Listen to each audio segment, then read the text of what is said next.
Hello and good evening, everyone. This is Chuck Taroni, Conservation Administrator with Governor's orders suspending certain provisions of the open meeting law and allowing us to adhere to social distancing requirements during this COVID-19 crisis. This Town of Reading Conservation Commission meeting is being held virtually via Zoom for audio and video participation of conservation commissioners, applicants, and or their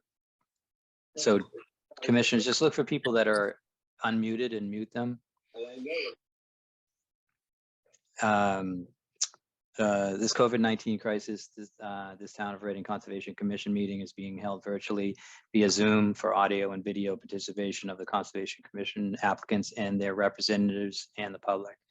During this meeting, myself or the chair will unmute commissioners, applicants, representatives, and members of the public individually as needed. During the conservation meeting, the chair will be the only one to permit anyone to share videos. This control is in place to ensure that tonight's meeting is safe and effective. At this time, Chair Scanlon will conduct a roll call vote to confirm that members are present and that they can hear.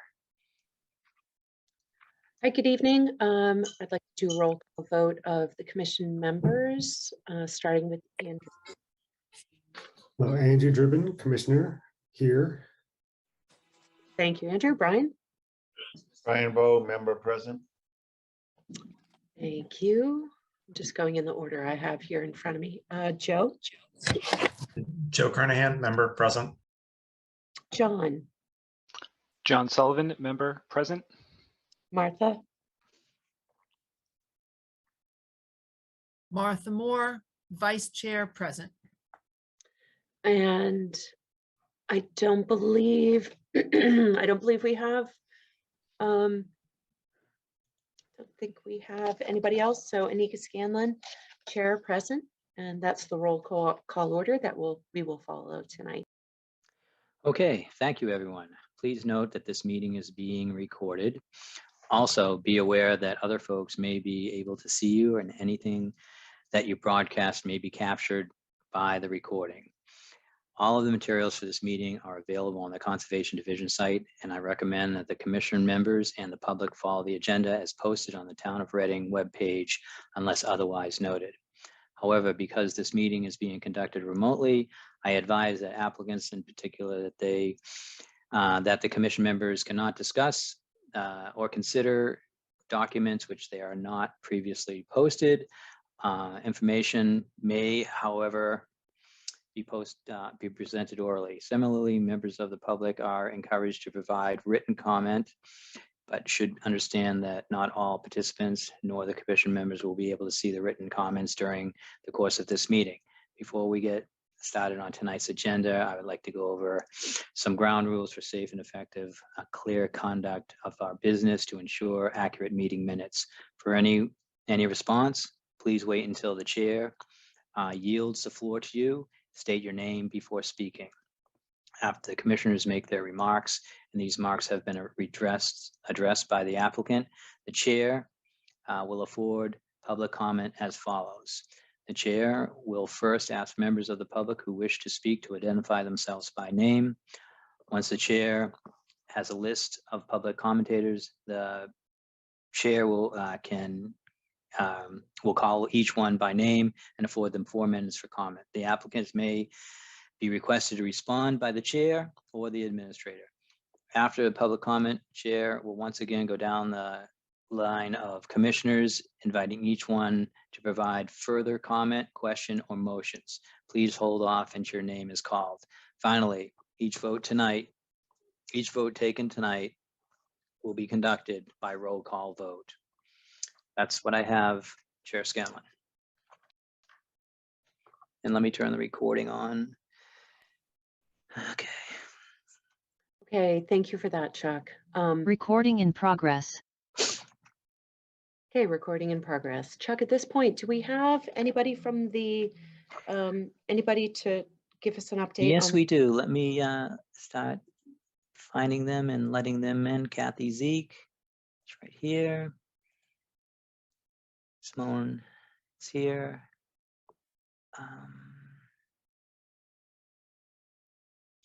I So, understand right from here. the last, I understand from the last meeting, there were a couple of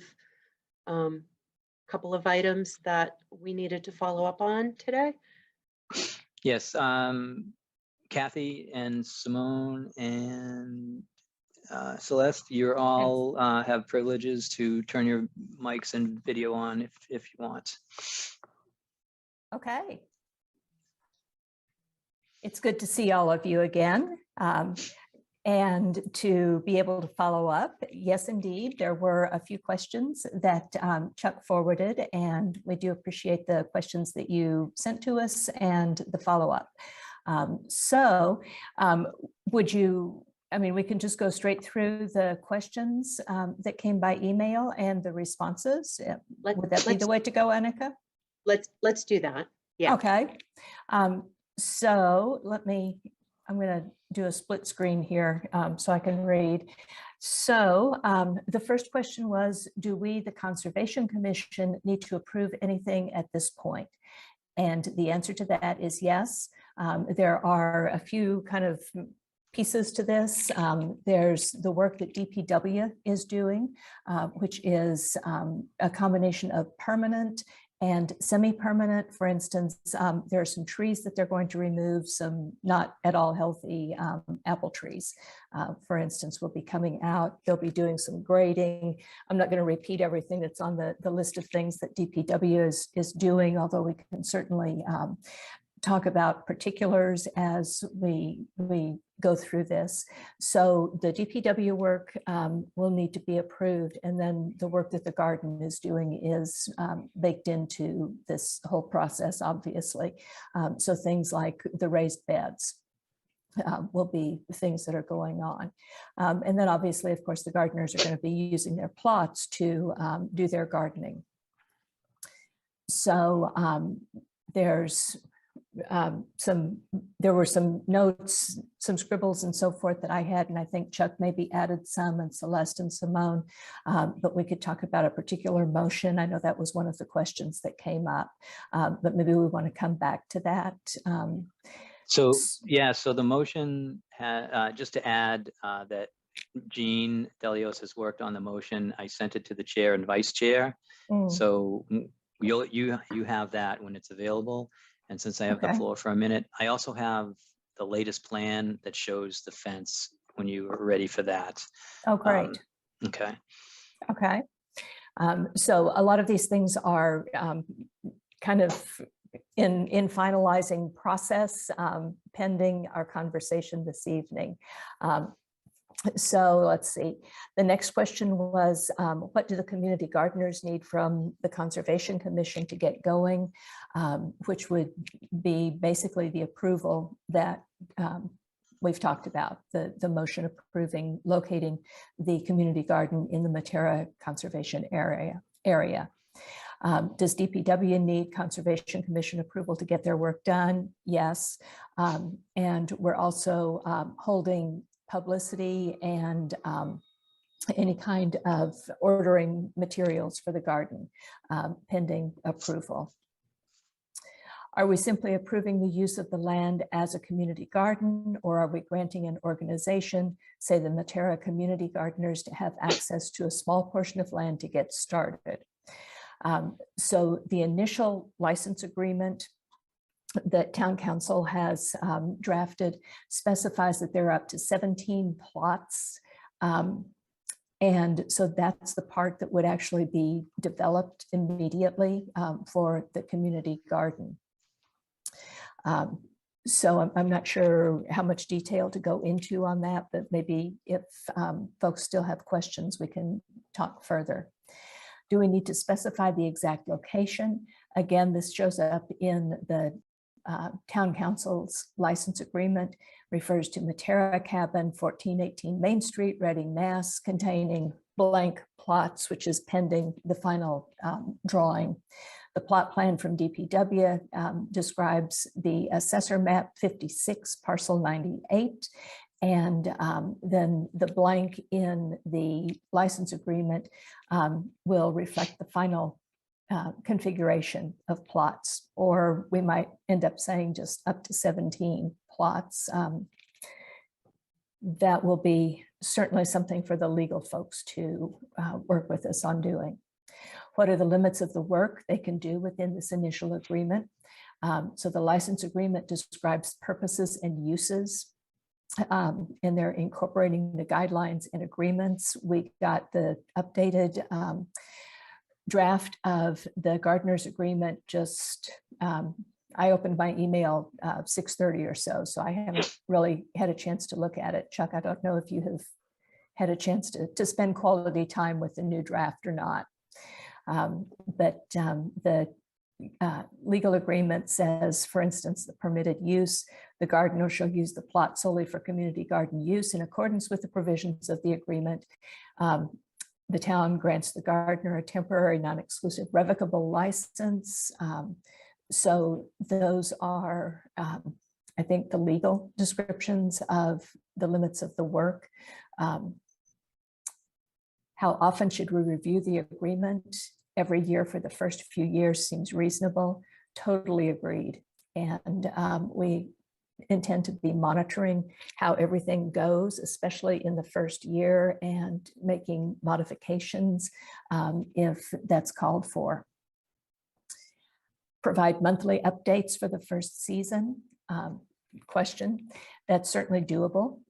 We can, and I think it's a great idea. I assume the question is monthly updates to CONSCOM. I think it's a great idea to have inputs and interactions on the subject. We could keep a record of actions and interactions. We could share that with CONSCOM. So things like notices to the community about the garden, publicity kinds of things, informational meeting with residents, the updates on what's been ordered for the garden, the build out process, status of the water line installation, work days that we have for the gardeners, those kinds of things. And any other topics that we want to be sure that everybody's up to date on. Parking. The third rail, right, is clearly an issue, but I'd rather let the gardeners do their thing in the beginning, and we can assess the trouble spots once things get going. Maybe there won't be any issues at all. Yes, gardeners tend to work odd hours, early morning or late afternoon, early evenings. Plus, if we can encourage people to bike to the garden, that could be really helpful too. Definitely agreed all around. Excuse me, Kathy, can I intrude for a second? Of course. Chuck, I just heard that on the TV, there is a dialogue box across Kathy's face. Looks like you need to okay something. I don't see it on this screen, but sure, let's. Yeah, I don't see it either. I just heard it from the other room, if you will. I don't know. Well, no, let's see what this does.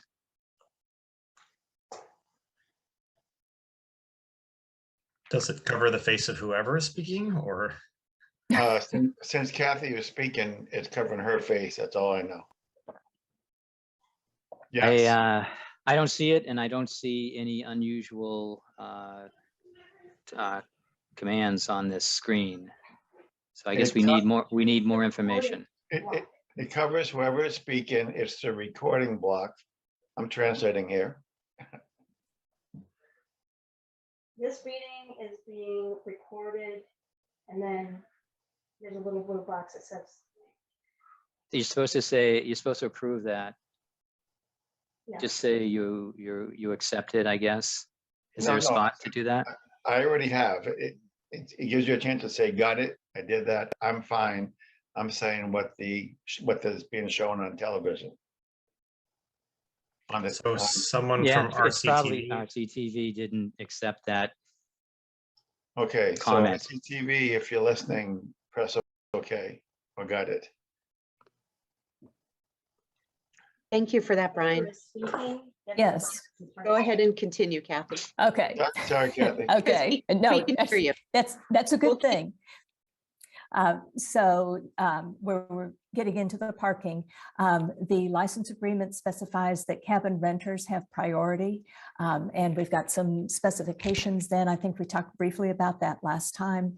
The gardeners are going to be directed to check the reservation calendar And if the cabin is reserved, to perhaps consider a different time, to be aware that the parking will be limited. There will be signage that the town develops that says something like parking is reserved for an event, or something that indicates that the parking lot is not widely available. The renters of the cabin will move the sign to the Main Street entrance when they drop in, and then they'll be responsible for moving it back to the cabin when they leave. I think I agree that it's likely that gardeners are not going to be there in the middle of the day, which is when the rentals tend to happen, between 10 and 3 on weekend days. The gardeners will probably be there at other times. The other thing that we talked about was creating a drop-off space, which DPW is planning to do. So there will be like 10 minutes parking so that people can drop stuff off, find another place to park, and then come back to the garden. The community garden is also going to plan to have a couple of work days at the beginning and the end of this the growing season. At those times, we'll reserve the cabin and the parking for the gardeners so that they can get their more extensive work done in an organized way. And then we'll also try to have some shorter blocks of time, perhaps during the season. I think this is something that will need to be just kind of an ongoing conversation for the first year to kind of figure out how the timing is going to work out. On adding a fence, this is another issue I'd rather not figure out initially. Let's just build the raised boxes and see what happens. We may want a more formal fence, not just to deter deer and animals, but people too, or maybe no fence at all. Again, work in progress. And we agree, definitely a work in progress. We're going to be working this out. However, we do know that deer and other critters are going to be a problem. We just know it's going to happen, right? The fencing that we've proposed for phase 1 can be pretty easily expanded to the next phase, or it can be replaced with something that is lovelier when we get to that point. When the garden gets more built out, it may very well make sense to put in something that's more permanent, as we know the exact size of the garden and the actual kinds of critters that have tended to visit the space.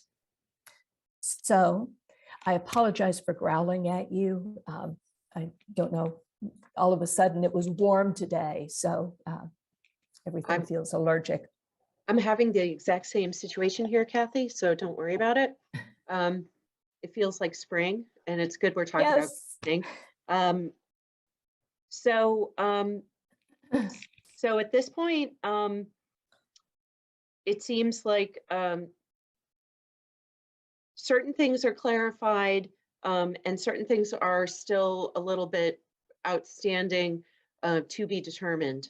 So, for example, the fence, some of the parking. We do have, I'm sorry, Annika, we do have a proposed fence style, and Celeste is the person who's done the deep dive on that, so she would probably be better than I to describe it in more detail. But we do have a suggestion for phase 1 fencing. Chuck has a plot plan that shows where that would go. Okay, I just want to kind of come around to the bottom line of what we're looking to discuss about approving tonight. And just based on seeing your meeting last week and what you've been talking about, and I have the email that you know that was communicated that details what you responded to tonight. Thank you for going through that. I just wanted to just make sure I clarified, you know, at this point, we're talking about approving the use of the first and second terrace above the parking lot at Matera Cabin property, the first terrace being a pollinator garden, the second terrace being up to 17 plots for community gardening. I just want to just get the general gist here and make sure we're very clear about what we're approving. There was an item on a plan that said remove 5 trees. I don't hear that continued here. Are you asking for the removal of those trees in the terrace levels above as part of this as well? Yes, DPW has looked at the trees, right? Mike Hannaford has been out and agreed that those trees need to come out. They're not healthy. So that is something that's going to be included. DPW is also grading the path that goes up the side of the terraces so that it is approaching something that's a little more manageable. All right, they will be. Can I just pause? I'm sorry, can I just pause please. a quick second? Chuck, you had a question? You're muted, Chuck. Rookie mistake. It's okay. There you go. I feel, yes. So we talked about the trees as at a site visit and with Mike Hannaford and the commission and others there.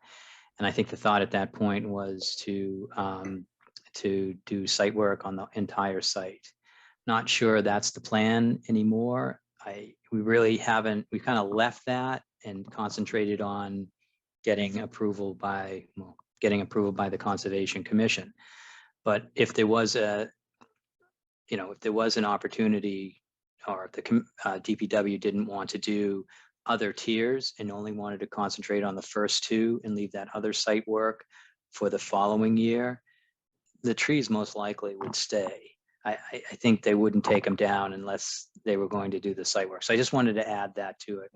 I also want you to know that the trees have been evaluated and they're all in a declining life. They're not dead, but they are apple trees. They're put there for a purpose, and I think maybe some fruit trees somewhere else on the site would be a good replacement, but that would be something the commission could do. It's not part of this project or for the community garden. That's all. Okay. Okay. Thank you. Thank you for that clarification. At this point, Kathy, if you'll let me, I just want to open it up to conservation members and their questions. I think you've done a very thorough job with this.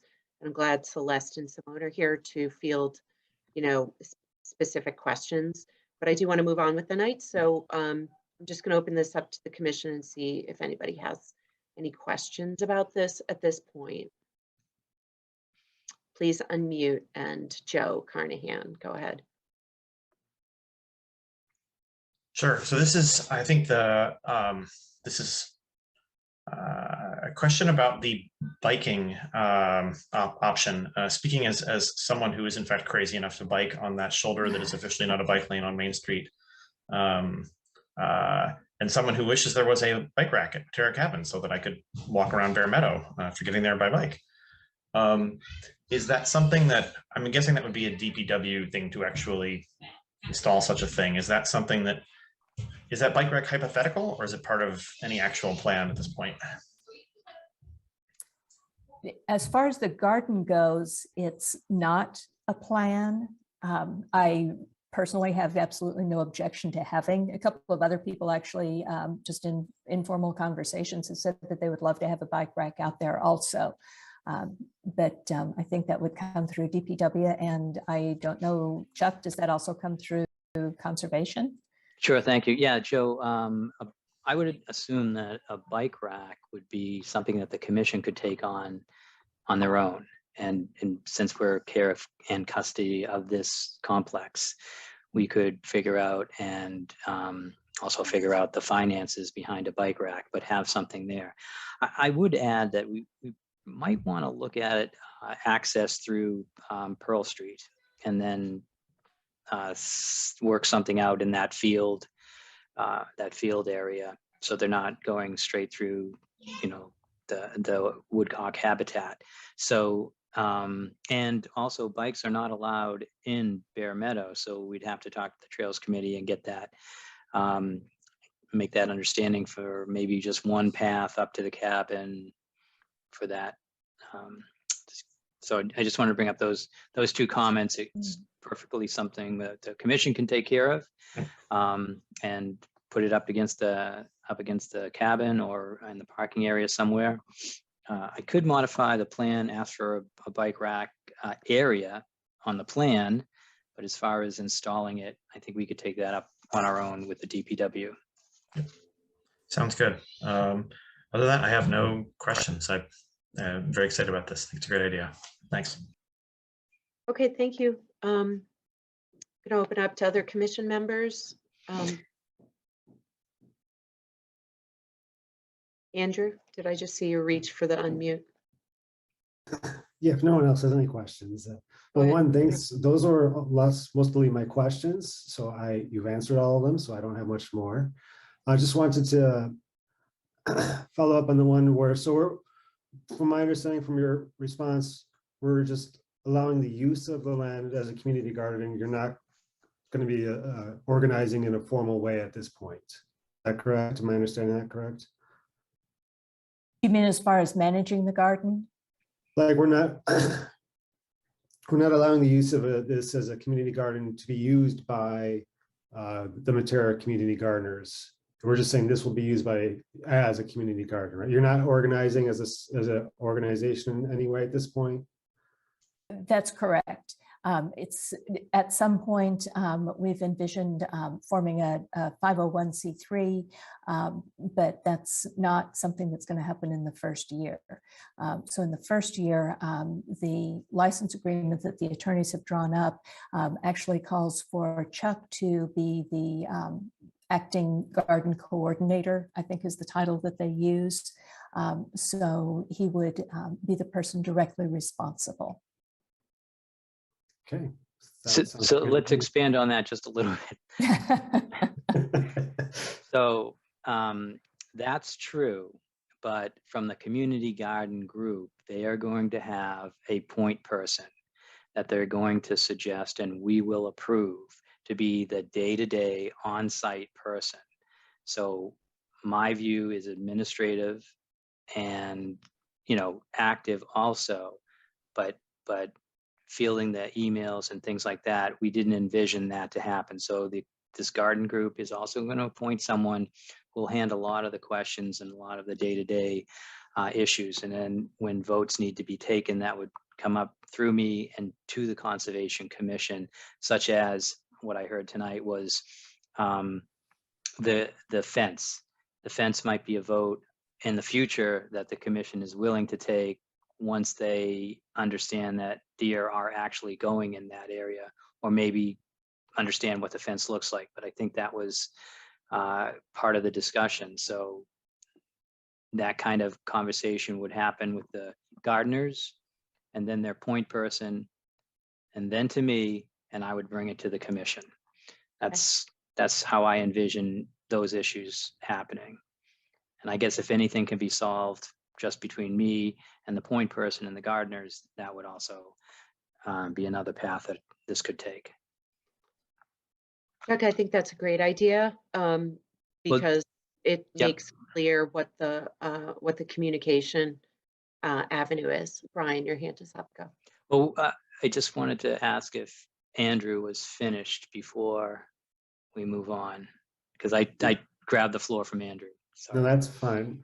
That was my main question. I want to know who agreeing. So I'm fine with that agreement with Chuck being the correspondent with somebody from your guys doing your work. My only other comment is to build on Joe is, and it sounds like we could do this unrelated, but perhaps related to this, maybe we just drop a spot for where a potential bike rack could go on the plan. Not that it's going to happen, just so that we have a placeholder and we don't necessarily forget about it.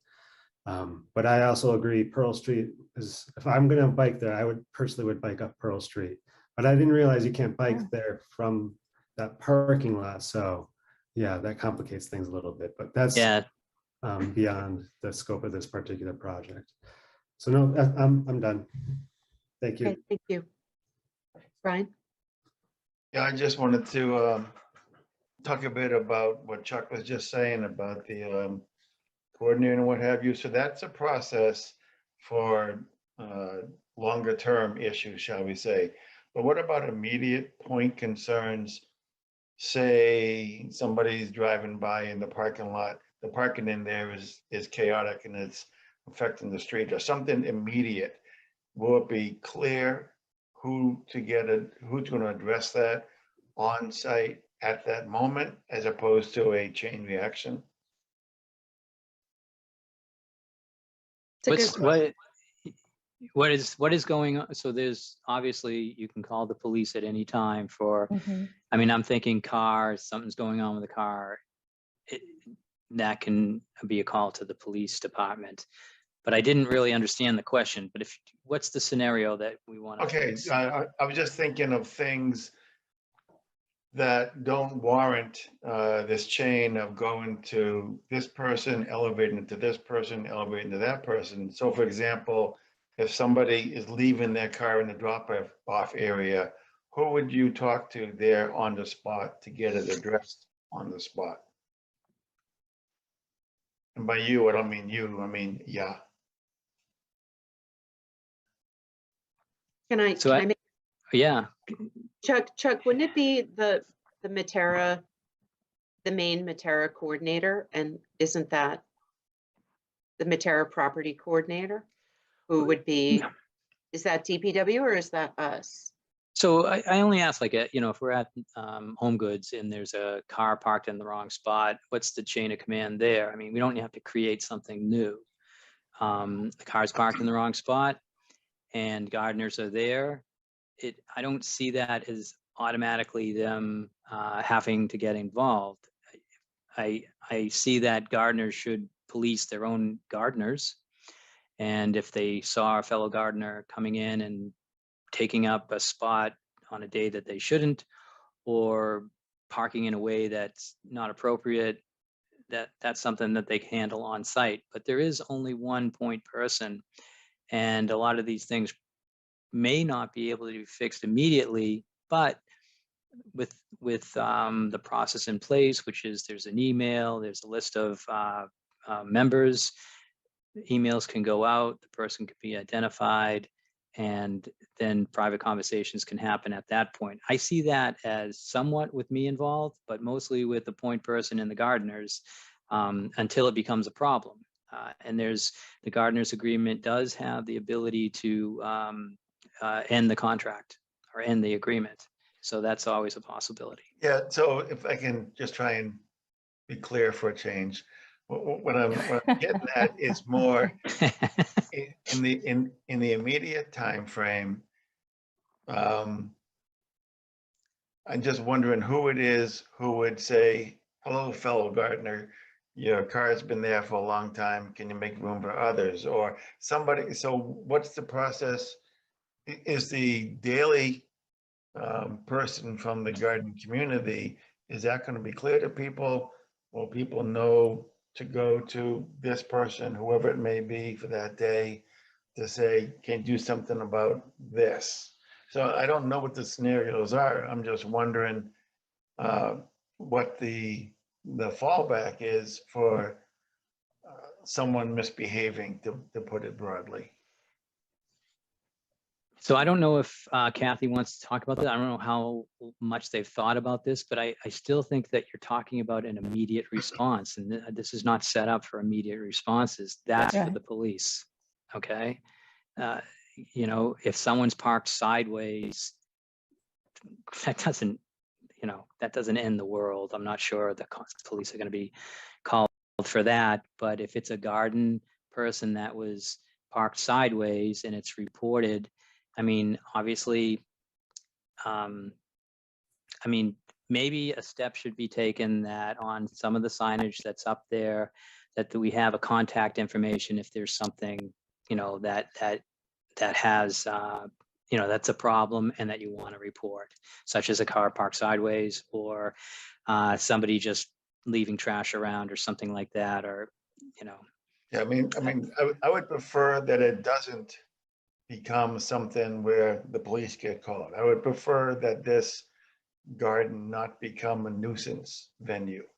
I would prefer that there be some known avenue to address little picayune, mundane issues, just to keep things moving, to keep the frustration level down. So that's what I'm wondering, whether that would be the garden community person on site in a given day, or what that is, because I'd rather not call the police every time. That would just be painful. So, Well, yeah, I have a couple of questions. One is, what happens now if there's a problem with somebody parking cattywampus? Who gets called? yeah, so obviously Brian's, I think what Brian is asking, I'm not sure if I got this right. During each gardening day, is someone appointed to be the overseer or something like that? And will they be on site to manage problems? And will that be known No. to other people? Yeah, and I can tell you that's not part of No. any Okay. conversation we've had. Chuck, No. do you We're- know, the answer to Kathy's question? However, like what does, just Yeah, the refresh, police, what does happen now? Is it that the police get called?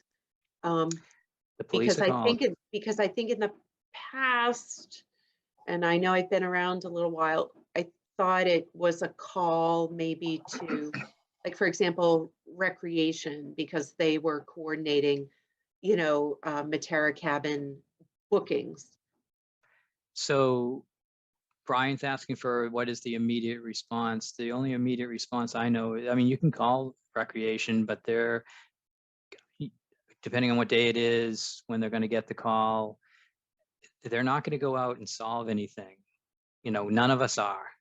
I'm going to call the police, and that's how that's going to happen. It's not, really, Okay. I think the way I see it happening is there's something wrong. It's taken care of through, a process of discussion and communication with the person. If it's a garden person, I mean, you don't know that, but we're assuming it is for this situation. And, I think it would be handled quickly. I mean, I could see the emails happening that very day, but, Okay.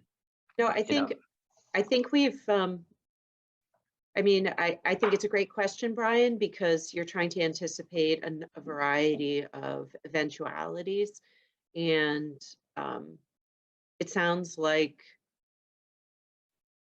we've got a couple of options of what to do. There's police, there's talking to people who are there, sending emails depending on the time of day, get some communication happening to make sure, it's clear what's going on and how it's going to get resolved.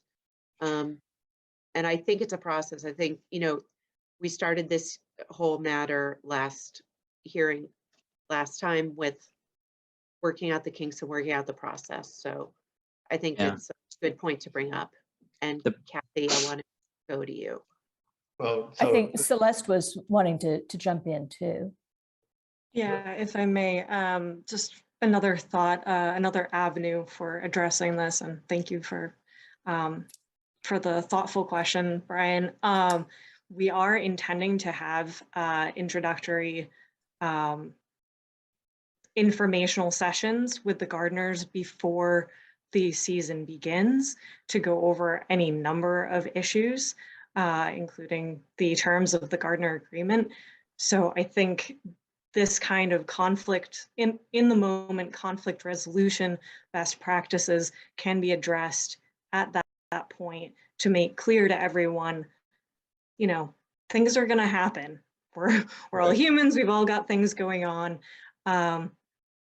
These are what we anticipate the appropriate ways of approaching one another and the space to be, and include some basic conflict resolution information at that point. No, I like that. I think that's the best answer so far. Because in my experience, when you start anything, there's always hiccups in the beginning. And so in order to try and have this start off as smoothly as possible, I like your idea about having that conversation up front with the people who would be most affected by it. So thank you. Yes, Celeste, that was beautifully said. That was a big part of what I was going to comment on also.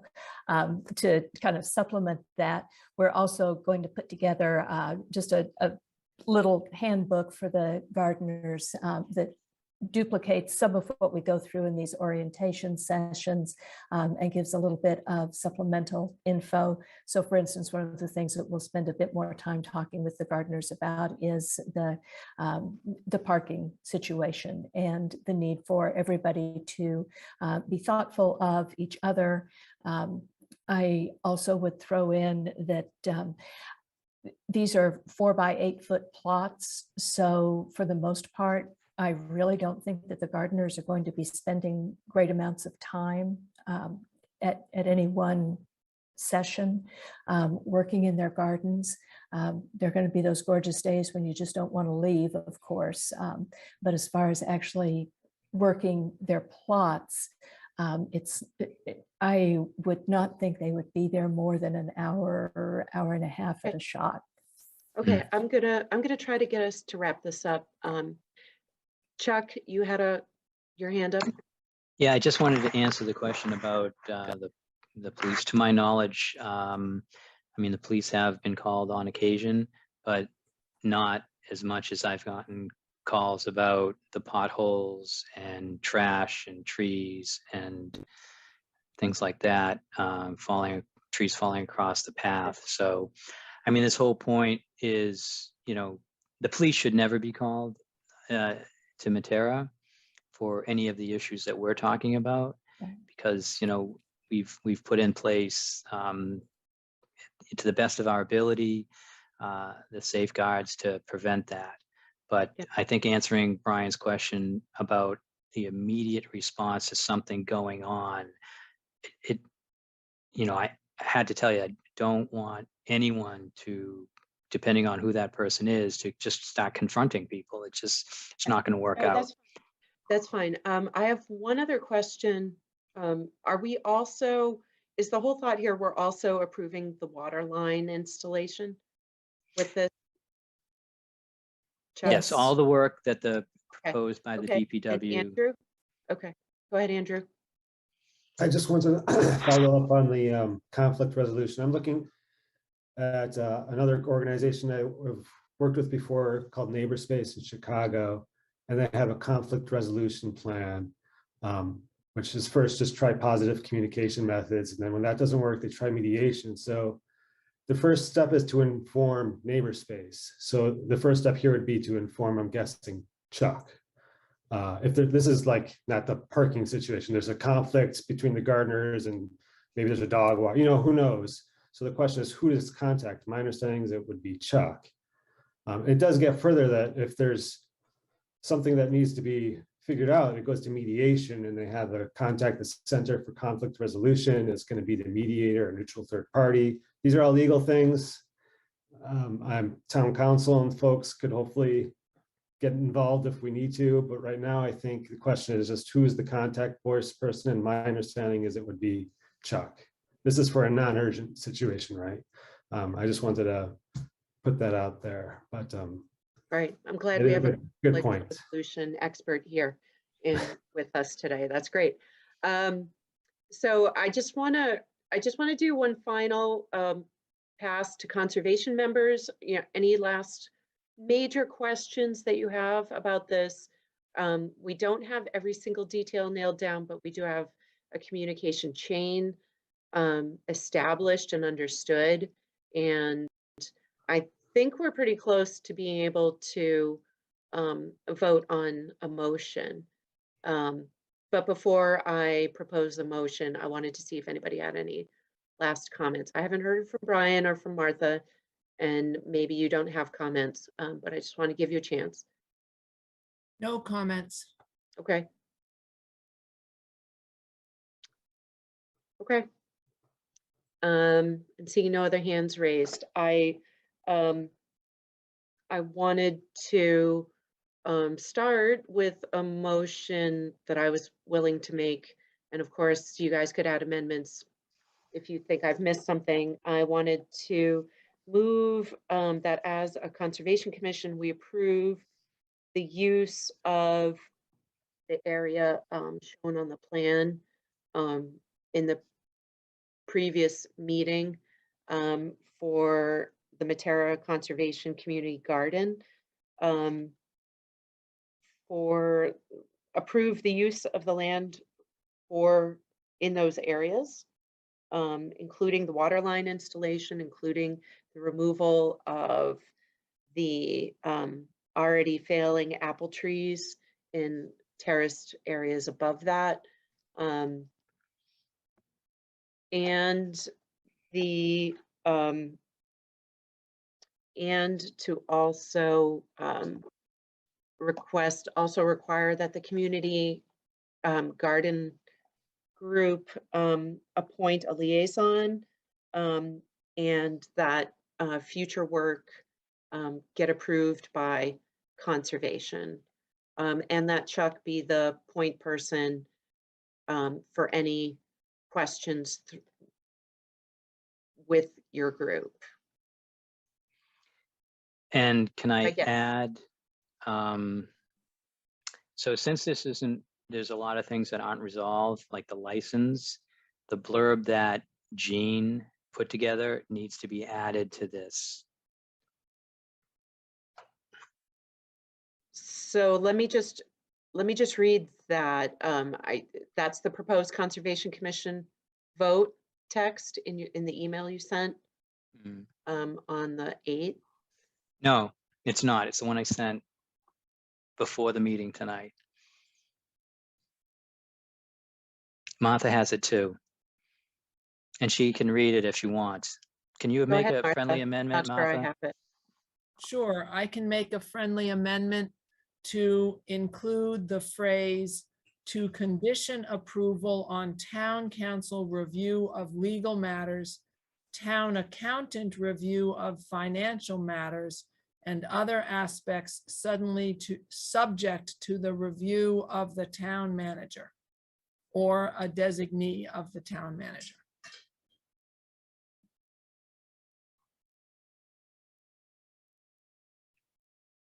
Okay, we have a motion, we have an addendum to it. Is there a second? Seconded. Okay, any discussion? No? In that case, let's go through roll call order vote. Andrew? Andrew Driven, I approve. Brian Bowe, approve. Joe Carnahan in favor. John Sullivan in favor. Martha Moore in favor. Anika Scanlon in favor. And I was remiss, I did not reach out to members of the public for comment before that vote. I'm just going to ask, I know we have a lot of participants tonight. Maybe they're here for other matters, so. It's use the raise in the reactions button, use the raise hand function if you would like to make a comment on the Matera Community Garden project. Apologize for doing that out of order. I see. Seeing none. Yep. Kathy, Celeste, Simone, I want to thank you for your generous participation today and last week. And I'm excited to continue working with you. Thank you. Thank you. All right.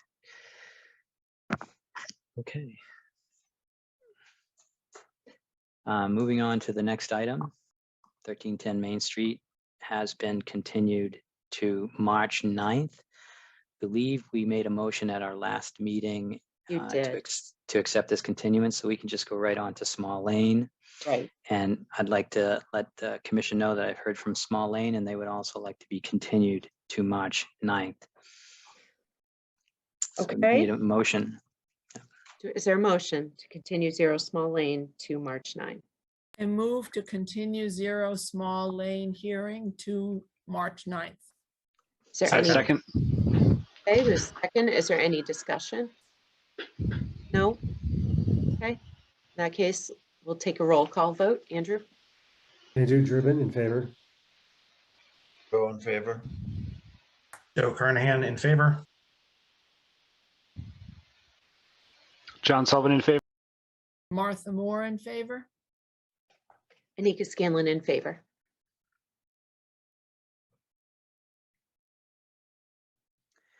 Great. Okay. 56 grade coach. 56th grade coach should be here. Okay.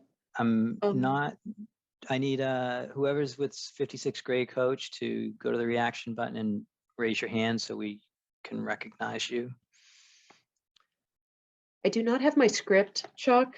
I could probably ad-lib it. Sure, we've been just reading The the agenda, but Okay. um, Okay, in that case, as hopefully we get some presenters in, I'll just read it. So right now we're going to open the public hearing for, so I don't see anyone for this meeting. I know we worked with Jack Sullivan. I see Jack Sullivan, but I don't think Jack is here to present that. So is there anyone for 56th grade Coach Road? Please use the reaction button to raise your hand so we can recognize you.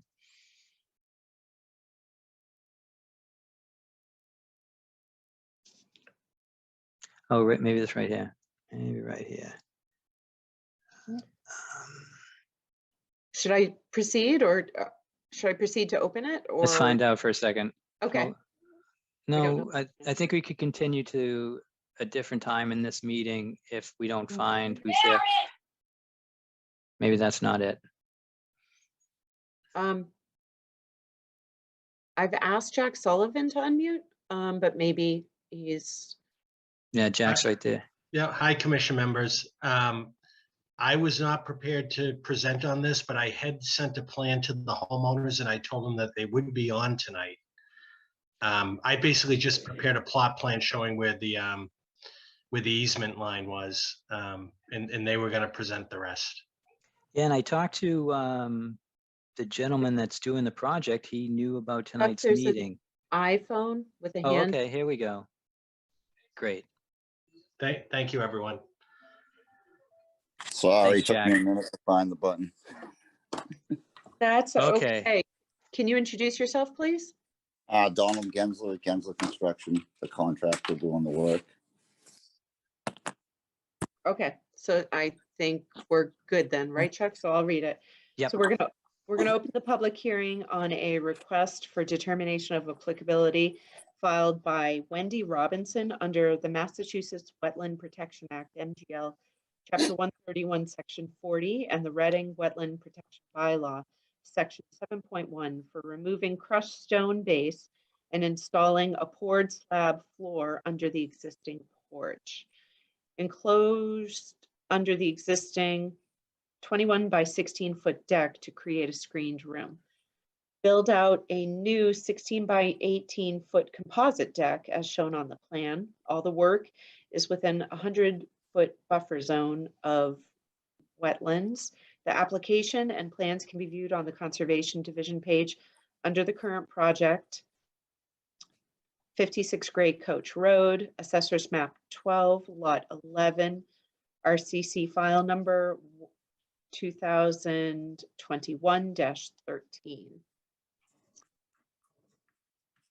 Okay.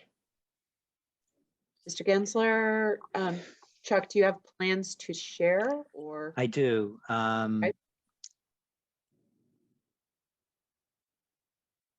And here they are right here.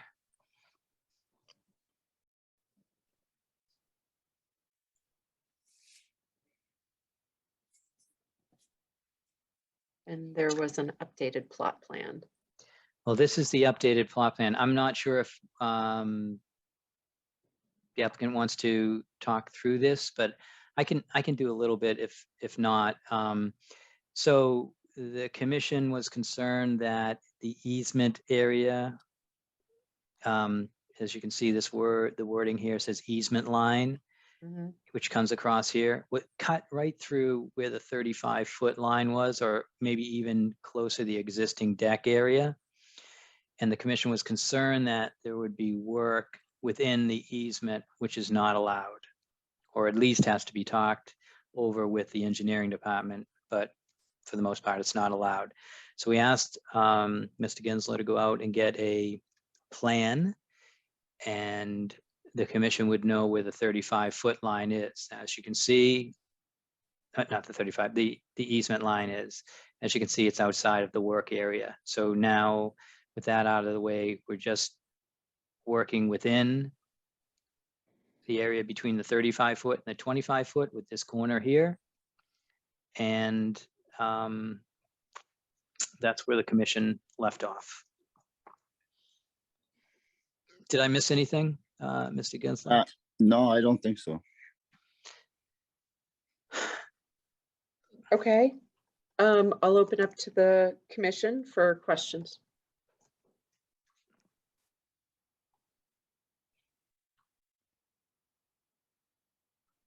Any questions?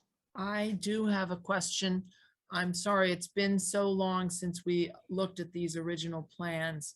Yeah, Where the deck sticks out past the 35-foot zone, is there a current deck there, or is No, that it's- new construction? that's new construction. There's grass there now, and the composite deck will be ground level, so the ground underneath it will still be there. Like we won't be disturbing the grass underneath the deck.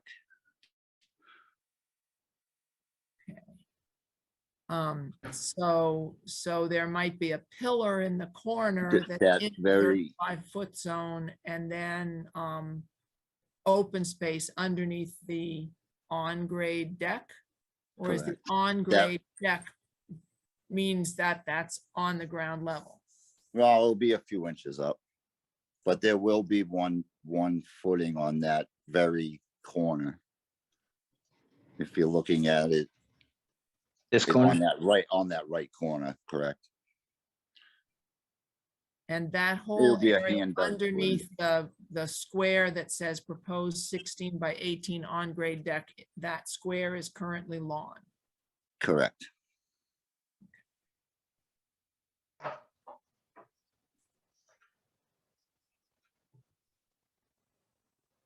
Martha, do you have other questions?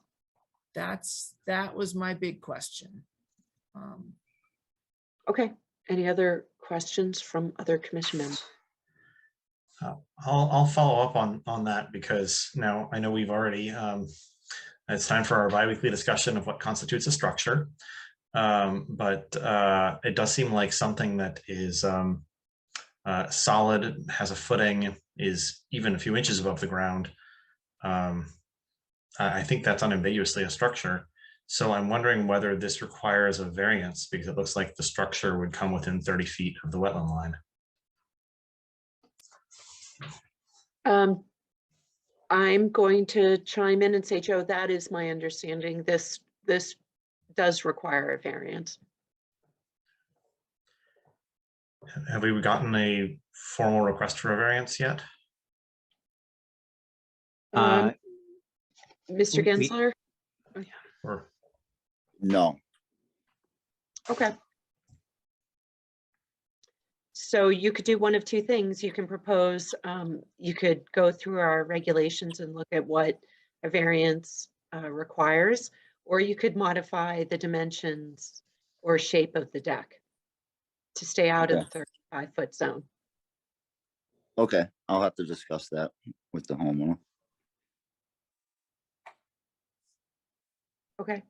Other, Andrew? Just to be clear, as a commissioner, I would prefer that you stay out of the 35-foot buffer. So we discuss the options with the homeowners, see if you could convince them to reshape the design of the deck. I'll clip that corner.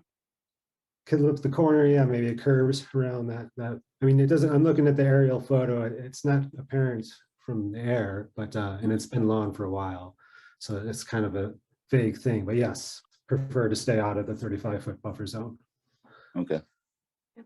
At least with the footing would be my preference. Okay.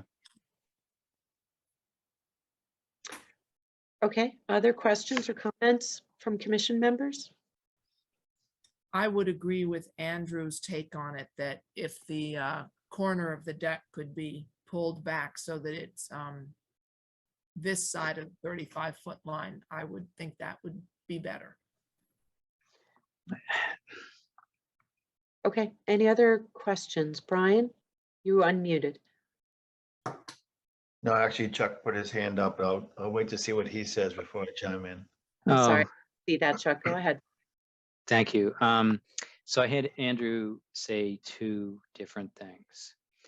One was the variance, which I understand, and but at the end he said that at least the footing should be outside the 35-foot area, and so I was thinking that cantilevering over the 35-foot area with a variance would be acceptable to Mr. Driven. So I just needed clarification on that, because then Martha jumped in and confirmed that she would look for the whole deck being pulled back. So I don't know where we were standing on that. So I just wanted that cleared up. Sure. My preference, it would be an easy thing to approve if they just pull out of the 35-foot zone. I would consider, if the footing is outside and they want to cantilever it over it, I would consider it, but it does complicate things. So I guess to be clear, I would prefer it just to be outside of the whole thing to be 35-foot zone. So sure, go ahead. Brian, go ahead. I'm going to look something up in our regulations, which I think allows a couple of feet inside the 35-foot. There is a cantilevered exemption. Yeah. But the applicant can look that up and check on that when they're exploring the variance. Okay. So are there any other questions about this particular project besides the 35-foot infringement? Brian? Yeah, the only thing I wanted to add is, well, I also would prefer that it stays outside the 35 feet. I'd be willing to talk about a compromise of allowing that in return for additional plantings. But again, that's probably something you want to talk about with the homeowners, if we can find a way to make it the best good.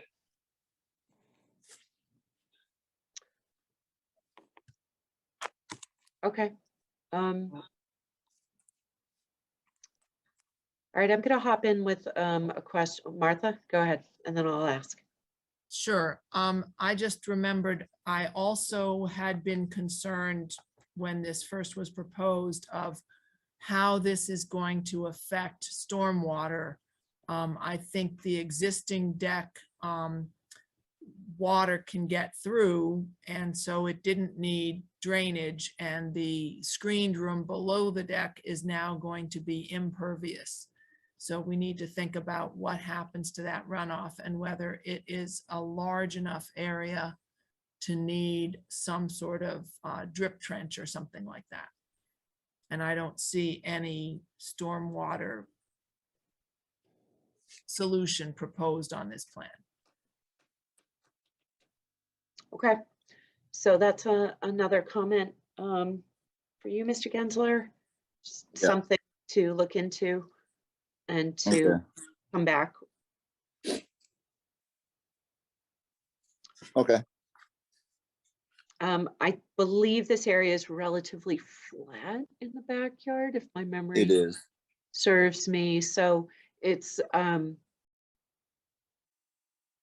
sure they have during a lot of storms, I'm sure they have some flooding problems anyway. So I'm sure the homeowner would be very interested in making sure whatever's built there stays dry. Yeah, there'll be a gutter on the edge of that 21 by 16. I just didn't draw anything as far as like a dry well on, or some sort of catch basin. Yep. So just to understand, is there going to be any additional walkouts from the 21 by 16 area? There will be, yeah, a sliding door on the left side by the small portion of the deck, and also a regular door leading out to the proposed deck. Okay, so you're saying underneath the sort of leftmost existing deck, underneath the grassed area, there's going to be a walkout door kind of closer to the structure? Yes. So the screened room, you'll be able to exit to the left where the small existing deck is on the corner, and then also a regular door going out onto the proposed deck. Okay.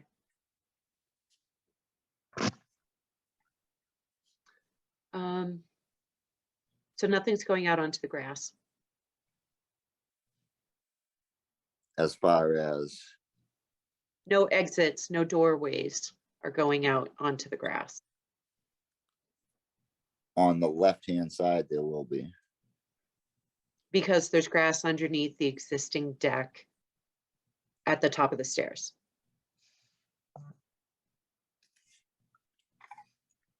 I get, maybe it just needs, the plan needs to be marked up to show where the exits are anticipated. Okay. So that we're not guessing. Joe, go ahead. I was just going to ask if Chuck could bail us out with his mouse cursor here and point at the area so we can confirm whether we're talking about the same thing. Because I think if I understand correctly, if I start from the words grassed area and move directly to the right, the place where it hits the existing deck, that would be the sliding door walkout onto grassed area. Is that correct? Correct. Thank you.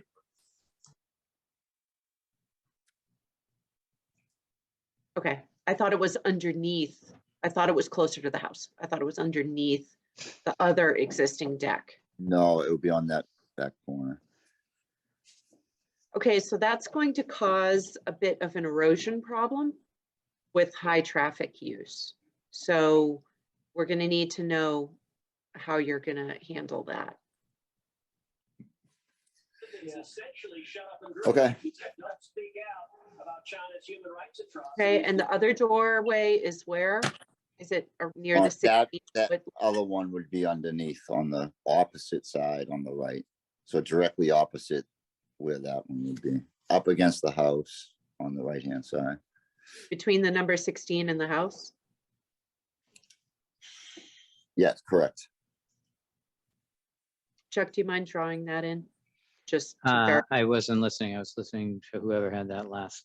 Oh, So what do you want? Something drawn between the house and where? go to the right. Do you see the 16 in between the two decks? Yeah. Two Here? square decks? Oh, here. Yeah. Yeah. But on that line, like the bottom half of that line, you could just, yeah, Go to the left or right. straight up.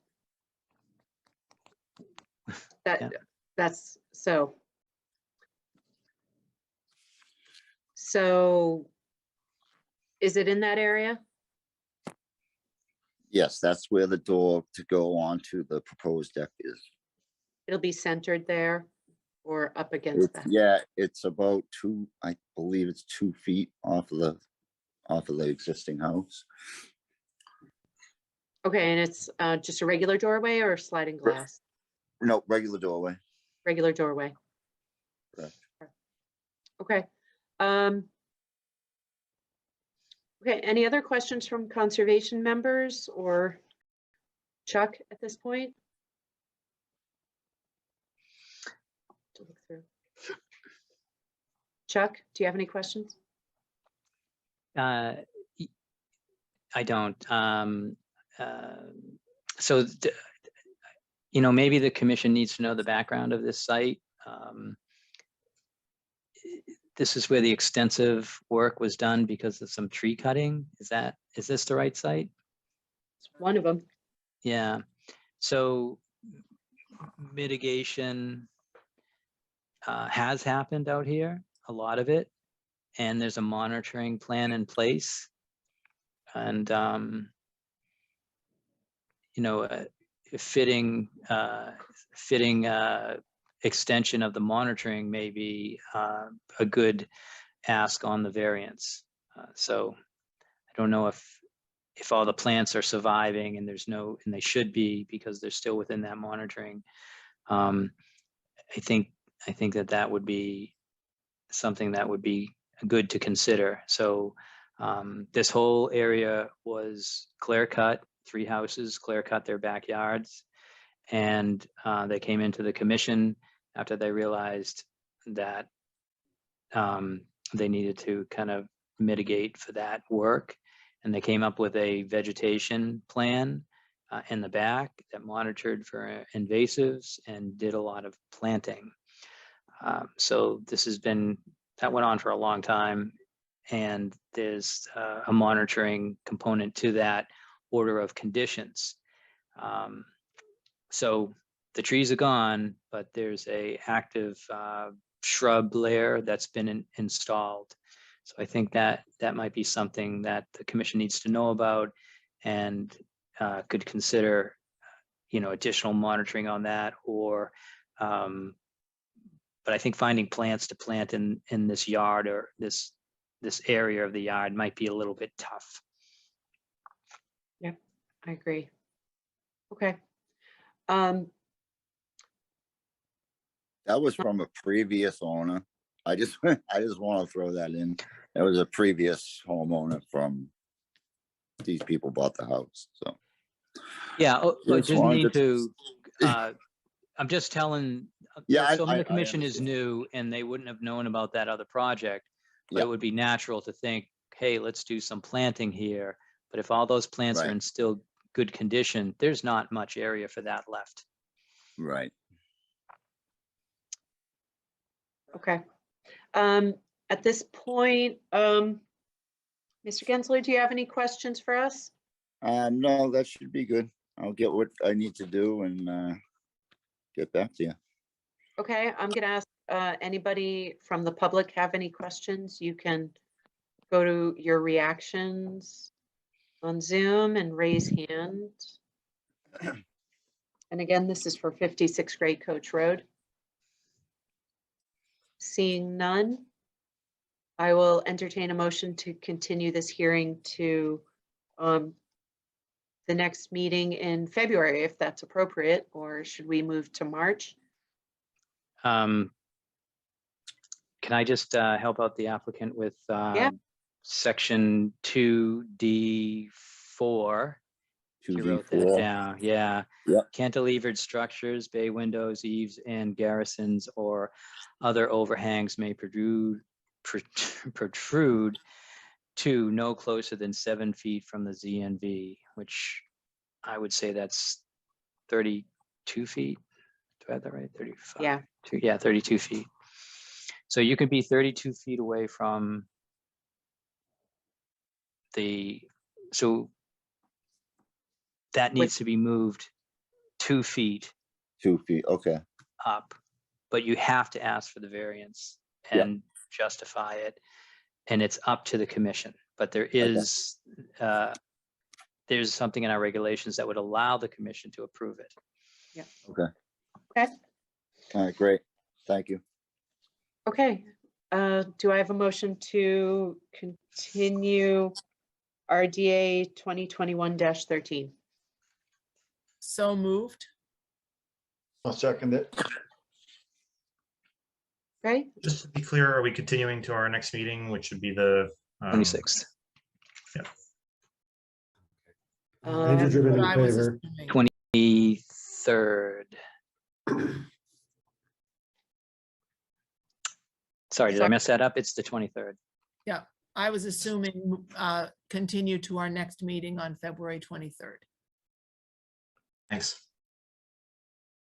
I thought I heard a second. Yeah, and I'll still second it with that clarification.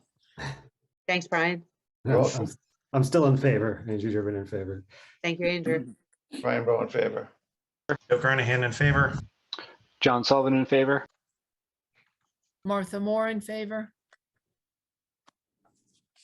Anika Scanlon in favor.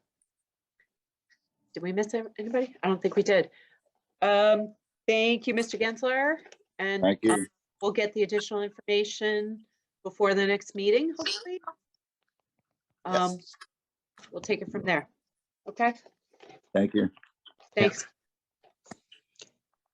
Okay, Sean?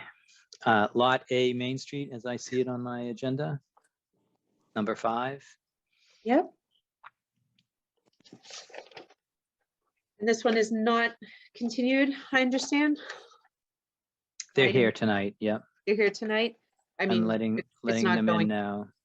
in that case, we are going to then delve into a continuation of the public hearing on a notice of intent for Lot A Main Street next to 1261 Main Street, filed by LLC Frank Lanzillo pursuant to Massachusetts General Law, Chapter 131, Section 40, the Wetlands Protection Act. The applicant proposes to construction of a new single-family dwelling on a vacant lot. New improvements also include a driveway and utilities. A work is within 100 foot of a bordering vegetated wetland. The application and plans can be viewed on the Conservation Division page under the current project. Assessors map 51, lot 95. Mass DEP file number 270-0749. I see Giovanni Federa is here. Welcome back. Yeah, thank you. So for the record, Giovanni. Go ahead.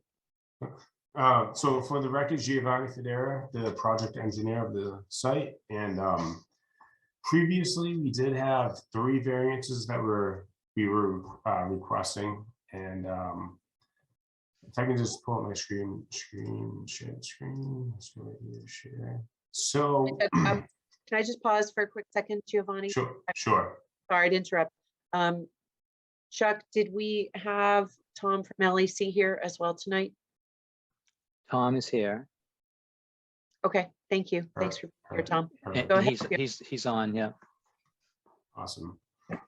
So last meeting, there were 3 variances that we were requesting, which was the dwelling structure to be 29 feet from the bordering vegetated wetlands. We're requesting the cantilever roof overhang to be have a relief of 6.3 feet from the bordering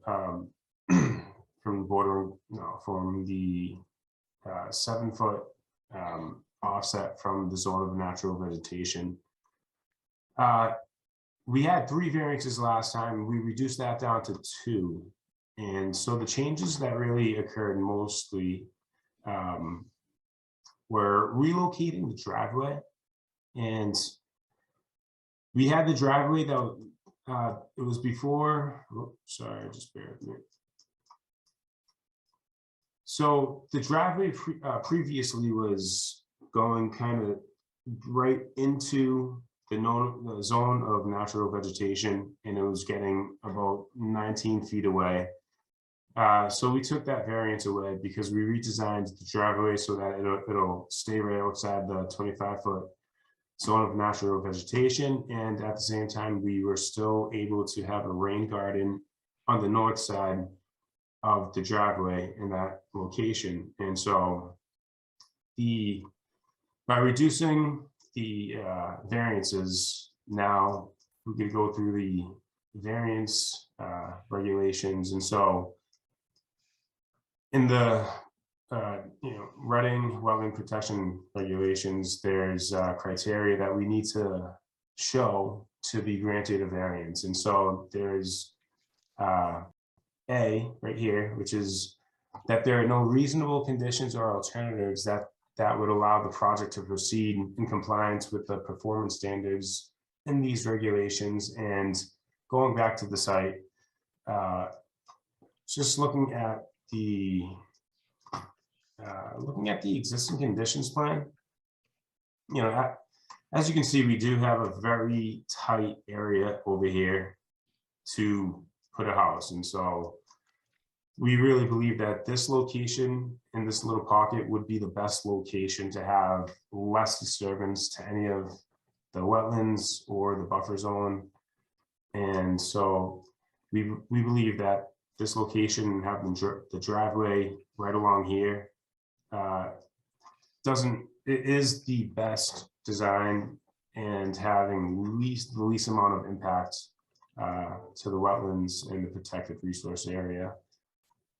And so for number B, criteria B, we implement mitigating measures that would propose to allow the project to be conditioned as to have no adverse impact upon wetlands and as set forth in the values of the wetlands that are set forth in section 7.1 of the bylaws. And so the mitigating measures, we have stormwater mitigation.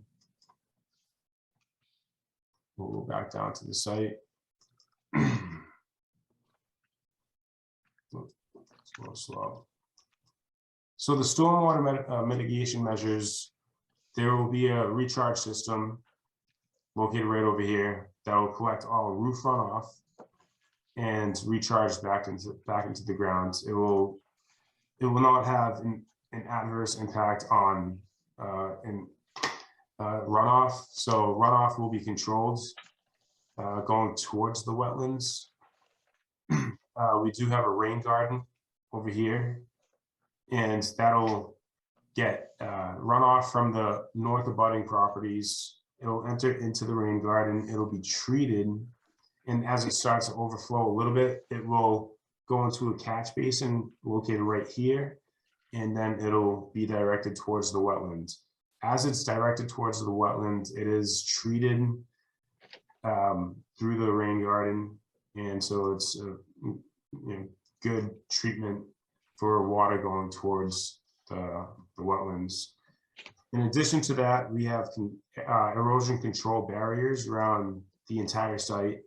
So once construction starts, the site will be cleared, and the erosion control barrier will be a 12-inch silt sock with an erosion control barrier, and it'll go around the limit of work. And so it'll be inspected periodically, especially after significant storms, and it'll be cleaned out accordingly.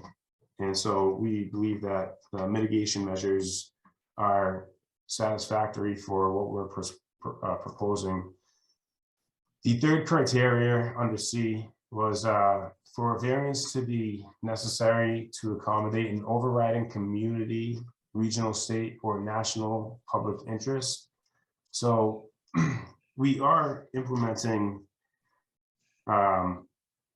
so having the site developed, it will block off abutters to the north, where it's commonly known over the years that it has been a dumping ground. That will all be taken out, and it'll be controlled just by the barrier of having a new house there with the barrier, with vegetation as well as a fence. So the dumping ground will be pretty much eliminated for future use just because of the occupancy of a house being located there. We are also donating land, and that would be this parcel right here. It's kind of like a V shape, and a lot of it is wetlands with a little bit of upland. But donating that land to conservation is really essential for the potential resale to abutters, more specifically the east abutter over here, so that in the future, maybe they wanted to purchase some land and build some closer, shed or something that would go over here. They would be eliminated to based on the area that's located right here. In addition to that, we're also implementing stormwater items, that all the stormwater items that are being proposed on site, it'll promote groundwater infiltration. It'll have clean runoff from north abutting lots that'll go through the rain garden and will be discharged to the wetlands. And it's a cleaner water that's getting discharged to the wetlands as compared to what it is in its current situation. And we are also replicating wetlands for public interest in this blue shaded area right here. And that area is a little over 470 square feet. So adding that added replication, we feel is a benefit to the wetland resource area overall. But we're also implementing 3 birdhouses, one right here, one located right here, and another right here. So that'll help promote bird species and the growth of that species, and just it'll help the bird species and for it to thrive as compared to what it is today. But in addition to that, during construction, all invasive species, they will be removed from the site and they'll be disposed off at an approved location, and it'll be filled back in with clean soils. And we are now maintaining a 25-foot zone of natural vegetation along this hedge-like barrier. And that is now a fully 25-foot zone of natural vegetation, where everything outside of that will be turned back into its natural state. And so I know we discussed some of these items before at the previous meeting, but I do know that some concerns were brought up about the vernal pools and the vernal pool habitat, and the location of where the vernal pool habitat would be cut off, or it is known that it's a 100-foot setback from the vernal pool, and so it is shown over here. That's the 100-foot until it gets to the edge of the bordering vegetated wetland. And once this is replicated, that will be the added vernal pool habitat. I think that was the biggest concern, from my understanding, at the last meeting, as well as seeing what we can do with the driveway to see if we can just keep it outside of the 25-foot zone of natural vegetation. And we did meet that, as well as showing that the vernal pool habitat does have the boundary at the bordering vegetated wetlands, and no further outside of that towards the wetlands, the uplands. Sorry about that. But I just want to make this clear and how we've had discussions with at previous meetings about the project, so I'm sure you're all well familiar with the project. So I'd like to just bring it up to the board for discussion, questions, and maybe get Tom from LEC to kind of go over regulations regarding. Mr. Federa, thank Yeah. you. I'm just gonna take over for a quick sec. Sure. Quick question on what you presented. You've moved over the driveway. Quick question about, you said something about that you're removing all invasives from that entire lot, is what I get out of what you said. Are you proposing to remove all invasives from the entire lot? All invasives that are within the 35-foot. Yeah, and yes, and Okay. it'll be Clarify that, please. so it'll be handpicked within the outside of the 35-foot no builds. So all So wait a invasive. sec, excuse me, Mr. Padera, I'm sorry. Just to be clear, are you proposing in your application to remove invasives only from the developed area and the areas you're going to disturb? Or are you saying the Yeah. entire property? No, so Yes, no. not the entire property, but the disturbed area. So all the area Okay. that's going to be disturbed. Got it. Thank you. Yeah. Tom? Yeah, I don't have much to add. I think I mean, the things that are added are certainly an improvement over the last plan that I saw. The only thing I would say is, I know you had some discussion on the actual location of the vernal pool area and whether or not it was a vernal pool and so forth. Is that area, I know they made some measurements to get that boundary line. Are there flags out there that could be looked at just so we have some sort of a handle on where that is? There are no flags, but it was, and it was in the report that they were located about in this area as we show it right here.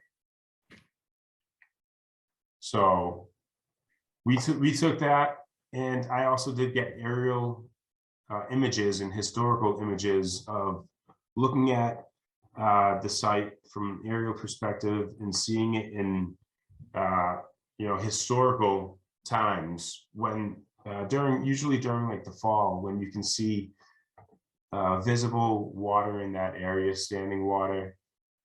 So Okay. I think I know I have a couple of questions for Tom. I don't know if other commission members have questions for Tom.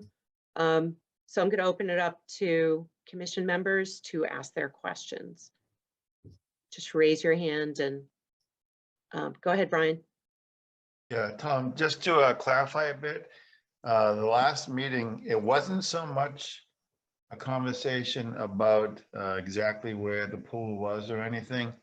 It was the line where it was the border of the vernal pool habitat, because we were talking about the fact that regulations say 100 feet, but it said 100 feet in as far as it stays within the resource. So we're trying to understand the nuances of where the boundary for that pool would be, given that clause. The specific clause you're referring to is what again? It's in the regulations, but basically when it's talking about the vernal pool, the boundary of the habitat, it has a certain dimension, 100 feet, I think it is. There's a little clause they put in near the end of that paragraph that says, in as far as the pool stays in the resource area. So Within the resource areas, I think, or something like that. Did you put that up in the last hearing? I don't know. I don't remember if somebody did or not. I think we were talking about it. A number of us were reading it, but I don't remember if it actually went up.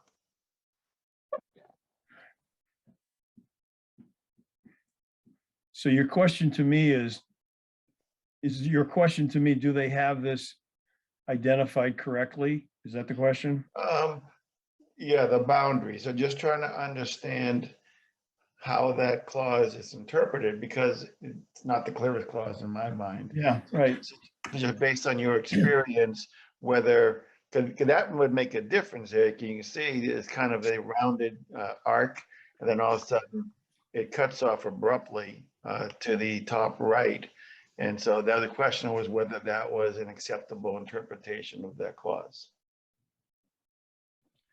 Honestly, I can't give you a straight answer tonight. I could take a look at that specifically, but my understanding is, first of all, you identify the vernal pool, whether or not it is a vernal pool. Sure. Secondly, that would be delineated based on the spring high water. I mean, that's a generalized statement, but essentially that's what it is. And then that would locate the vernal pool, and the protected habitat would be 100 feet around that. Right. Where they have it ending at the BVW boundary, I can see how one might make that interpretation, but I can't answer whether or not that's appropriate without a little research. Yeah. So I would like to bring this up right here, and I didn't mean to interrupt, but so this is a document that I sent to the commissioners, and this is from the Division of Fisheries and Wildlife, and it goes through vernal pool regulations. And so I have this paragraph right here, and so it says that the Wetland Protection Act regulations, and it goes through all this right here, but then it says right here in this highlighted sentence that the WPA protection of vernal pool habitat does not extend into non-jurisdictional upland or the buffer zone of a resource area, which in that case would apply right here. So the buffer zone of a Yeah, could you put that back up, please? absolutely. I'll keep it there for as long as you want me to. Go ahead and leave that up, Giovanni, but I have a slightly associated related question. And I'm sorry, Andrew, I'll get to you after my question. And that is the existing undisturbed area on this parcel, because right now it's a vegetated lot, it's undeveloped. The undisturbed area on this parcel is potential upland habitat for species that could migrate to the vernal pool. You follow? So my question for you, Tom, was, what are the performance standards that we need to impose to be protective of that upland habitat, which is where the vernal pool species live when they're not in the vernal pool? They're only in the vernal pool for that limited mating season. Right. And so, they have to come from somewhere else. This is an undisturbed upland, and it's all vegetated. So there should be a performance standard, I assume, in the Wetland Protection Act on disturbing that habitat area. Because part of our mandate is to protect habitat. So from my understanding. Wait, can I ask Tom to comment on that, please, Giovanni? Absolutely. Well, you're correct. The vernal pool is the breeding place for specific organisms, primary and secondary indicators. And those have to be identified whether or not it is such. If it is, like any species, as you say, their breeding is done in the water, but their habitat extends beyond that into the upland. And I think that's the notion of, although it's arbitrary, the 100-foot buffer zone protects the upland habitat of those creatures. Now, normally, if you have things like houses and roads or some other barrier, they're not going to be migrating in that direction. Most of the time, they're going to be migrating towards undisturbed areas where they would naturally desire to go. So any disturbed upland area is going to limit that, of course, the area that they now have. Again, this is all presuming that is a vernal pool and that is the boundary. So, and those were that's why we started with that question. And I understand, they tried to go to the nth degree to locate that and assume that it is, even though it may not be. And so that's why this is still, in terms of the whole picture, to say something definitive, I don't know, but how that regulation is interpreted, I would need a little time. It looked like you have, this statement is from the Fish and Wildlife Service. What is it from? Yes.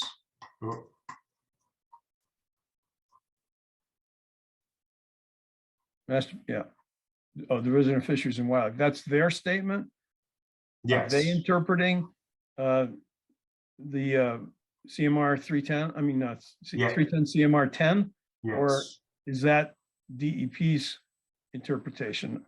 So DEP's interpretation, I can even pull it up, and I have it probably right here. Let's see.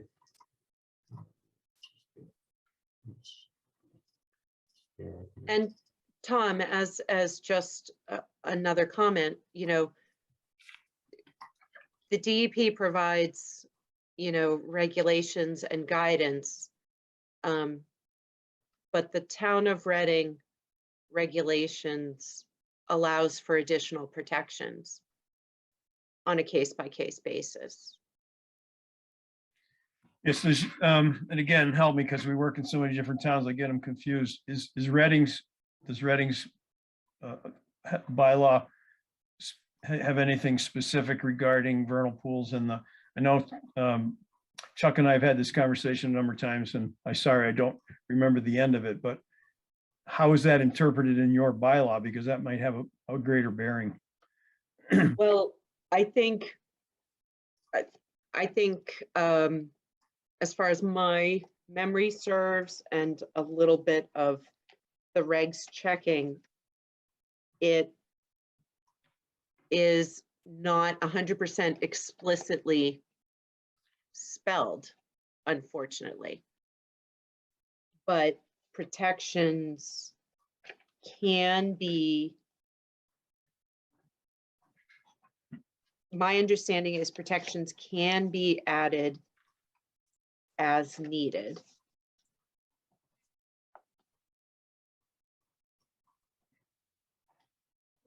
Okay. Example, Have you had any deliberations on this before, on how Reading's bylaw may affect the total resource area, or the habitat area rather? I know in the past, we've had a number of, I know there's been a number of past vernal pool discussions. It's fairly rare that a application will trigger a rigorous vernal pool habitat evaluation and performance standard review. You know, generally we're speaking about buffer zones for vegetated wetlands. Typically, we're talking about riverfront areas and those types of resource areas being protected. It's a little bit of an exotic case in this situation because it is a vernal pool, potential vernal pool.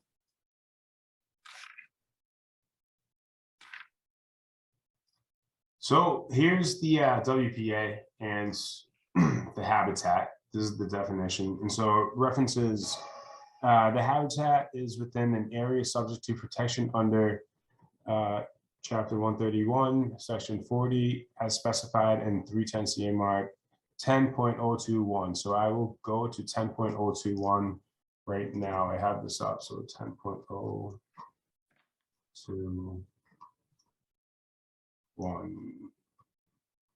which is, just bear with me.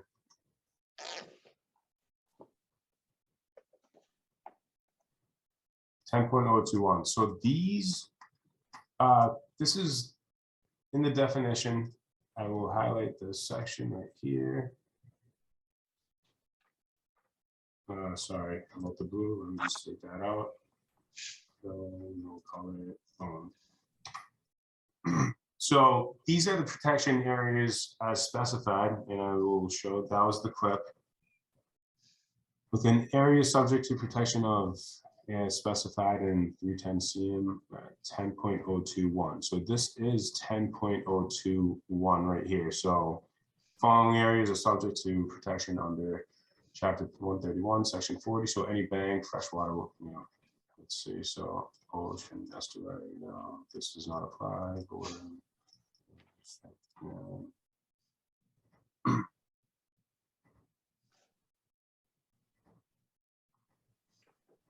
Any bank, freshwater wetlands. So there's freshwater wetlands on site, estuary, coastal, any creek, beach, or any river, dune, any stream, flat, any pond, any marsh, or any lake, or any swamp.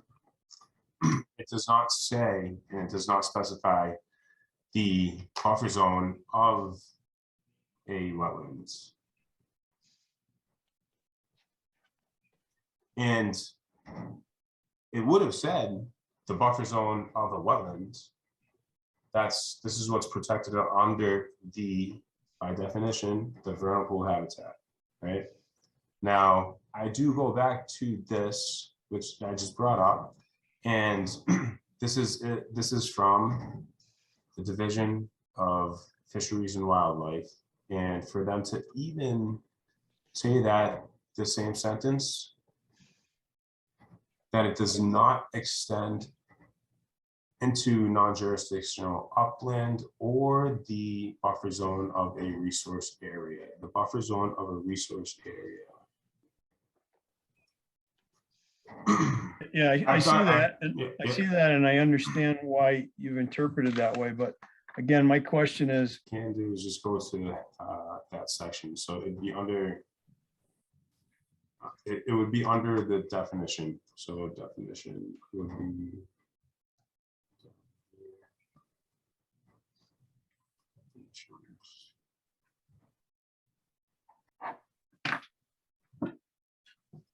Section 4, definitions of vernal pool habitat. Okay, Joe, go ahead. Thanks, Anika. I wanted to respond to Tom had a question about the Reading bylaw and our definition of vernal pools. So I did look that up. It's section 3J of the Reading wetland regulations. And it, I mean, I can read it, but it basically says it accepts the state definitions. The town of Reading accepts and adopts the current effective January 1st, 2012 requirements, definitions, performance standards, and regulatory restrictions for vernal pools as specified pursuant to 310 CMR 10.0 and the Massachusetts Division of Fisheries and Wildlife Natural Heritage and Endangered Species Program criteria at 321 CMR 10. So I don't think, so if the question was, does Reading have a Reading specific definition of vernal pool habitat that is, or vernal pool for that matter, that's different from the state one? I don't see that. Okay, thank you, Andrew. Okay. Thank you, Anika. And Giovanni, thank you for presenting this several times and talk with us about this. It's an interesting project, and I appreciate the changes that you've made in response to our comments and the discussion about this. The vernal pool discussions we're talking about, one, I disagree with your interpretation. It says not in a non-jurisdictional area, which it's not, and not in a buffer zone, and you ended it at the buffer zone, but you should extend it after it's past the buffer zone. But beyond that, I'm not sure how much it really impacts the project. I wish you would show us a drawing, just assuming the 100-foot buffer is as we're interpreting it, how does it actually impact it? So we could actually have a conversation about it, but you haven't done that. So my comments are really about what you're asking for. So if you clarify, you clearly stated about how you wanted to convince us about the variances. And I think A is that there's no alternatives. And I think the alternative from our point of view is that it remains conservation land. And that is still, I don't know about the other commissioner members, my preference. I think as a Conservation Commission member, this land is better as conservation land rather than, or as woodland with a vernal pool than as a single family home that's clear cutting a good portion of it. Regarding the mitigation measures, you have done some good stuff, so I do appreciate that, and you've been listening to us and you're trying to work with us. But again, I don't think they're enough to qualify for approving a variance. And then most importantly, C, for overriding public interest. To me, this is the character of Reading, passing by these trees and these forests, and I do not see this as an improvement of the character, especially from a conservation point of view.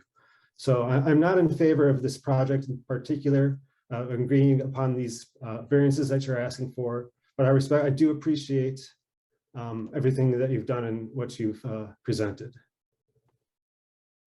Thank you.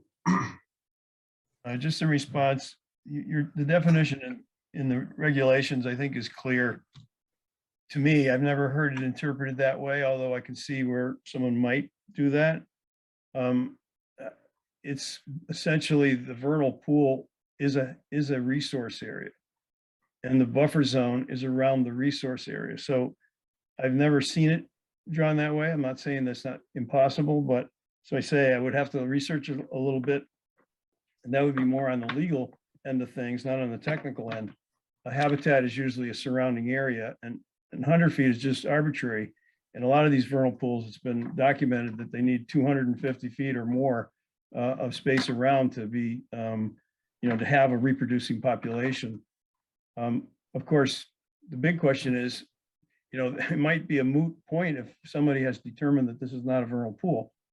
And I don't think that the commission would be out of order in this case, especially where, one of the alternatives is no development at all, to ask for a wildlife habitat evaluation from an expert in wildlife biology. I think that would probably answer the question, is this a habitat? And, where does the habitat extend to? I think from the regulations, in my opinion, it would be 100 feet around the entire vernal pool. Andrew, did you have another question? Thank you, Tom. Okay. No. Okay, thank you. Any other questions from commission members? John or Brian or Martha? No. Yeah, I do have a few. And I'm glad to hear Tom's statement that he is used to seeing the habitat protected 100 feet in a full circle around the vernal pools, because that's what I have always seen and heard that was the case. So I was very surprised by this corner cut out in order to be able to put a house in. I have other concerns about the proposed plan. For example, you've got the infiltration system shown on the south side of the house going towards the wetland. But we know this is a very wet property, and I am concerned whether the bottom of that stormwater infiltration system is really high enough above the water table to be effective for filtering the amount of water from such a large footprint of impervious surface. So that's one of my questions. Do you have a answer to how high up the bottom of that stormwater system is going to be? We do, and it is located, wait a second. So we have, this is the profile view of the system. So the bottom of the bed will be at elevation 200 and about 10 inches, right? 2.83. If we go into this area, it will be regraded, and I know it's a little messy. I can maybe show you, well, let's just stay right there. So the top of the elevation will be at about 205 over 20, like over 205. So it'll be about 205.5. But we have, let's see. So we did on-site testing, and the testing that was done on site, it was determined that the lowest, the estimated seasonal high water table in the locations of testing that were done about in the driveway area over here was that it was at about 198.83. And so that was in this location over here. Now, yes, you can say, well, what is it over here? We can do testing, but from my, from my opinion, that knowing that this is, if you look at let's take a look at the existing contours, right? So existing contours in this area, it grades up pretty significantly well. You have the wetlands down at about elevation a little less than 201, you know, and over here, and it's funny because the testing was done, soil testing was done at about over here. So the top elevation of the testing was at about 202.5, and it determines that the estimated seasonal high water table was at 198.83. So if you do the math, the difference of that is about 3.5 feet lower than the surface grade. That was done by a certified soil evaluator. So we did walk the site. We noticed that the B wetlands, it did start to gradually slope up a lot quicker than it does over here. And so I feel comfortable that if we put a system in this location, you know, knowing that it was the estimated seasonal high water table was at about, you know, this location and about 3 feet, 3.5 feet under, I would feel comfortable with that. Because this raises higher, you have that additional, you know, water table. And I feel comfortable that it is going to be raised above the estimated seasonal high water table. What's the design elevation of the bottom of the infiltration system, whatever you're using? That is at elevation 200.8. Which looks awfully close to the edge of the wetland to me, which the wetland looks to me like it's at about 200, 201.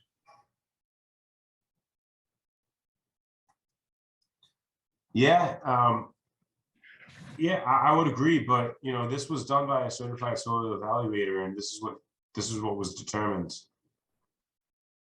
That the groundwater elevation in this location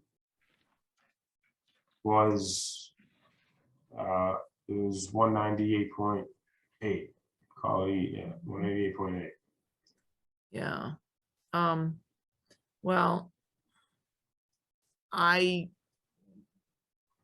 I'm not a certified soil evaluator, but if I'm standing on the edge of a wetland where they have marked the wetland line, I would think that's a pretty good indicator of where the water table is. And that would be above 200, not below 198. So I'm just saying that's a concern I have. And, you know, you're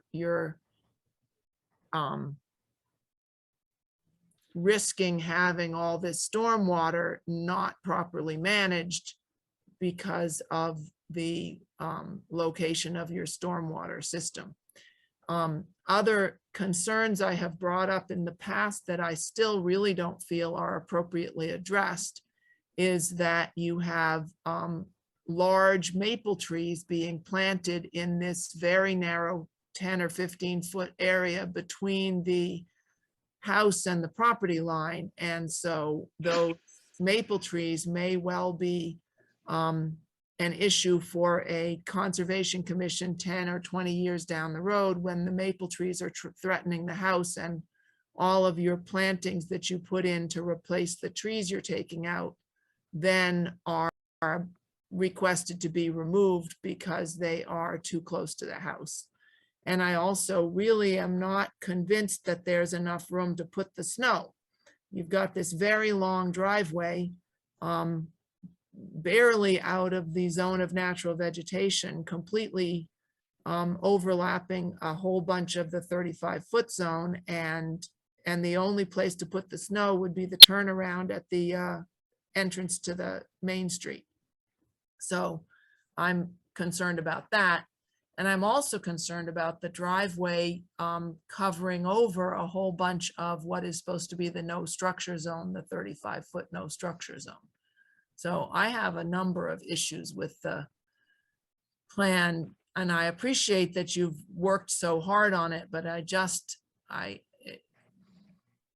I'm having trouble making it seem to make sense to me to put that big a house that far off the road and no place to put the snow.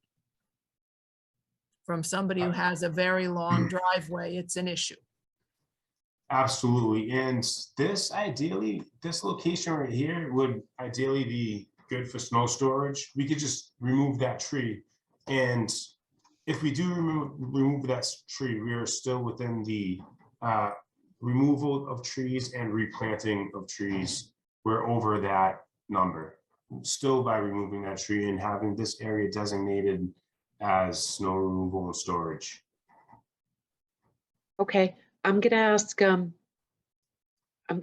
Joe. Joe, I saw your hand up. Did you have a follow-up question?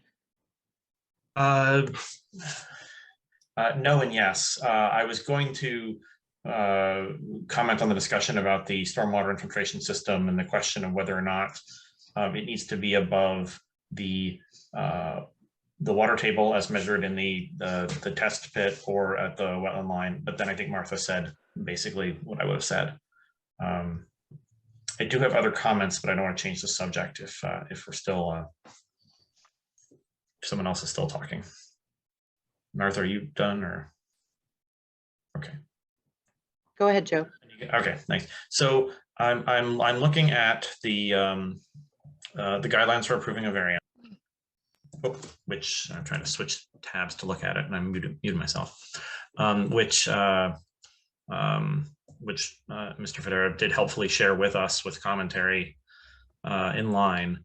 And so in order to grant a variance, I understand these conditions have to be met.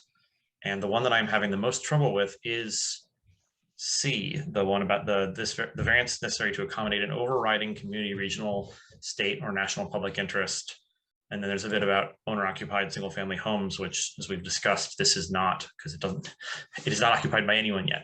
I understand that the bylaw is intentionally more permissive if someone is doing something to their own house that they already live in. But in terms of,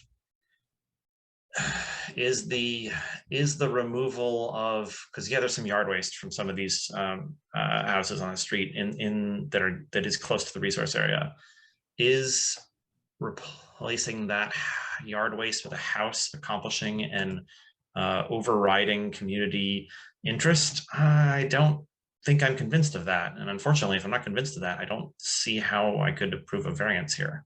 So that's where I am with this.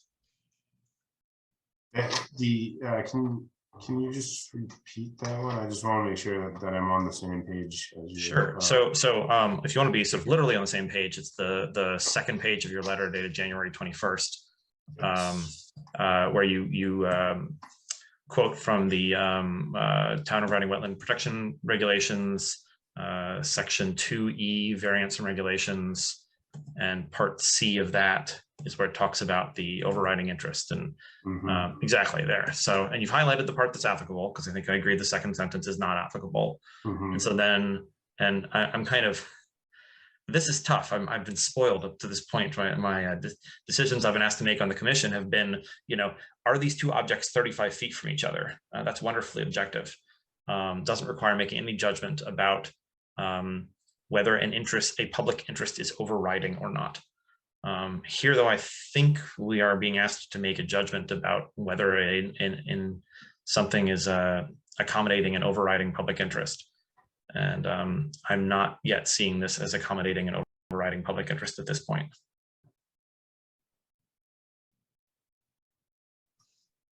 Okay, I will make note of that.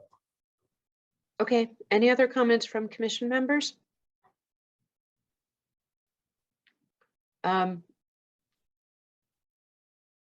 can't see everybody, so just unmute. Okay. I'm not seeing any. I just want to comment. The biggest obstacle to me for this particular project is the development of raw upland right next to a vernal pool and right next to the wetland. The comment that you're improving the land from dumping by putting a house there is not, to me, an improvement that's commensurate with the Wetlands Protection Act. The comment that cleaner water is going to be discharged to wetlands now, that doesn't ring true when you're talking about adding a vehicle driving in and out of there, and whatever discharge and waste is going to come off of vehicles going in and out of that house. The 3 birdhouses, I'm all in favor of birdhouses, but those are temporary and are probably, you know, I think birds, you know, it could be better living, you know, better suited living in you know, oak trees. The invasive removal is really limited. You're not reaching out into the wetlands or to the extended areas of the parcel. There's some filling.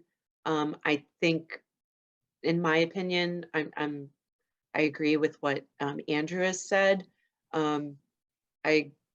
His comments on this project, I agree with what Tom commented about, a wildlife habitat evaluation, to really understand the value of the land that's going to be basically obliterated here next to a vernal pool.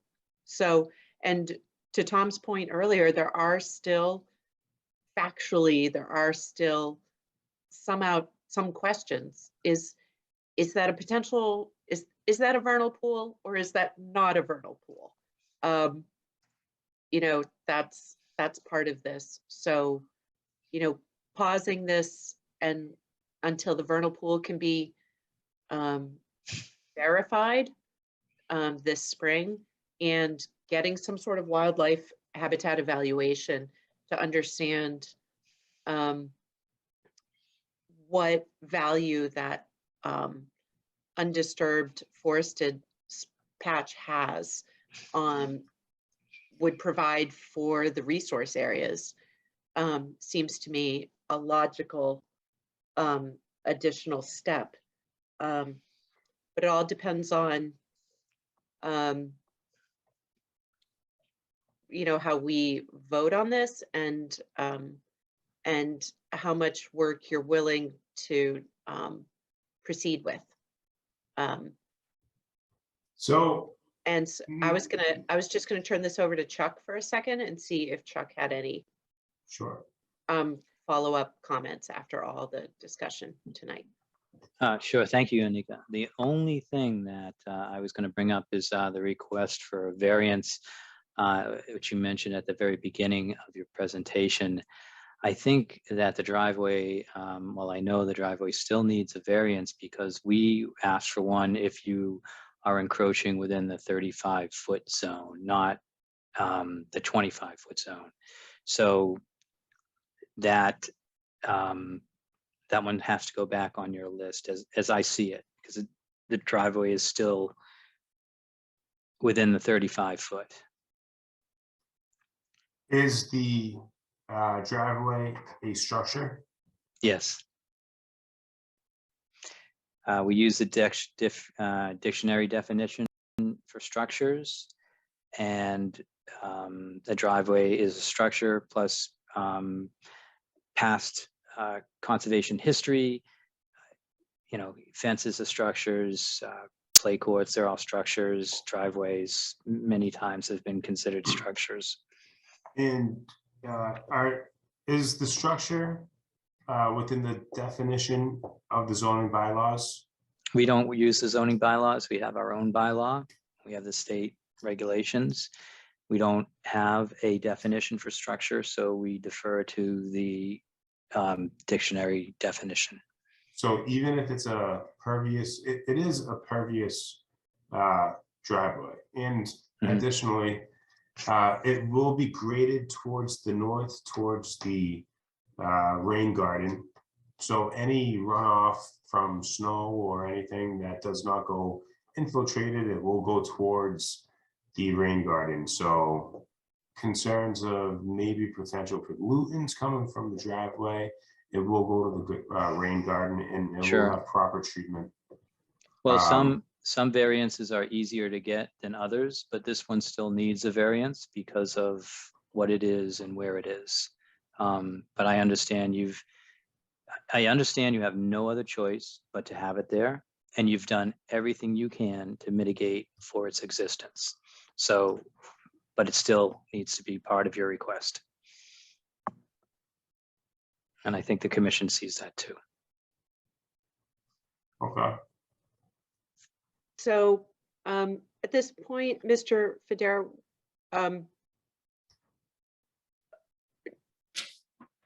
we could take a vote on this tonight on variance requests. You could revise your variance requests. We could take a vote on whether or not we need to see a habitat evaluation. We could take a vote on whether or not to put this on hold until the vernal pool habitat is verified this spring. So there's a lot of factors in the air, and we can go in all of these directions. And I just wanted to kind of hear from you about what you'd like to do at this point. I don't feel comfortable. It sounds like, you know, the commission's opinion on granting variances are not very favorable in this time.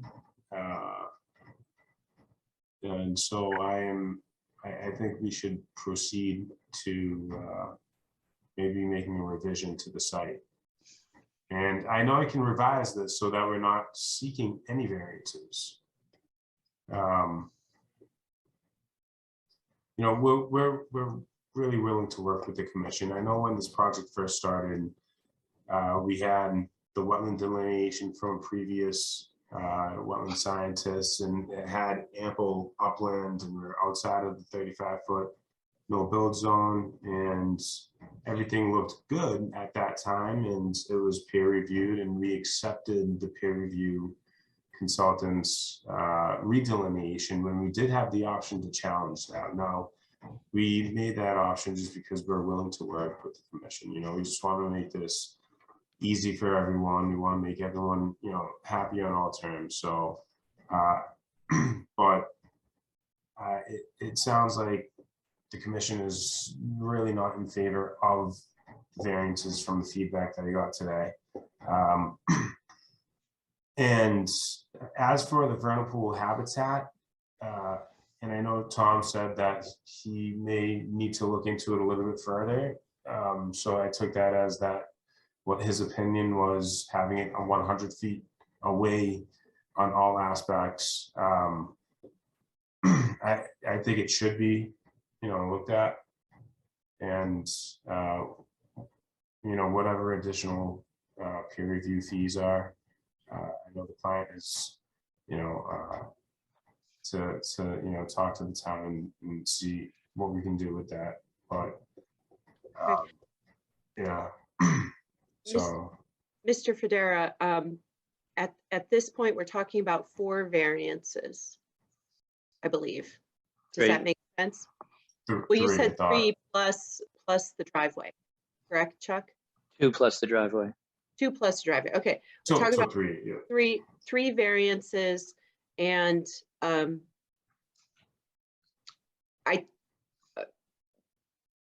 I'm not exactly sure.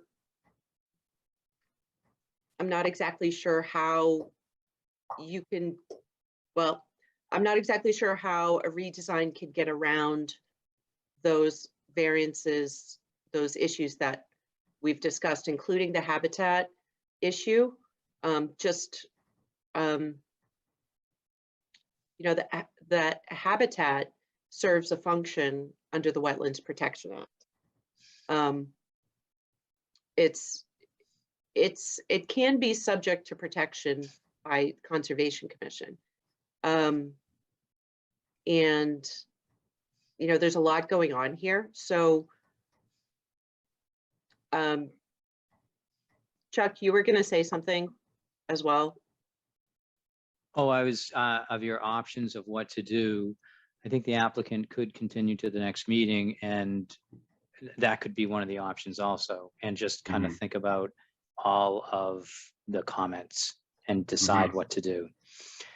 And Anika, to kind of add on to what you're saying, I feel very confident on what my stance is with the vernal pool habitat. I did a lot of research, I talked to experts, and I feel 100% confident on what the vernal pool habitat stands for as I show it here on this plan. And so, you know, I'm happy to get more feedback from maybe another peer reviewer, but I feel 100% confident on what I show here. I will stand by it.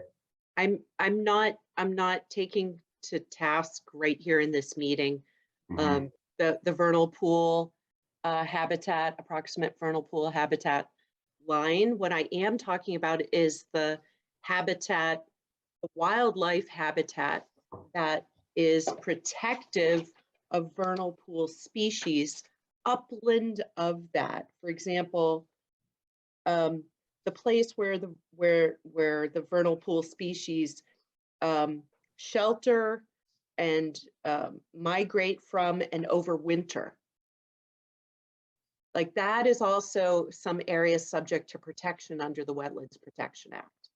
And it's not the area defined inside of your approximate vernal pool habitat. It's upland, it's outside of that. I'm getting definitions from the WPA, and well, I'm reading straight from the wildlife habitat evaluation section of the WPA 1060. And so protections are written into the regs for vernal pool habitat overwintering areas, right? So that's not the vernal pool, right? It's not the defined vernal pool. So 1060 from so as kind of to what Tom had said earlier, it really makes sense to me that to understand the impact of this development on the vernal pool, that a wildlife habitat evaluation makes a lot of sense. It starts to answer the question of which resource areas upland of the vernal pool are going to get affected, and how much, and how do we design performance standards to do that? So this right here, let me just highlight it. Sure. The wildlife habitat is referring to these section right here. So this is, so wildlife habitat characteristics of inland resources, so banks, land underwater bodies or water bodies, vernal pool habitat, lower floodplains, riverfront area. I do not believe we are within any of these. So the wildlife habitat, Giovanni, excuse me, if you look at C1, vernal pool habitat. Is food, shelter, migratory and breeding areas, overwintering areas for amphibians. That's the upland. It's not the vernal pool. It's not the defined vernal pool. So protection of habitat is part of what our mandate is. Giovanni, you're reading in the wrong place. Inside your red box. That part. C1 inside your red box, right there, where it says overwintering areas for amphibians. That's what Anika is talking about. Yep, and this wildlife habitat evaluation is for a proposed project that will alter wildlife habitat beyond the vernal pool habitat. So, you know, a wildlife habitat evaluation that is done on this parcel based on this project that says that the alterations happening there will have no adverse effects on wildlife habitat. Well, that sounds like something that's reasonably permittable under the Wetlands Protection Act. All right, so here's the thing. We're in what, 60? What, wildlife habitat evaluations, okay. Yep, 61. So this is not for rare habitat, so, If you look, if you read A, it says to the extent that the proposed project, and we're not on it, we do have inland banks, we do have land underwater, we don't have riverfront area, we do have land subject to flooding. land subject to And flood, to the not extent- within the 100 foot, not within the 100-year floodplain. Or will alter other wildlife habitat beyond the thresholds, which are the same thresholds listed before that. So I would need to, Such alterations may be permitted only if they have no adverse impact on wildlife habitat.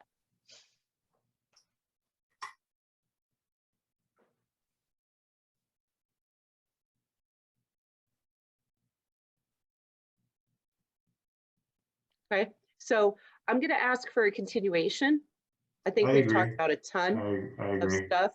I thank you for your patience and, you know, and highlighting all this and digging into it and, you know, discussing it with us.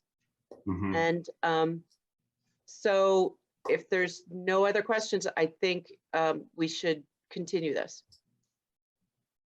Just as a note, and I'm just throwing it out as a note, we're getting pretty close to the optimum time for evaluating vernal pools, which would be, you know, like mid-March or so or after.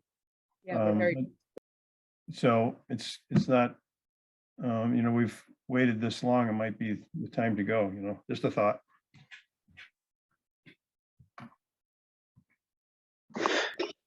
so Giovanni, that's something else to consider is we are close to the season when vernal pools are certified. Okay. So, you know, we're operating with a certain amount of assumptions. If you want to, I think what Tom's hinting at is if you want to continue, request a continuance until the vernal pools can be verified, the wildlife habitat evaluation can be done on the upland area based on that project. Okay. But, you know, understand that, you know, the comments, the comments tonight are, you know, there's a lot of very challenging aspects to this project. Absolutely. It's a very hard project from our perspective to find a way to approve because of the development of the raw habitat. So, and the proximity of the vernal pool and all the tight setbacks, just the setting. So it's got a ton of challenges. Absolutely. So at this point, I'll entertain a motion to continue, and if commission members want to continue, you know, we'll see how they vote. But before that, I'll just open it up to the public, see if there's any questions from the public. So if you're here watching, thanks for sticking with us. Under your reactions button, raise your hand. There's Scott Berger, I believe, Chuck. Yes, I'll let Scott. And then Scott, you're unmute. You can unmute. Can you just introduce yourself? Okay. Scott, please? Yes, If you could say your name and where you're from. I'm Scott Berger. I am at 1301 Main Street, I'm a butter to this property. I'm just north of it. Thank you. So first, I would like to thank the commission for your diligence and effort on this. Much of the things I wanted to say tonight have already been said, so I won't take up a lot more time. I fully support and echo the comments from Andrew, Martha, Anika, and Joe about the concerns. I've lived here for 10 years. I will just add that I can attest to the abundance and variety of wildlife that does live and thrive in this area. For what that's worth, it definitely is supporting a lot of wildlife, that property. And it's also very wet right now, which speaks to the drainage issues we were talking about. These past couple of days have given me a very good view of my neighbor's property to my east, 11 Nelson. Their downspout from the house drains onto my property, and my property drains towards that property that's going to be developed, where we're talking about the driveway being and the snow being pushed to create banks. And Giovanni, we've actually met and discussed this. He's seen the property and he knows that's a low spot, which is why he's proposed the rain garden and why that needs to be there. But I do believe that is of significant concern. And I don't know if this has been brought up. I think maybe Martha had in the past. All of the trees we're talking about removing, all of these old growth trees, and the root system specifically was mentioned, that soaks up a lot of water. When that's gone, how much more standing water will there be? If that is of importance to discuss, I'll just add that there's a lot of vegetation being lost, a lot of habitat being lost, and I just wanted to add that in support of the previous comments. Thank you, Scott. Chuck, I see Michael's iPhone, so. Move over to Michael. Yep. Michael, Okay, hi. Michael. Can you Yes, just, hello? hi, we'll take your comment. You just introduce yourself and say where you live. All right, so I'm Michael Salamoni. I'm one of the developers in the project. So if am I understanding this correctly? I remember in the past meetings, we were talking about replicating wetlands, and you guys offered, or you guys suggested the variance. So it's just like, my question is, would you guys prefer us to replicate the wetlands or keep them? Because I was understanding that that was your idea.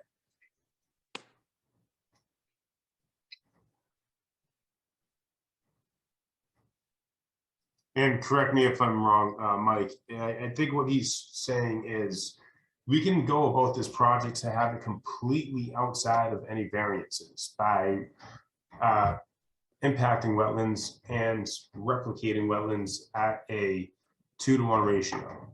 And by doing that, we would have no variances in that case. And I believe that's what Mike was referring to. Yes, exactly. I'm just gonna, if I can just comment on that. If that's if that's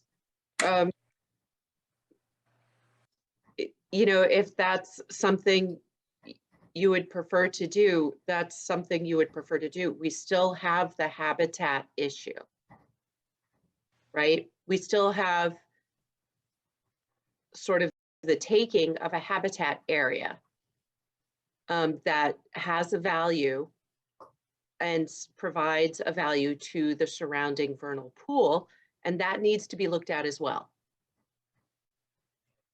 Okay, I understand. So, and if what would be our next step? Should we get an attorney to interpret the rule? I can't tell you what the next step is, but as you, I mean, I can't guide you to the next step. It's up to you.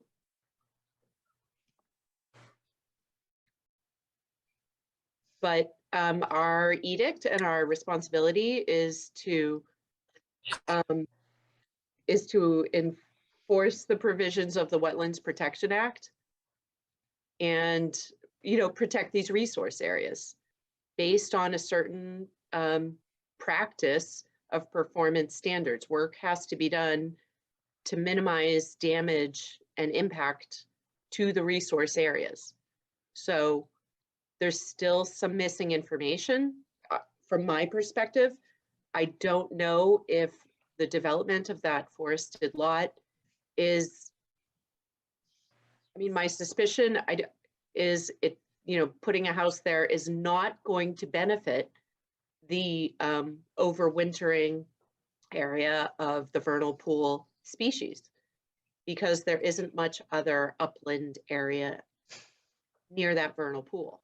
So, you know, I don't have enough facts to, you know, to explicitly deny the project right now, but there isn't a lot of information right now that's telling me that you're very close to getting an approval either, because what I've heard from all the conservation members tonight is that the variances, and again, we didn't vote, but that the variances, a number of people have expressed that the variances weren't sufficient from their perspective.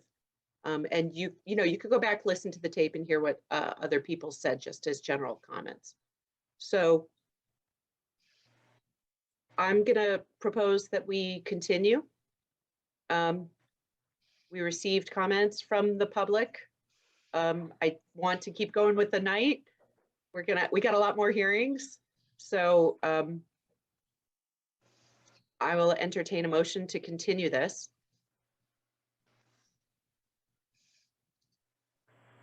I move to continue the hearing on Lot A Main Street to our next meeting on February 23rd. Thank you. And hold on a second, Andrew, your hand is up. I just wanted to respond to Mike from my point of view, since I don't fully understand the replicating wetlands plan. If you want to show us what that looks like, I'll definitely entertain it. My preference would be to work within the constraints that you have and try not to ask for any variances, or if you do, minimize them as much as possible. I still think you could adjust the plan, and at least for the building footprint, you're going to have a variance for the driveway. I don't see any way around that, but the building footprint doesn't need one. So there's ways of adjusting that, but that's just my point of view. If we're going to come back about that. No, that's fine. Just want to make sure. Okay, is there, and he seconded it, so let's take a vote on continuing. Andrew Driven, I approve. Brian Bowe in favor. Joe Carnahan in favor. John Sullivan in favor. Martha Moore in Did she say in favor? Okay. yes, Anika Scanlon in favor. Okay. So thank you. Thank you. We'll see you at the next meeting. Absolutely. Okay. So Chuck, let's move on to 51 Sanborn Drive. 51 Sanborn Drive has contacted me and asked to withdraw. So I need a motion to withdraw. I guess the way it's done without prejudice, just a motion like that would be acceptable. And they'll Okay. come back when they have more information and can get a hold of an arborist. Okay, so I will make a motion to withdraw the RDA for 51 Sanborn Lane, file number 2021-14, withdrawn without prejudice. I'll second that. Okay, vote Andrew please. Driven in favor. Brian Bowe in favor. Joe Carnahan in favor. John Sullivan in favor. Martha Moore in favor. Anika Scanlon in favor. Thanks, Chuck. Thanks for that. Okay, the next item is 16 Varney Circle. Is the applicant here for that? Sure, that's Jack Sullivan. I'm just trying to locate him right now. Okay, got him. Okay, in that case, we are going to continue the public hearing for notice of intent for 16 Varney Circle, filed by Theodore Carmone under the, filed under the Massachusetts Wetland Protection Act, MGL Chapter 131, Section 40, and the Reading Protection Bylaw, Section 7.1, for construction two additions onto an existing single-family house within buffer zones of a bordering vegetated wetland. The application and plans can be viewed during regular business hours at the Town Hall Conservation Office at 16 Lowell Street, Reading, and on the Conservation Division page under the current project, 16 Varney Circle, Assessor's Map 29, Lot 109, DEP file number 270-0754. Jack Sullivan, is this one of your projects? Yep, this is my project. For the record, I'm Jack Sullivan, owner of the Sullivan Engineering Group, and we had continued for a few meetings. We were exploring possibly donating some land to the town, and this donation would provide a connection between two abutting town-owned properties. And my client was looking into it with a local attorney, and he did talk with his mortgage company.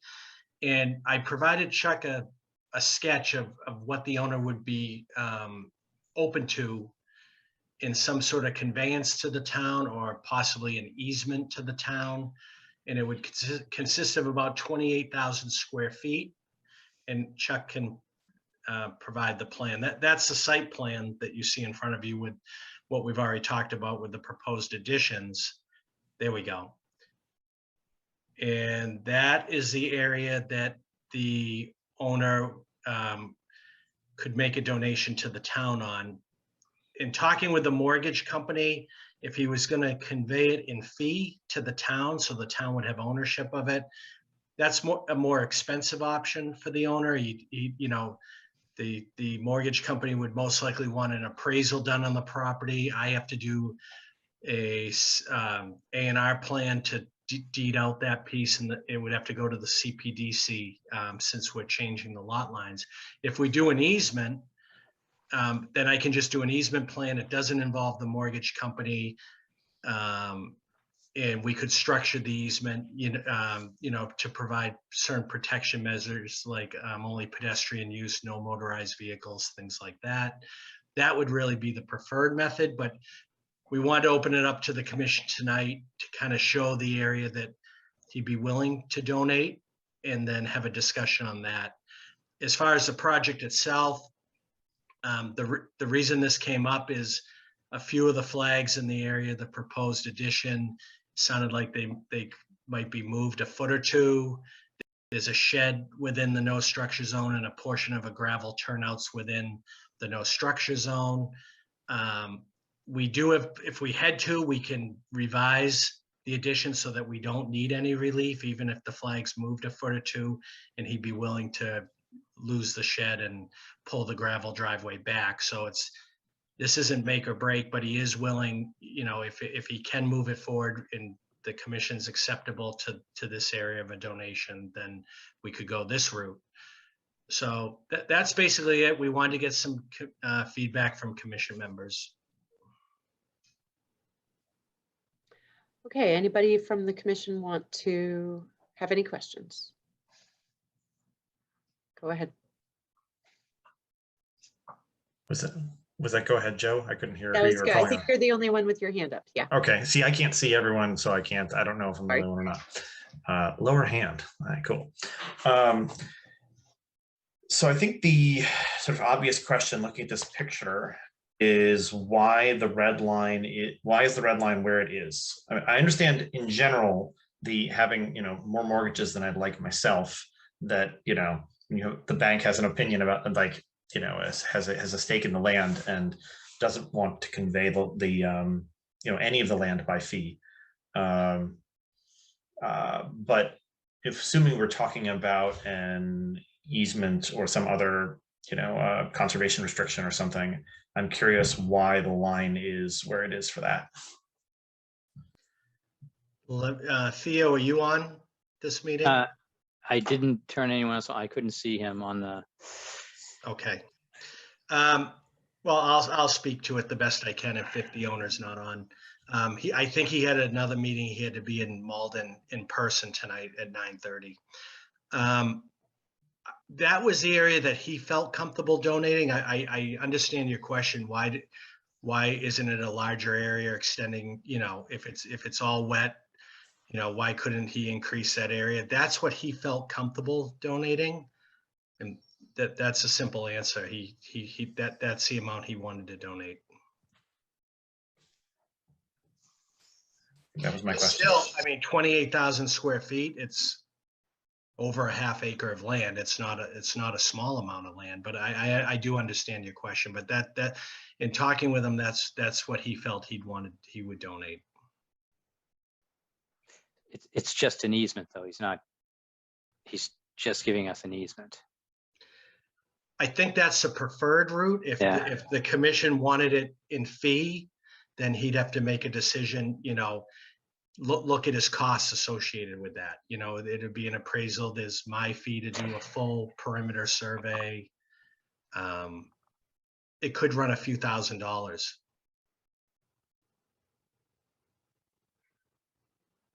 Okay, Brian. Hmm. And then Andrew. Yeah. I wanted to follow up on that actually. So Joe asked a good question.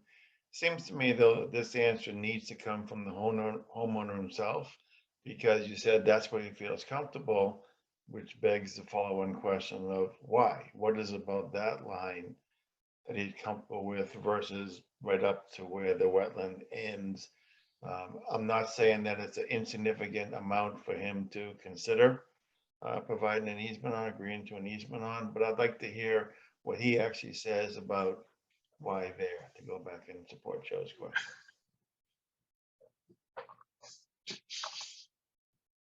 That's it, Anika. Okay, Andrew. I have the same question. I was just curious why that line is where it is, and without the owner here, we're not really anywhere. I have to ask, and this is a more of a legal question though, but wouldn't there be tax benefits to him donating the land in the end? I know he's got initial costs, but when you give all that land away, aren't there tax benefits? But this could happen off. I could do my own research. And it's kind of, so I'm good. Okay, thanks, Martha.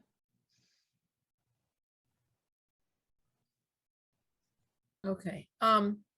I'm curious if anybody knows whether that part of the land that he is suggesting donating is all wetland, or are there any upland areas in this long, narrow rectangle? Has anybody investigated the topography of that area? Martha. There is a spot out there that's upland, and I'll try to bring up the plan, but you guys can continue talking as I fumble through this. Until Chuck provides more accurate information, I looked at the town GIS website, and it maps DEP wetlands through that entire, from the wetlands that are delineated behind the house all the way to the end, inclusive and past the end of the parcel. But again, we know that sometimes the GIS mapping can be inaccurate. Mm-hmm. It's not it's not a guarantee. So a real benefit to the town receiving this conservation easement or donation in fee or whatever it would be, has to do with providing a wildlife corridor from one side to the other of these two large properties that the town already owns, is my understanding. Is that correct?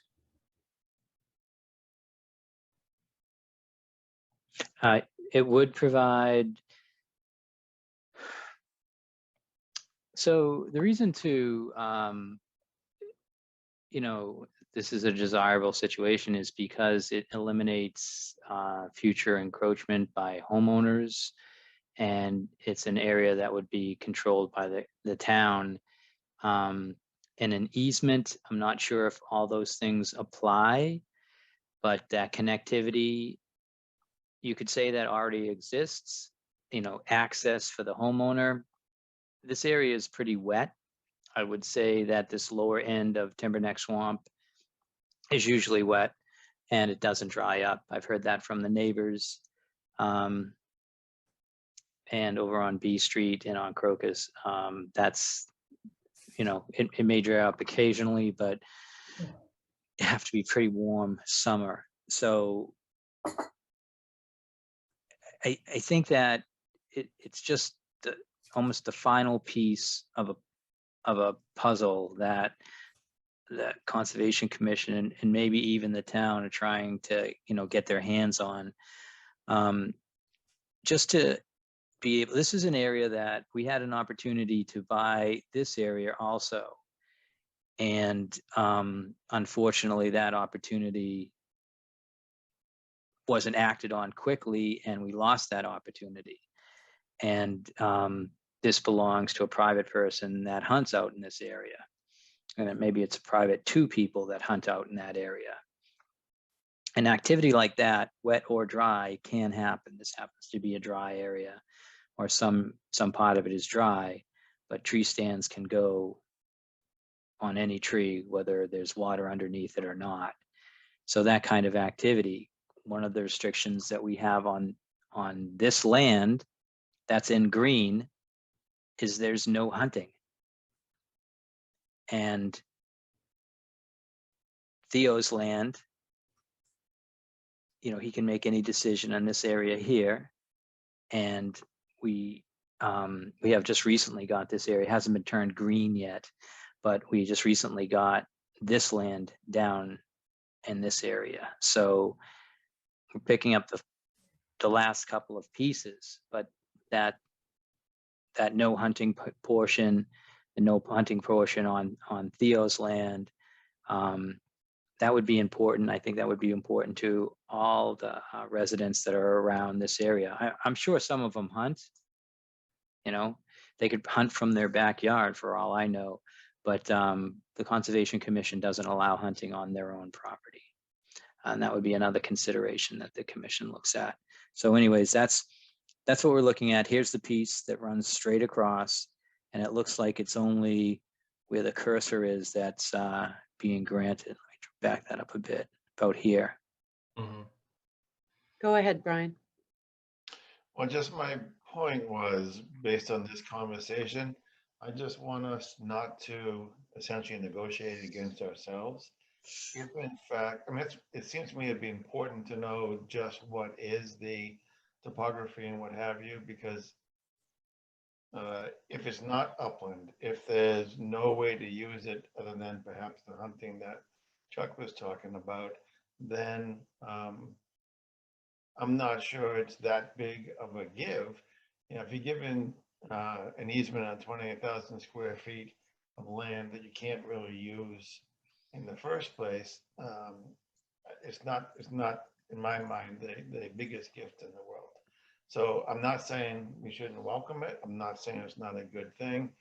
I don't know that we should do it blindly until we know more about the topography, which looks like Chuck is bringing up. This is a dry section right here.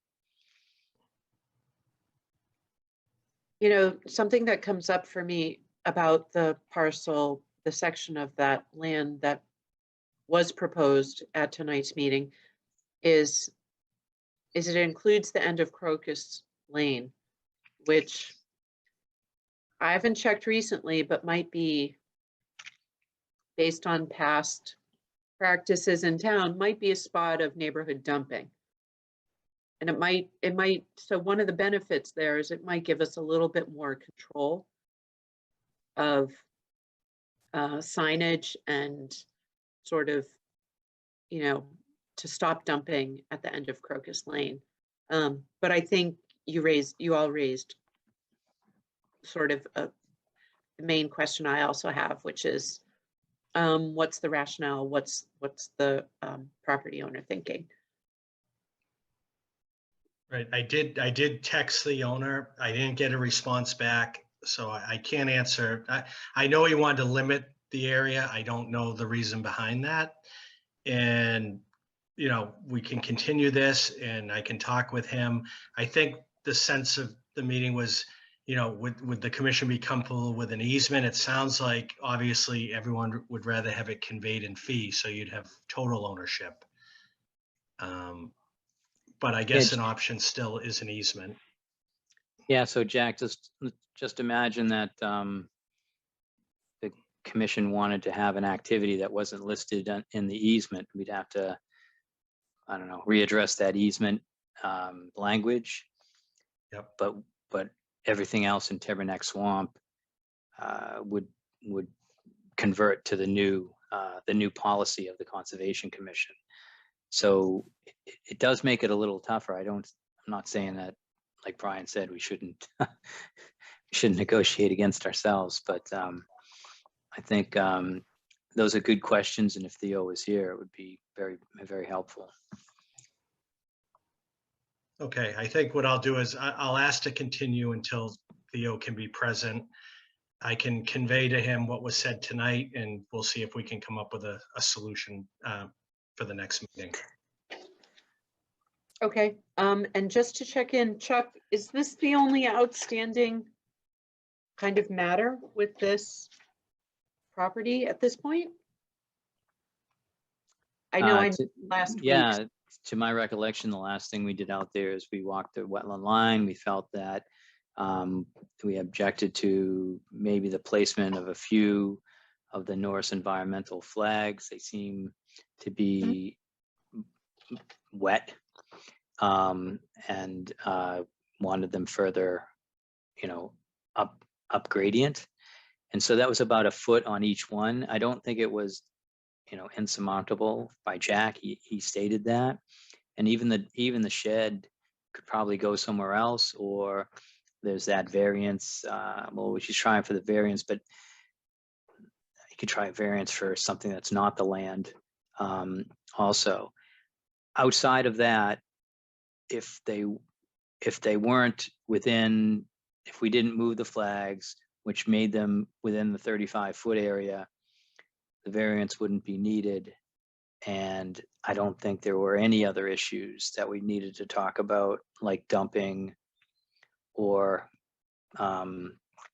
whether they're beyond the 35 grading or infiltration or anything like that. I do think that when Jack comes back and we haven't been talking about this meeting, this application, he might just do a refresher and talk about the two additions, any infiltration, and just give a summary like that. And then we could move forward. But I don't remember anything that we were stuck on. Okay. I'll be prepared at the next meeting to give the summary, like Chuck said. We'll know what's going on with this land, and then I can summarize the project again to the commission, and hopefully we have some solution. I'll have the owner on for the next meeting. Okay, in that case, any other questions from commission members? Okay, not seeing them. Are there any questions from members of the public on 16 Varney Circle? Please use the reaction button, raise your hand. I don't see any. So I'll entertain a motion to continue. I'll make a motion to continue 16 Varney Circle to our next meeting. Second. Andrew Durbin, I approve. Brian, all in favor? Joe Kernahan in favor. John Sullivan in favor. Martha Moore in favor. Nika Scanlon in favor. Thank Thanks, you very Jack. much. Thank Are you. you Thanks, staying Jack. for other hearings, Jack? or- I have another hearing coming up. Okay. All right. I'll see you in a little bit. All right. So let's move on to 25 Pittman Drive. It's 35 Pittman. Oh. Okay, 35 Pittman. Sorry. All right, so 35 Pittman Drive. We're going to open the public hearing on a request for determination of applicability filed by Quang Ma and Kapeng Ma under the Massachusetts Wetland Protection Act, MGL Chapter 131, Section 40, and the Reading Wetland Protection Bylaw, Section 7.1, removing the existing in-ground pool, dispose of the pool walls liner, and fill in the hole with clean fill, loam and seed at the ground surface and replace the existing slab and walkway by the house. The project is within the buffer zone of a bordering vegetated wetland. The application and plans can be viewed during regular business hours at the Town Hall Conservation Office at 16 Lowell Street in Reading, and on the Conservation Division page under the current project 35 Pittman Drive, Assessors Map 39, Lot 101, RGB file number 2021-19. Okay, So- and can the applicant raise their hand so we can recognize them?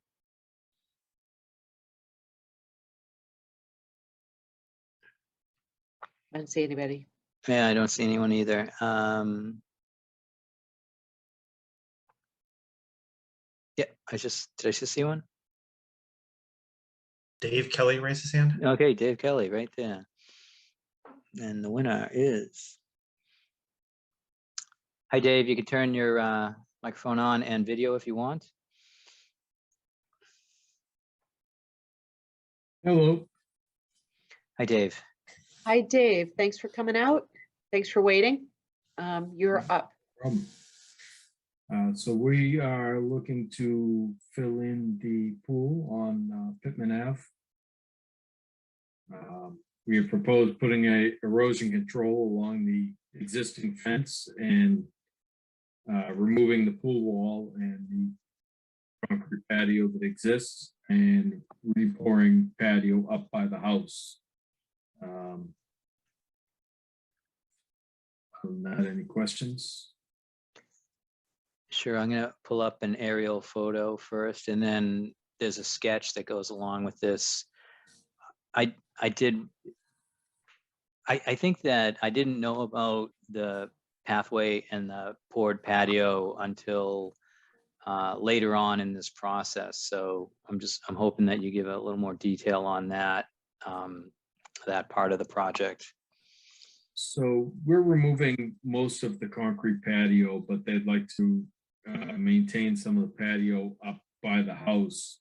So we're gonna have to remove it in order to take out the pool wall and then re-pour up closer to the house. But everything else will be replaced with screen loom, and will be all impervious area moving forward, of course, with lawn seeded and all. Yeah, so how far does it extend beyond the house? Does it get, I'm just wondering if it gets back into the 35-foot area, and I'm gonna pull up the plan. I was gonna and say, see Chuck, it, but this is the plan here. So it doesn't show the, it doesn't show the patio. That's I'm so not that was sure yeah. the exact dimensions because there hasn't been wetlands, botanist involved in it at all. But really, we want to fill in the area to, recreate any impervious area to make it pervious, and just bring a little bit of patio back into the behind the house area. Do you know if you'll go beyond where the existing pool was, or is it between the No, house and the it picture of won't the be pool? beyond the house. It'll just be beyond where the pool was. It would just be up at the house. Up by the house. And I think we'll go back to the aerial photo unless people want to look at this some more. Okay.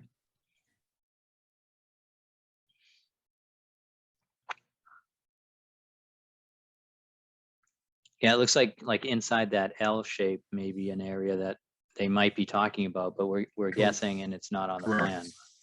Right.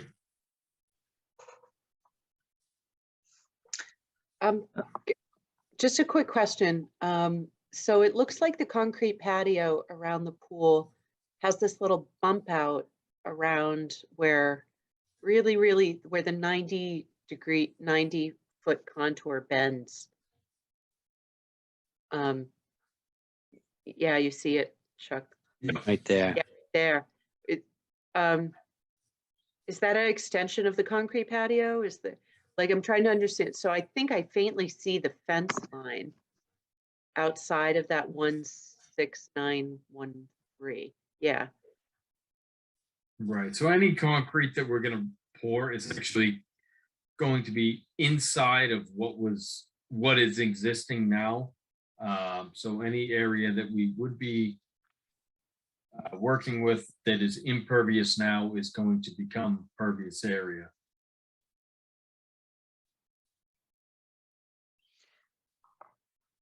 Okay.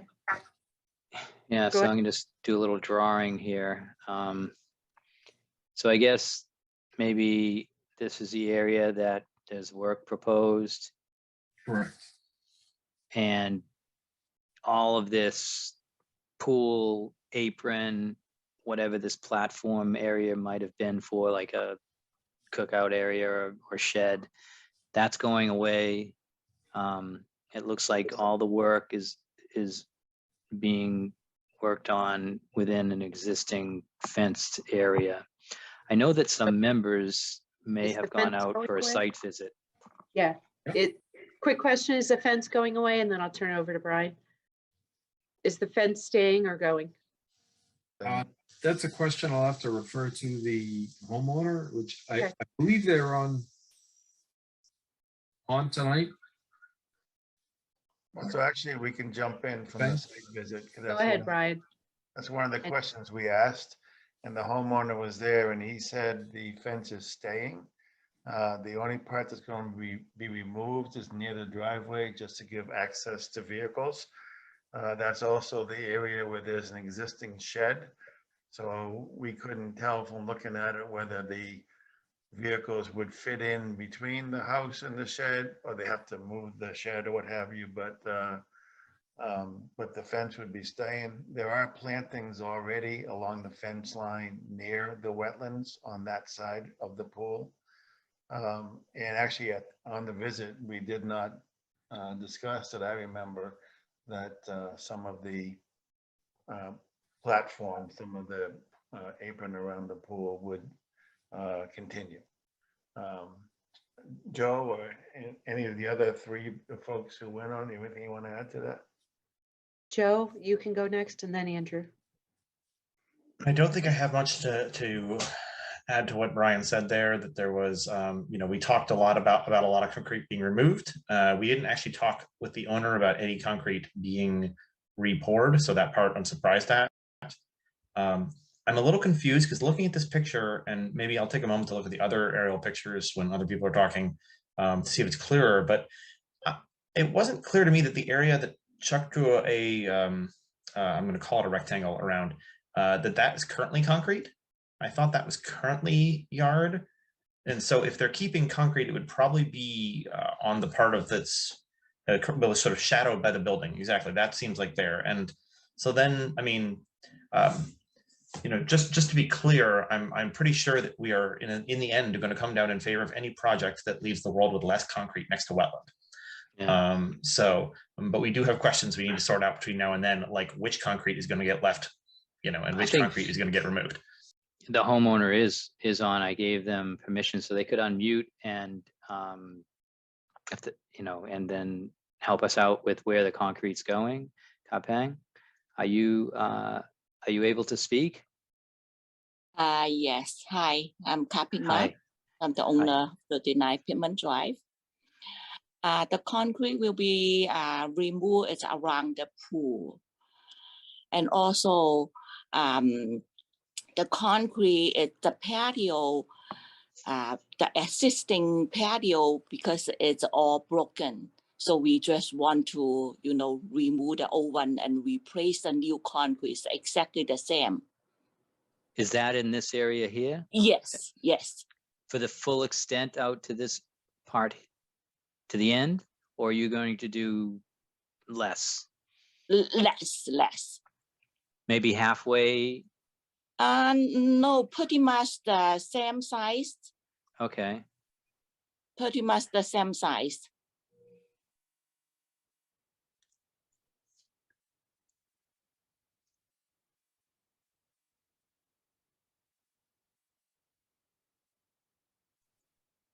Is that about what we're looking at here? Yes, Or- yes. Correct. Yes. Yes. Okay, and is it just going to, so what's the plan for the new slab? Is it just going to be, you know, are there going to be plantings around it? Are you going to have any structures on Yeah, it? they're existing. They have the flower bed, again the fence, and outside inside the fence. So, but not we're not planning to plant anything or any landscaping. We just want to fill up the pool and To put the lawn. and put the lawn in. Okay. Go ahead, Brian. Yes. Yeah, I actually another question for Dave. One of the things we were asking about, we understood that there's no stockpile area because you were going to essentially take the pool out and then bring the fill in and put it in right away without storing it for any length of time. Is that correct? Correct, yeah. We first order operation is to take the vinyl liner out, take the pool wall out, remove it off the premises, and then any fill that we brought in would go directly in the hole. So there wouldn't be any stockpiling. Okay, now that's a pretty abrupt downslope just outside the fence where it goes down to the actual wetlands. You're not real close to it when you're pulling things out, but do you think there's any risk that material tumbles that way, or the fence hold it in? Do you have any concerns about that? No concerns at all, because all the material is going to go into the hole, and we don't have to pile it off to the side and push it in. We will, everything will go into the hole. Nothing will be going off into any downslope towards conservation area. Mm-hmm. And is all the fill going to be loam, or are you doing something more solid? Probably more solid fill, and then usually loam towards the top before a screen topsoil. So you don't expect any compression? No, and we'll use the machine to compact, so we're not going to have any depressions as we're filling or after the fact. Okay, thank you. Nika, I'm all set for now. Okay, thanks. Andrew? Thanks, Nika. Yeah, I just have a couple, one question, one comment. Question is, when you fill this in and you add all the soil and the lawn back, which way is it going to go when you level it? Is it going to drain towards the wetlands, or is it draining towards the house? And how is that going to be configured? Well, given the pool area, pools are generally in a level fashion. It's going to be a fairly leveled area. We can grade the area, one way or another. Generally, people don't want water out pitched towards their houses, so we tend to do a gentle grade towards away from the house. But certainly we can adjust how you guys prefer. But of course, nobody wants water to their house. Right. So that gets to my second one, which is more of a comment. I think there's nothing really red flags about this. I think the wetlands are, I went to the site, everything was covered in snow, so you could only see so much. There was a fence around it. But right after that fence, there's the drop off to the wetlands. But I think just a better drawing showing the sites, what's there and what's happening after the pool's removed. So Chuck's not drawing it on the aerial photo. I think that would be good for you and the homeowners to have a real agreement of kind of what's going on anyhow. So I think that's what I would look for before we could, or before I would approve it. But I don't see any issues. I do think if you are going to drain it towards the wetlands, which makes sense, I'd like to see some proposed plantings so it gets absorbed. Some of that water gets absorbed by those plantings rather than going straight to the wetlands, because they're going to be using, you know, chemicals on the lawn and all that stuff. So we just want to be conscious of what's going into the wetlands after this gets filled in. That's my comment. Thank you, Andrew. Martha? Hi, thank you. Yeah, I have very few problems with this project. I think it'll be fine. I am concerned, just to be sure, that the erosion control will be being put down inside the fence and not outside the fence. Is that true? That is the plan, yeah. Okay, good. Yeah, because it's so close to the slope and the wetland, it would be possibly damaging to the wetland when you put it down. And have you got a specific type of erosion control? Are you using straw wattle or mulch socks or silt fence? In the past, with many other projects in other towns, we have used 8 or 12-inch straw wattle. I did talk with Chuck, and he mentioned you prefer the mulch sock, which I'm open to whatever you guys prefer. In either case, it was proposed to be on the inside of the fence. So before any, before the slope goes down towards the wetlands. Okay. And then my only other question, because there's all the snow, I wasn't really able to see the condition of the wetlands, but many homeowners in a similar situation would find that the appropriate place to dump their leaves and grass clippings would be in the wetland. And I have no idea whether that's the case with this family or not. And I would just encourage them to take their yard waste to the town compost area if they don't already. Because we do want to protect the wetland from any impact from yard waste. So I have no idea whether they do or not, because it's all snowy. I couldn't see that. That's a good point, Martha. Yeah, and that's all I had to say. Okay, seeing no other hands raised, I wanted to ask Dave, just sort of imagining excavating this pool. And so this pool, I'm assuming, might be deeper than 4 feet, the existing pool. It might, is that true? I believe it is. Okay, so if it's going to be down deeper than 4 feet, you might be eventually getting close to the water table, possibly at the bottom of the pool. And once you start encountering water and you're excavating, you could get some cave-in from the sides. So my question to you is, what do you anticipate is going to happen in this particular situation? And do you think that is something that needs to be kind of designed for or considered in terms of the pool removal and slope stability and stuff like that? What I would anticipate is once we've drained the pool out and gotten the vinyl liner and the steel wall out, should we be down at the groundwater table, which I imagine we will, using a stone fill at that point in order to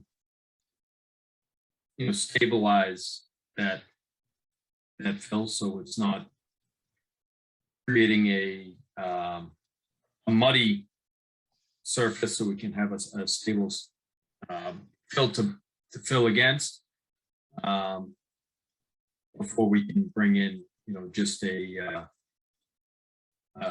good solid dirt fill on top.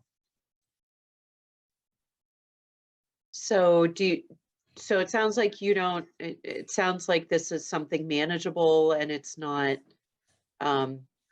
you don't sound, I didn't hear anything in there that sounded like you anticipate any significant side slope stability challenges. No, I don't think so by any means. By using stone, if we're into the water table, I don't expect we're going to have any slope challenges. Just out of curiosity, pure curiosity, what type, when you say stone, are you talking boulders? Are you talking gravel? What are you talking? Probably more of a gravel than a boulder, so we don't create cavities that could eventually have fill that are going to wash into and create depressions up top. Okay. Yeah, that was just something I was thinking about, because if, it's very possible that at the bottom of that pool, you're in contact with water that was otherwise flowing right towards the wetland from upland. Right. We don't want to create areas that water is going to constantly flow through or create any settling up top or allow any flow through to conservation in the future as well. Yeah, and my main concern, as I voiced with my question, is basically if those side slopes start to collapse because of the presence of water, it could, the excavation walls can start moving out quickly. Correct, right. And that's something that we deal with on a frequent basis that we kind of deal with as depending on the situation. But we have the same concerns that you do as well. Okay, Joe? Thank you. So that actually, so I was thinking as you're discussing the water table and so forth, and I started thinking about the physics here of wait, if this thing was, if the bottom of the pool was submerged in or was below the water table, it would be pressed up. But then on the other hand, it's generally full of water, which then made me think of a question. What is the plan for removing the water? Is the plan to pump it into the wetland, or is the plan to take it somewhere else? Or generally what we do is we're pumping it out towards the street, and of course we want to have the water neutralized before we're doing that, before it's so it's not a not chlorinated chemical issue going out to the street, and so it's not going out to so yeah, I think the specification that it gets pumped towards the street rather than towards the wetland is something we want to make explicit. However, once it goes to the street, it goes to a storm drain, which goes to the wetland. So regardless, we want that water neutralized. Yeah, neutralized is the key point. Yeah. And how does it get neutralized? Sorry, go ahead, Chuck. Oh, well, there's guidance from DEP on this, but I was just raising my hand. I would prefer to see it pumped out onto the lawn and let it make its own way back to the wetland, and a lot of it will infiltrate before it gets there. I don't know if Dave was suggesting he was going to pump it in the street or towards the street, which would effectively do what I'm asking. But he can talk about neutralization. Well, there's a lot of side yard too next to the driveway. There sure is, yeah. Yeah, so we can definitely go onto the lawn, and that's gonna, help to disperse the water as opposed to going directly into the sewer, directly going to conservation. As far as neutralization, we can check the water before we're pumping it as well, at this point in the year, there's not going to be any chlorine in it, even from when it was closed back in the fall. Certainly we can check that. Yeah, from the guidance, I think they only asked you to wait 3 days anyways. So Yeah, and we're it's looking been at much 3 longer than months. that. And then the timing of this project, obviously, with all the flooding going around in town at this point, you're not talking about doing this now. This would be a spring project when it would actually, the water would actually filter into the ground, right? Correct. Okay. Okay. Any other questions from commission members? Any other questions from the applicant or the public?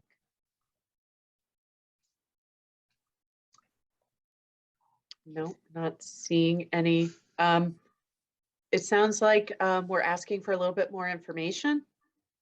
And Chuck, I'll start the list, and whatever I've missed, everybody can chime in, but it sounds like a better drawing of where concrete's getting removed and where concrete is getting reinstalled.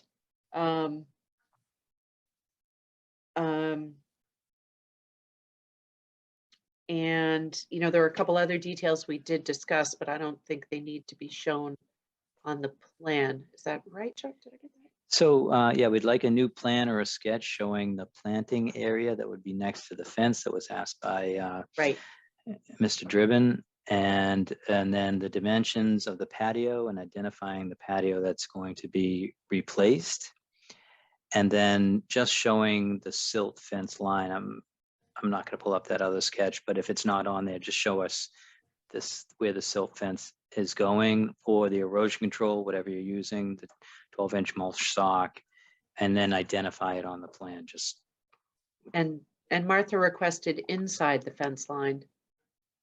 of course, yeah, as close to the project as you could get. And I assume you're working from one side of the pool, so I guess it could get on the other side. And that mulch would make, yeah, that mulch sock, after you rip it open, it would make a nice barrier up against the fence to start planting in. So it's going to have 2 uses on this site. Okay. Does Just that make wanna add sense? one more Oh, go ahead. clarification that would be helpful is the fence on the driveway side where there's an existing shed. Just what part of this fence is going to remain, and what part's going to be taken down so that you could get the equipment in to do the work that needs to get done.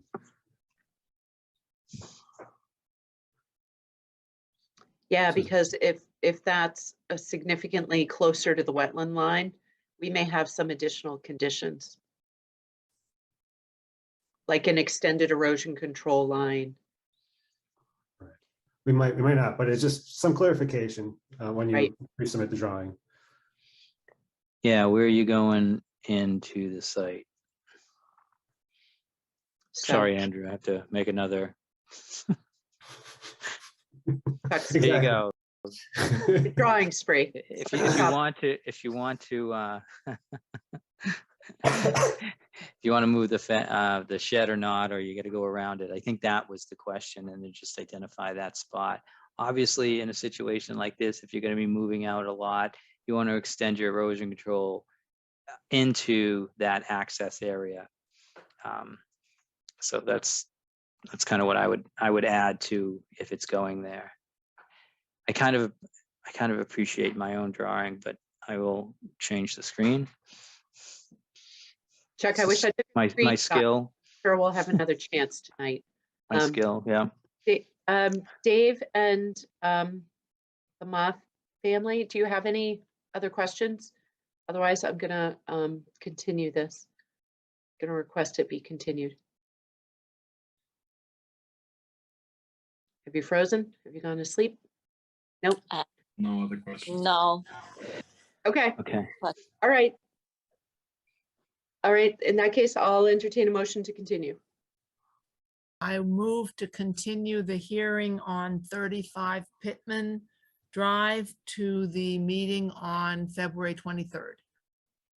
Second that. Andrew Driven in favor. All in favor? Joe Carnahan in favor. John Sullivan in favor. Martha Moore in favor. Anika Scanlon in favor. Thank you. Thank you, Mr. Kelly. Thank you, Ma family, for coming out. Appreciate it. Thank you. Thank We'll see you. All right, So we have 25 Riverside. 25 Riverside, that's right. And we're looking for Lucas, and I thought I just saw him and things changed. Okay, here we go. Okay, we're going to open the public hearing on a request for determination of applicability filed by Christopher and Maria Colantoni under the Massachusetts Wetlands Protection Act, MGL Chapter 131, Section 40, and the Reading Wetland Protection Bylaw, Section 7.1, for removing a portion of the existing deck and construct an elevated 360 square foot family room to include replacement of columns and piers. Concrete patio pavers will be removed and replaced as needed during construction. The project is within the buffer zone of a bordering vegetated wetland. The application and plans can be viewed under regular business hours at the Town Hall Conservation Office at 16 Lowell Street, Reading, and on the Conservation Division webpage under the current project, 25 Riverside Drive, Assessor's Map 11, Lot 271, RGB file number 2021-1, our first RDA. All right. Hello, I'm Lucas Perkins from Bayside Engineering here on behalf of Chris and Maria Colantoni. So as stated, they are seeking to, and let me see if I can just share my screen here. Oh, share that one. So this is the property at 25 Riverside Drive, the front and rear view of the house, and they are seeking a building permit and a request for a determination of applicability to remove this portion here of the deck, which currently has concrete paver patio below, and create a 16 by 24 family room elevated on piers. So the project would involve removal of the deck here, removal of these stairs, and remodeling of this existing deck to put the stairs in line with the house, perpendicular to their current orientation. The project does exist within some buffer zones. So here's the original plot plan that I did before we became aware of the need for a request for determination of applicability. There's a 15-foot sewer and drain easement that runs along the edge of the property and along the back line. The lot is currently graded from front to back, sloping towards resource areas on abutting parcels. So there are riverfront and bordering vegetated wetlands on the abutting parcels to the rear of the property.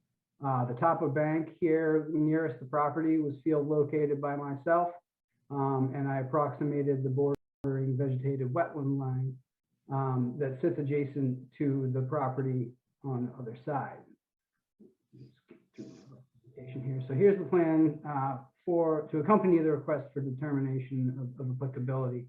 There's the top of bank line as I located it of the unnamed brook, which flows north to south.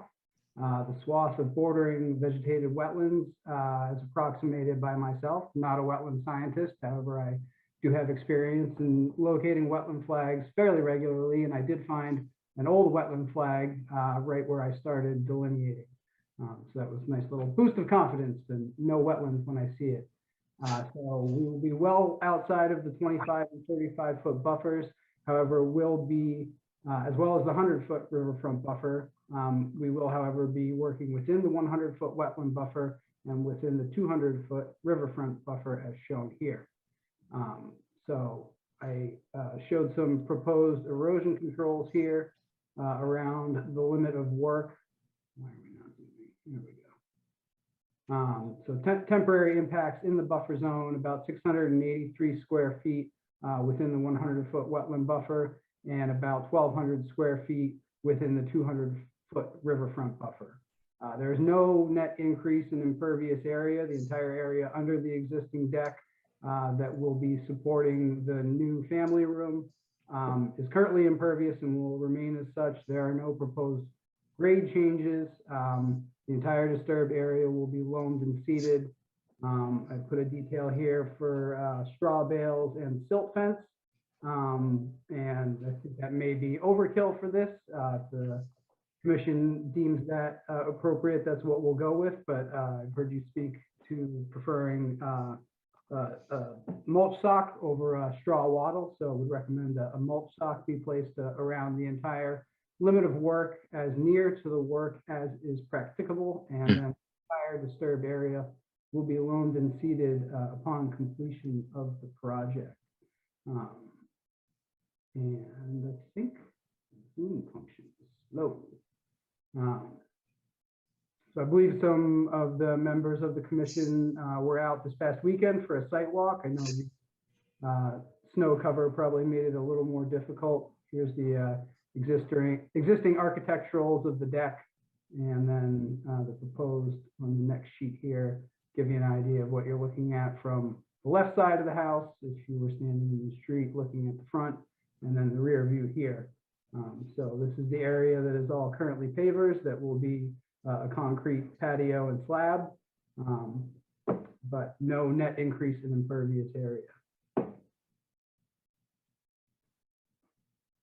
And back up. So this is a couple pictures I took here of, man, this is laggy.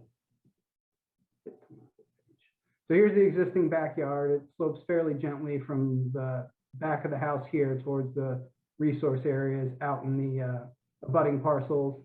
This is a man-made drainage swale out behind the house. The drainage line runs from the street down along the edge of the property to here, and then the drainage water flows through the swale out towards the brook and the bordering vegetated wetlands. That's how the yard currently sits. Do have contours, etc., on the plan for the request for determination of applicability. So I think that sums the project up pretty well. And back to you guys. Any comments, questions, please? Okay, I'll open up to commission members to dive in. Brian? Yeah, I have a few. So I guess the first is an observation, which is in Reading, man-made canals like a drainage ditch count as stream, count as riverbank. I don't know if you were thinking the riverbank as being that close, but just like I said, an observation. The other question I had is, so you're turning the orientation of the stairs, which means they jut out towards the wetlands, which means they're that much closer to that river in Reading definitions that I was just talking about. So that's a consideration because it does mean that you are closer. Also in the picture you put up where you showed the shed, which is in the back right-hand corner of the property. As a note, so there's a fence back there. You look over the fence and very close to that fence is that drainage ditch that we're talking about, drainage canal. There's also a discarded metal bed frame back there, and there are several piles of brush just across the drainage ditch from there. Again, I'm not saying those are belong to your owner or even their responsibility. I noted it. It's something that we'd like to get cleaned up, obviously. Let's see, what other questions they had? Let me bring up my notes.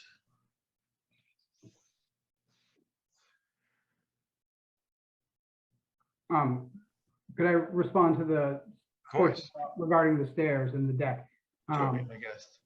So I didn't show that here, but the intent is to remodel this section of deck here. So the stairs currently sit right in here where my cursor is moving. These will be removed new stairs will be installed in this area, terminating at the limits of the existing deck. So actually, the deck will be further from the resource area than it currently No, is.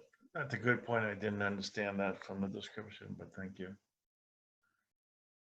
In regard, I did notice doing the survey out there that there was a fair amount of junk that appeared to be have come from the abutting parcel. It really was in this area back here. I did also notice the brush you were speaking of in this area of upland here, belonging now or formerly of the Guy family. It appeared to me that they have a fairly clear line here.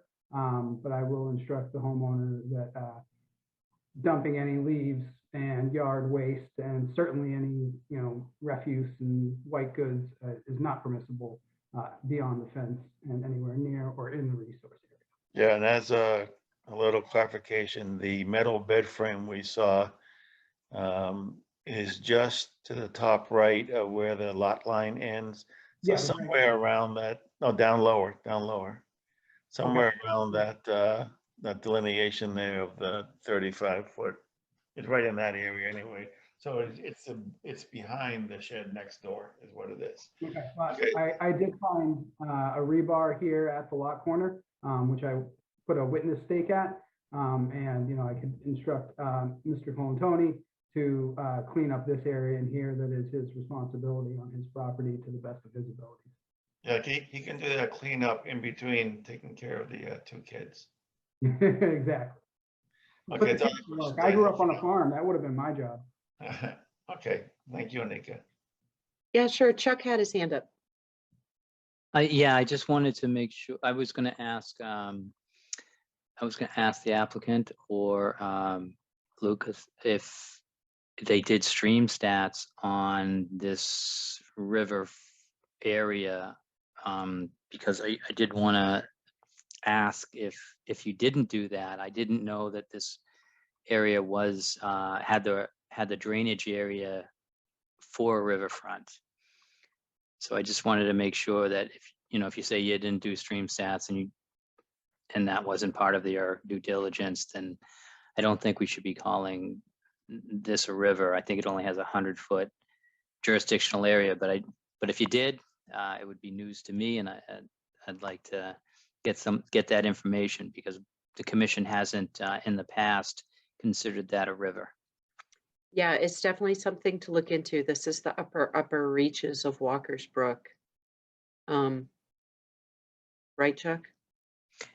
Oh yeah, and it terminates right there at Warren, and it looks like it's underground, but we would consider that riverfront or that drainage area anyways. But I did want to know what the process was because do you have any insight on that, Lucas? I did not check stream stats to see if it was denoted as a riverfront or not. Okay. I was using my judgment out there of seeing it appeared as a brook, and being I guess conservative in that respect. But if it's not a riverfront, not subject to the jurisdictional buffer zones that accompany that, then that only improves our case, I suppose. Well, it's definitely something to double check before coming back. Well, I'm not sure. He could check it again, but I think that it's long-term history that if he didn't check it and just assumed it was a riverfront, I don't think we're going to find out anything different. And the reason why I brought it up is I just don't want this applicant to be held to the riverfront standards when I know it not to be within the riverfront. So that's the purpose of why I brought that up. Yep. Appreciate that, and that would make sense as to why I was not able to encounter any sort of name for it. I'm just going to jump in with a couple questions. I really appreciate the architectural drawings, the before and after there, because I was having trouble on the large site Not sure what the figure is for it, but the large sheet, I was having trouble on the large sheet, really understanding the before and after and where things are happening. So it helps to have both.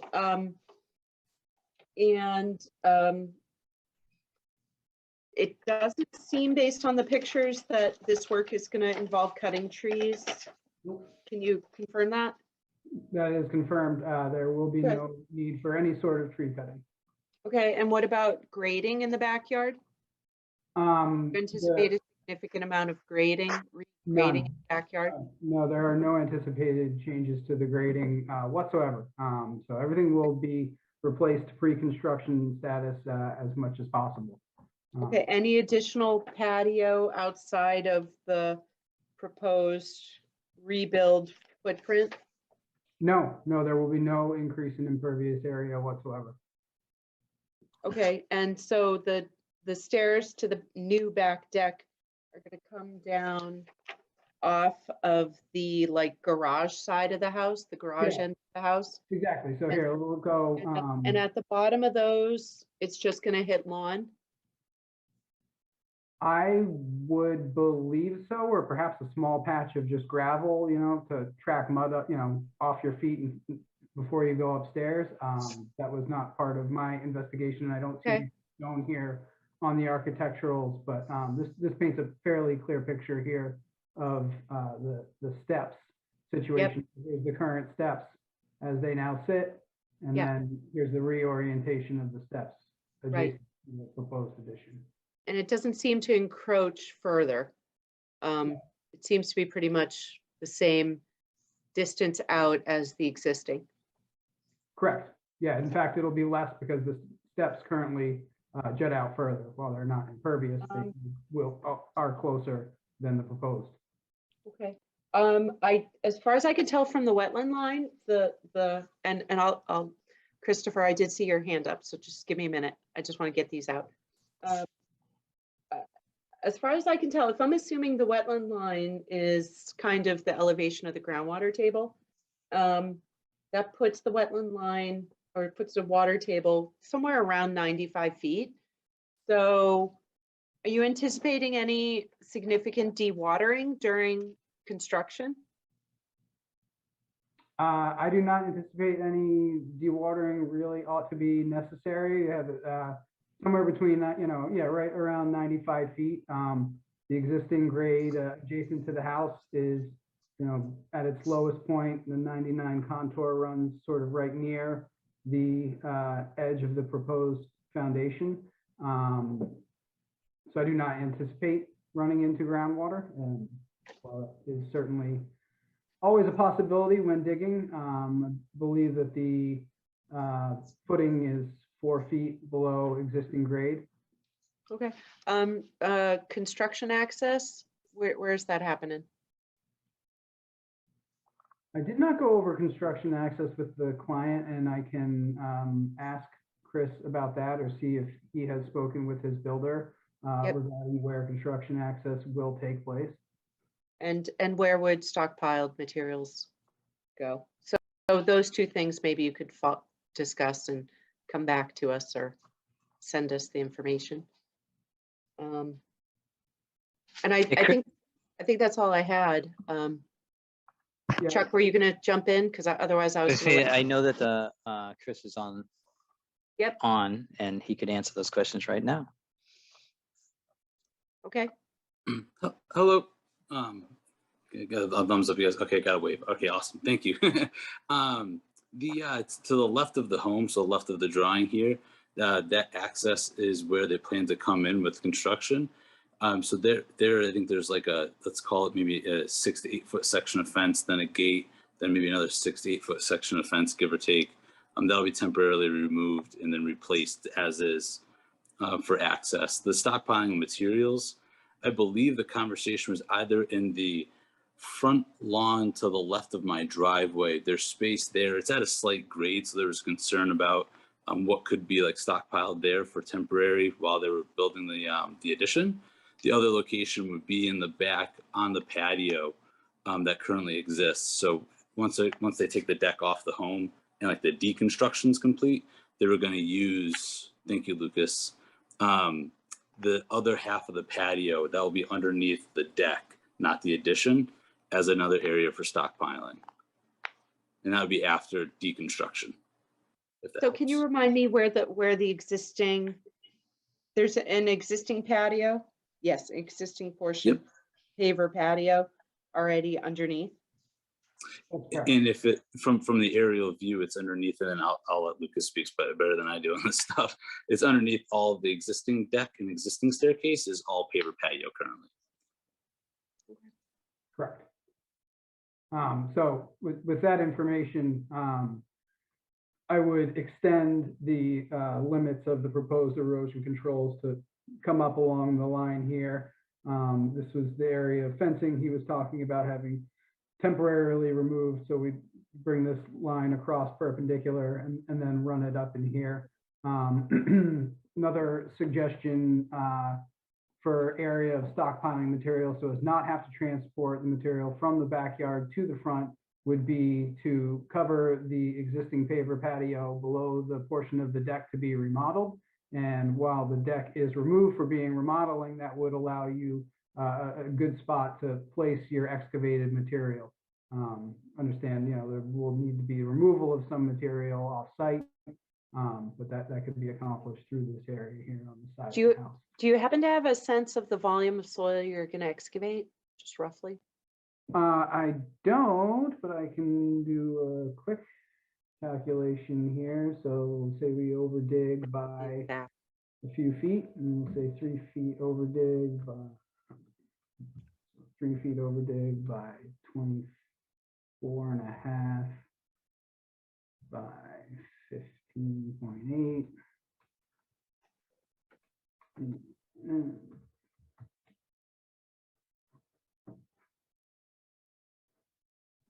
I'm just curious about, you know, roughly, like, what will the size of that stockpile be? Right, got you.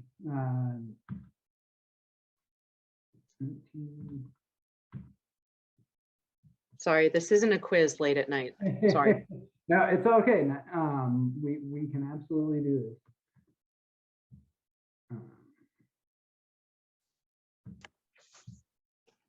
About 34 cubic yards, give or take. Rough, quick calculation. Okay.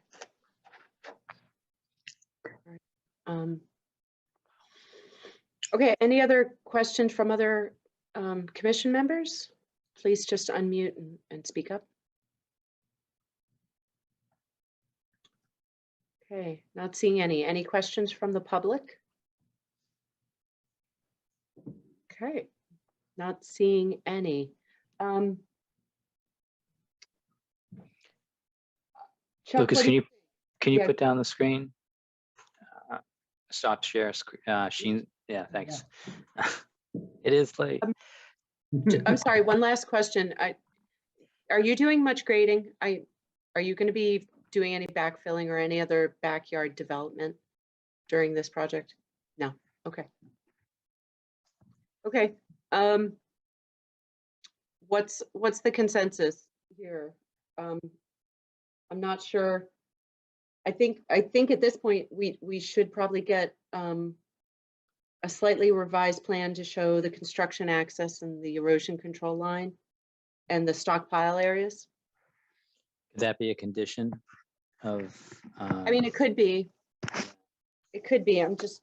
Is this an RDA? This is an RDA. It is an RDA. A lot of work for an RDA, but I get it.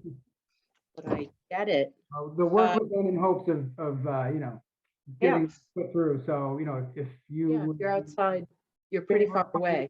I can get an updated plan over to the commission ASAP.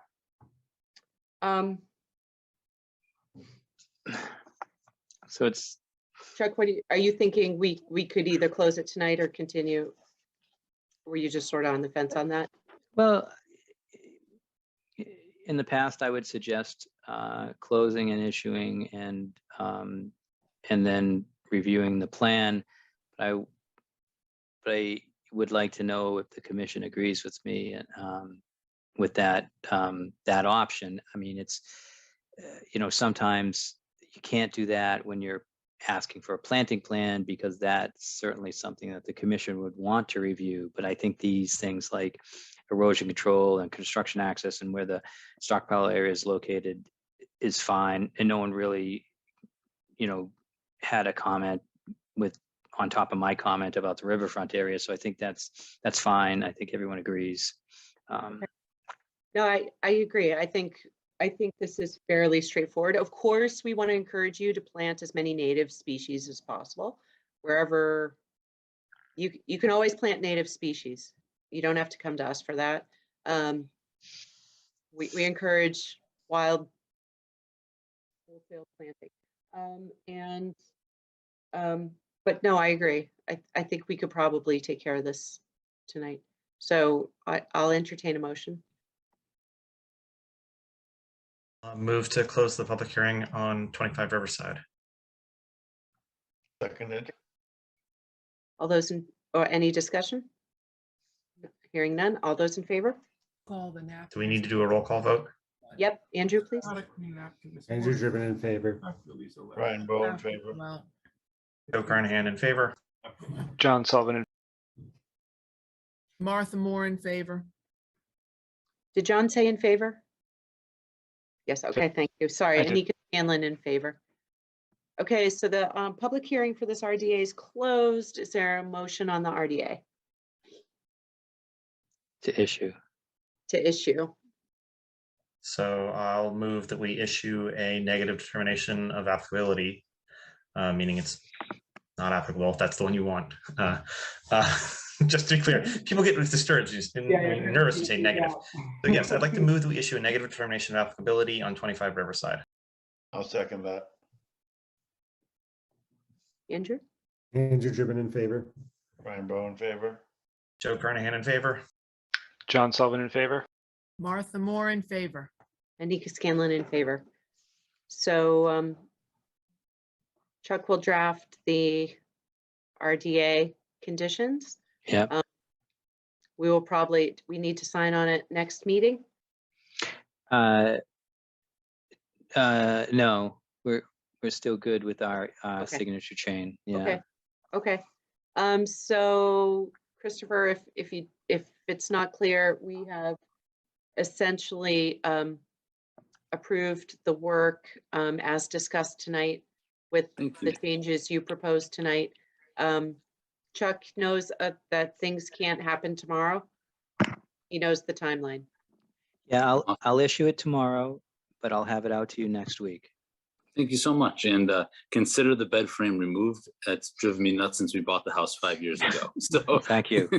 Thank you for the permission to get that out of there. Debris and man-made debris and yard waste. We are always asking for that to get taken out. Yeah, that's an odd artifact. Don't go in there. Don't go in there and dig. Don't go in there and start cutting trees. Like let vegetation take over naturally. I love the vegetation. That's why we love the plot. So the lot. So thank you and consider that done. Thank you all. All right. Thank you. Quick question on my end. Thank you all for your time. Do you want me to update this plan or are we good with the plan as I provided it with the conditions? No, we would like an updated plan. All right, Just, yeah, you can just send me a PDF, but also send me one copy. I will hand deliver you a copy. I am ready. Oh, thank you. Yes. All right, excellent. Okay. Thank you all for your time. Thanks for waiting tonight. Thanks. Thank you. Okay, Chuck, 34 Deborah Drive. Yes, 34 Deborah. Okay, 34 Deborah, thanks for waiting. All right, so we're going to open the public hearing on notice of intent for 34 Deborah Drive filed by Patrick Silva under the Massachusetts Wetland Protection Act, MGL Chapter 131, Section 40, and the Reading Wetland Protection Bylaw, Section 7.1, for constructing an addition onto an existing single-family house within the buffer zone of a bordering vegetated wetland. The application and plans can be viewed during regular business hours at the Town Hall Conservation Office, 16 Lowell Street, Reading, and on the Conservation Division page under the current project, 34 Deborah Drive, Assessor's Map 38, Lot 97, DEP file number 270-07 656. It's funny, that seemed like the same one as before. Pat Silva has their hand up. Is that the applicant? Yes. the applicant? Okay, Yeah. Pat, you have permissions to video and speak.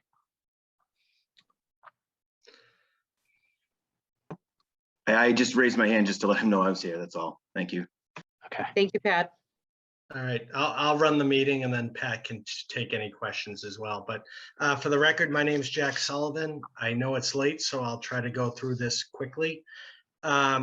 Basically, Pat's looking to do an in-law suite addition off the left-hand side of the house. It's going to go before the ZBA, but it's also before you since the work's within 100 feet of a wetland. Also proposing a second driveway to this property. That'll have to go to the select board since Reading only allows one driveway per lot unless you meet certain criteria, which he does not. But he'll be looking to get permission for the second driveway. This property is within the Aquifer Protection District, but it's a larger lot and the total coverage is only 12%. They're allowed up to 15%. If they go over 15, they have to provide drainage. But as I'll get into, we are going to provide drainage anyways for this project. Norse Environmental flagged the wetlands. There's a play area with timber edging that's within the 35-foot no structure zone that Chuck's showing that will be removed as part of this project. There's no trees to be cut. We are showing a soil stockpile area out towards the front of the lot. And the new driveway will be where the construction entrance is. And I put a note on the plan that the driveway entrance shall be constructed as a temporary driveway entrance with riprap stone. For the driveway will pitch down towards the addition. So we're showing a trench drain at the end of the driveway that'll discharge out to a bioretention cell. This is basically like a rain garden. It's about 1 foot deep.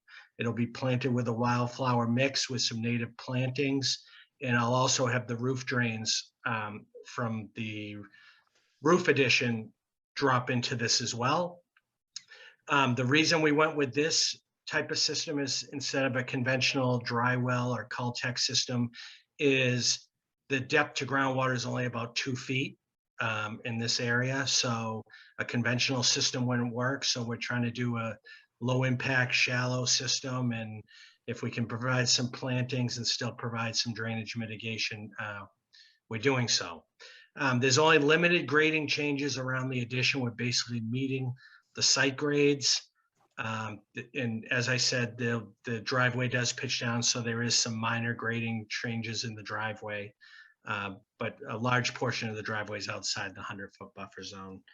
I know the commission did do a site walk. Pat told me that some members might have some questions following the site walk. So at this time, I'll turn it over to the commission for questions you might have.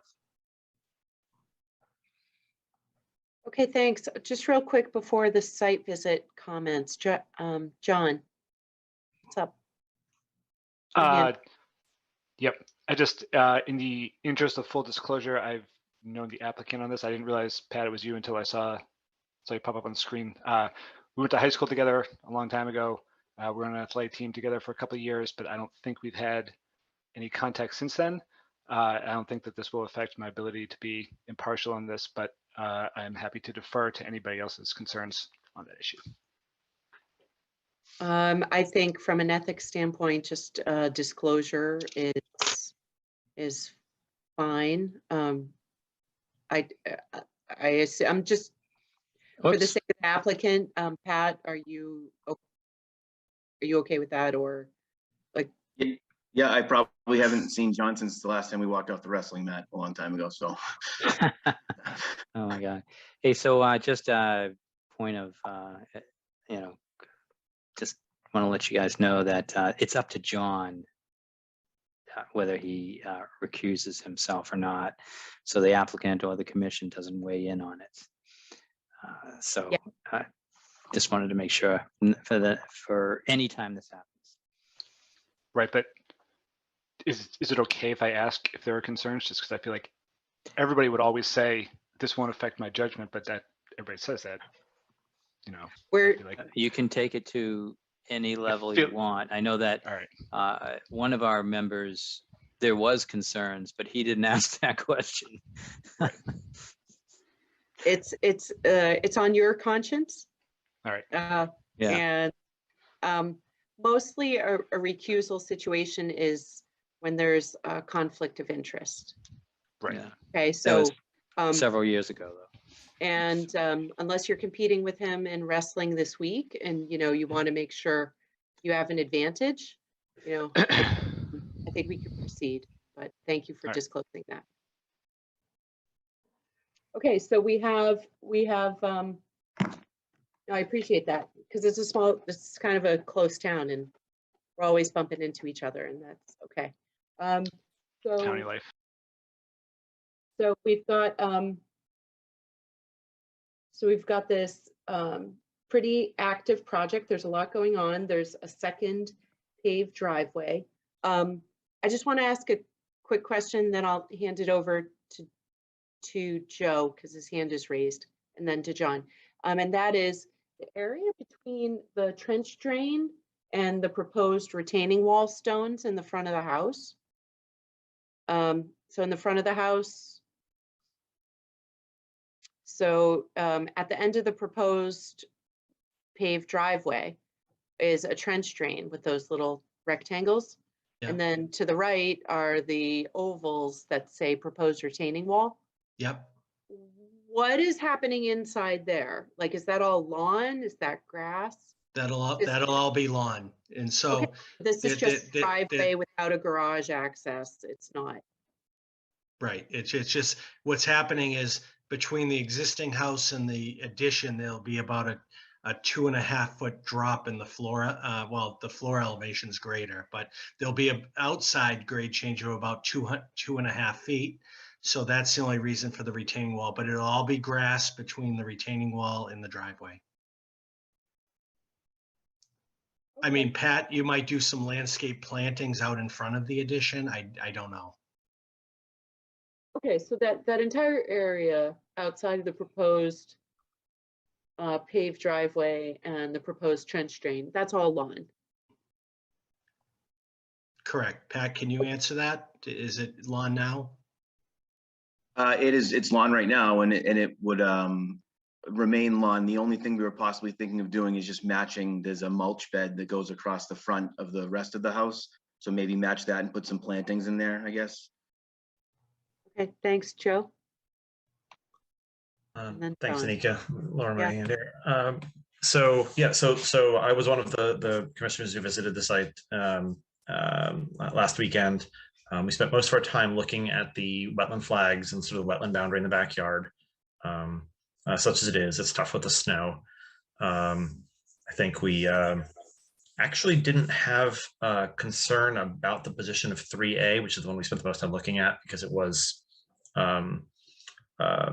it's the closest point to the proposed addition. But given the gradient there, it does go uphill from that point towards the addition. So I don't think that something there. I think there's a bunch of lawn on the wetland side of the wetland flags, which is strange to see. But I looked back at the aerial pictures, and the tree line was the same in 1998. So, which is, probably when John and Pat were wrestling or something. I don't know. So a long time ago. It's been this way for a long time. And so I don't think it's really relevant to this project. I am happy to see the structure being removed there, the play area, to give a little more buffer to the wetland. I think we had some concerns about the wetland flags that were further away from the project. Those don't really have a bearing on whether we can approve the project or not. So this is one of these ones where I'd like to approve when we talk about approving, I'd like to approve without approving the wetland flags, basically. Because I wouldn't want to be held to the wetland flags. I mean, I actually stepped through ice. There was enough water and ice right behind flag 9A that I went through it. So it's definitely very wet there and could be wet uphill for a little bit from there, but I don't think it has an impact on the acceptability of the addition because it is on the opposite side of the house. And I think those were all my comments. Okay, thank you. I'll go to John and then Andrew. John? Yeah, I was also on the site visit, and just real quick on some of the concerns with the flags. I think like it was between flag 4 and 5 where we couldn't actually see what the ground looked like because it was covered in snow, but the vegetation that was springing up kind of looked like there was lawn, and then it hit vegetation which extended, the same sort of vegetation extended into the wetlands, but the border of the wetland that's marked by flags 4 and 5 kind of was probably, I don't know, 6-10 feet past where the vegetation changed. So I guess I was just kind of wondering how these wetlands were delineated and what was used to make these determinations, because it seems like that line is, if you just look at the vegetation, isn't quite where I would say the wetland would start, but I'm not a botanist and I'm not really sure how the lines are determined. Well, Norris Environmental was the wetland scientist who was on site. They do a lot of work. I know they do soil probes to look at soil types, and I know they were out there. When was it? It looked like August of 2021. I can find out from them if they have some notes on it. If there's some concerns with those flags locations, I can follow up with them tomorrow. I mean, I don't think that the locations of those flags are going to change how we rule on this project. I guess maybe I kind of agree with Joe on this, if we could approve the project without necessarily approving the wetlands. I mean, I think that even if those flags were 10 feet closer to the house, I don't think that they really change the 35-foot line or where the project is going to be built. So we're not going to run into the 35-foot, I should say. Quick question before we go on. I'm sorry, John, are you all set? Yeah, okay. I'm all set. Thank you, John. Quick question before going on to Andrew Jack, do we have the soil data sheets? We used to ask for those from the wetland flag delineation. I do not have those. Norris gives me a report. I don't think data sheets were part of it. They show me what they did for the flagging. They research, the US, whatever, USDA soil maps but I don't think they did data sheets for this delineation. Okay, all right. Andrew, I think you were next. And Thanks, then Nika. So I was at a site visit as well with John, Joe, and Brian, and I do have questions about one that might have bearing. I mean, there's so much snow on the ground and I can't really see anything, but 3A, the one that's closest to the proposed addition, was fine, but I don't understand the delineation of why it doesn't keep following the tree line. I know it's slightly upland, but it doesn't look very different to me with snow on the ground. So I think, given the concerns from the other commissioners about the other flags, I think just reevaluation of the wetland delineation would be in order. It would impact the project just in terms of its size potentially. So maybe that corner would have to move in. So that's how I feel. I know it's going upland from that point for flag 3A, but I don't understand that delineation at that point right there. So I would want at least further clarification from Norris in terms of how that flag was put and more information about that. okay. Any other questions, Andrew? No. I mean, so just following through with that, I think the site proposed addition might need to be modified once we get better information from my point of view. But no, that's my only question, concern. Okay, thanks, Brian. Yeah, I echo the points already made about questioning some of the flags, so I won't belabor that anymore. The existing shed is also entirely beyond the line for the no disturb and what have you. So while they're getting rid of the play area, is it possible to consider getting rid of that shed or moving it closer to the house if the homeowner wanted to do that? But I don't think it should stay where it is. So that's a note. So then the grassy area, and I'm not referring to the grassy knoll, but the grassy area here. So it's been, I also looked at the area photography, and it's been like this for quite some time. Why? I mean, it's still wetland. It's still clearly beyond the line. So why wouldn't we let that return to a natural state as opposed to having it being continued to be mown and what have you? I don't know if time makes it an irrelevant topic. In my mind, I'd think no, but I'm open to conversations with the conservation members. Another question I have has to do with your topography line. You have this fairly dim 92-foot line, which is just beyond the wetland flag line to a great extent, but then I don't see another one. So I'm not really sure, is the grass area at the same level of whatever is behind those bushes? Again, it was hard to tell with the snow. But where's the next line? Where's 90? Is that all the way back off the property? I don't know, but I think that it just, I don't know why there's that huge blank space before we see the next topo line. So I guess I have questions about that whole area back there.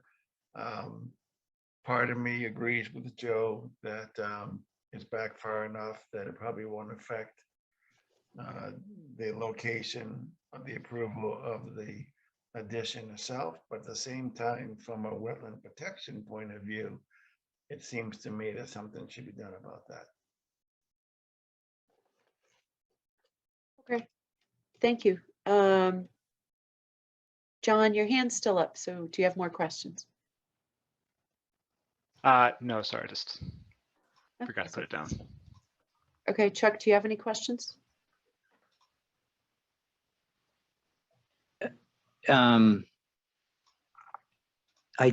I was listening to the commission, and I have to say that I agree with Brian that I don't think that, I mean, I think we should investigate this area between lot flag 3A and 4A to determine if it's a wetland and then make a decision about that. I mean, this is clearly shows that it's a wetland.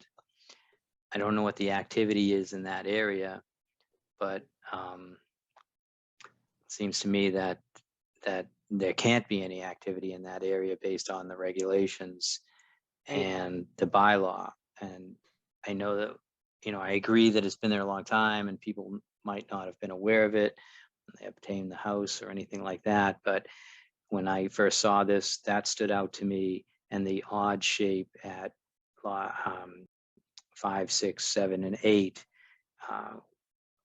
you know, also kind of stood out. You know, the shed is always a tough situation. I think the commission has asked for sheds to be removed, asked for sheds to be moved if a new shed ever goes in. So we're kind of all over. There's decisions with those, but there's certainly the variance request that you could do with the shed. I'm not sure if that would hold up in its current location. Do you know if any information on the shed is if it was approved through the conservation process, or was it there when the house was purchased? I guess that's to the applicant.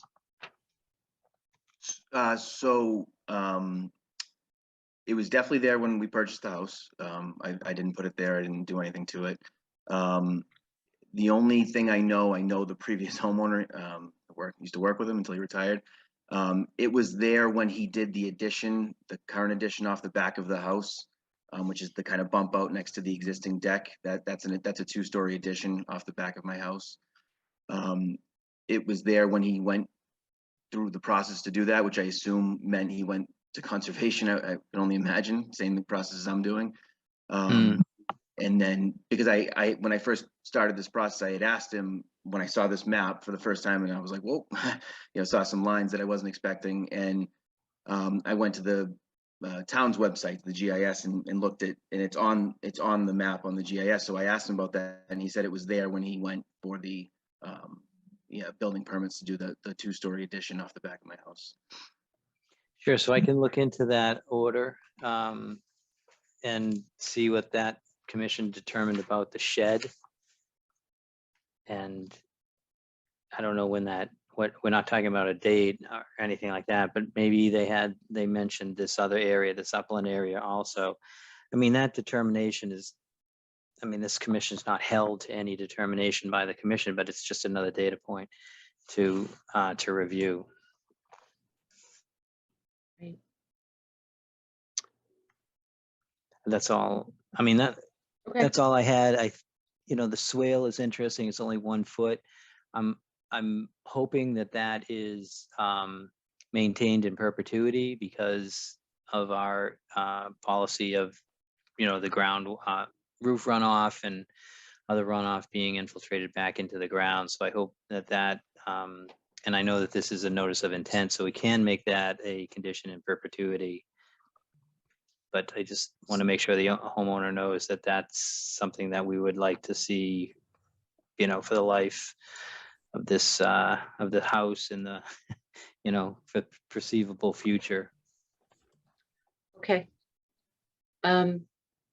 Chuck, is it okay if I go to Joe? Or did you have some comment? No, I'm all set. Thanks. Okay, Joe.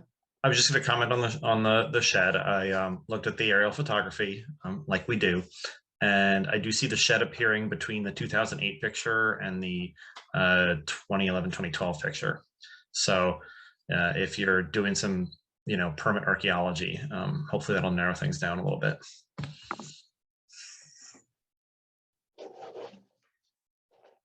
Nice job, Joe. The only other comment I had on this was,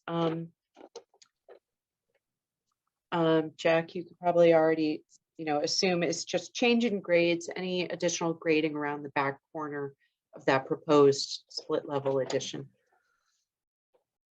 Yep, I show some spot grades. We're basically matching into the grade up at 94.5. There's an existing contour about 5-6 feet off the addition that's at elevation 94. So we're basically matching the grade within 6 inches. Okay, so it seems like you said, there's about a 2-foot grade change in the front of the house. Sort of that requires that proposed retaining wall. That's correct. And so and it's pretty much matching the grade in the back. So the only grading that's going to happen is in the front of the house. That's right. That's, you see the proposed contour on the driveway. That's the one contour change. And that leads back to, Brian had a question on with that finger of grass that extends out into what's now the wetland area, and asked why there were no contours shown. I only show 2-foot contours, and that's a level grassed area. It only changes from elevation 92 to at the very back of the tree line, it's at 91.5. So there's only 6 inches of grade change across that grassed area there. So that's why you don't see any additional contours, because it's so flat. Okay. I've seen certain situations in town where half of somebody's back lawn is wetland. So it is resource area. It needs another look.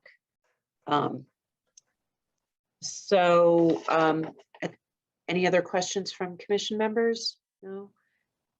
Martha? Hi.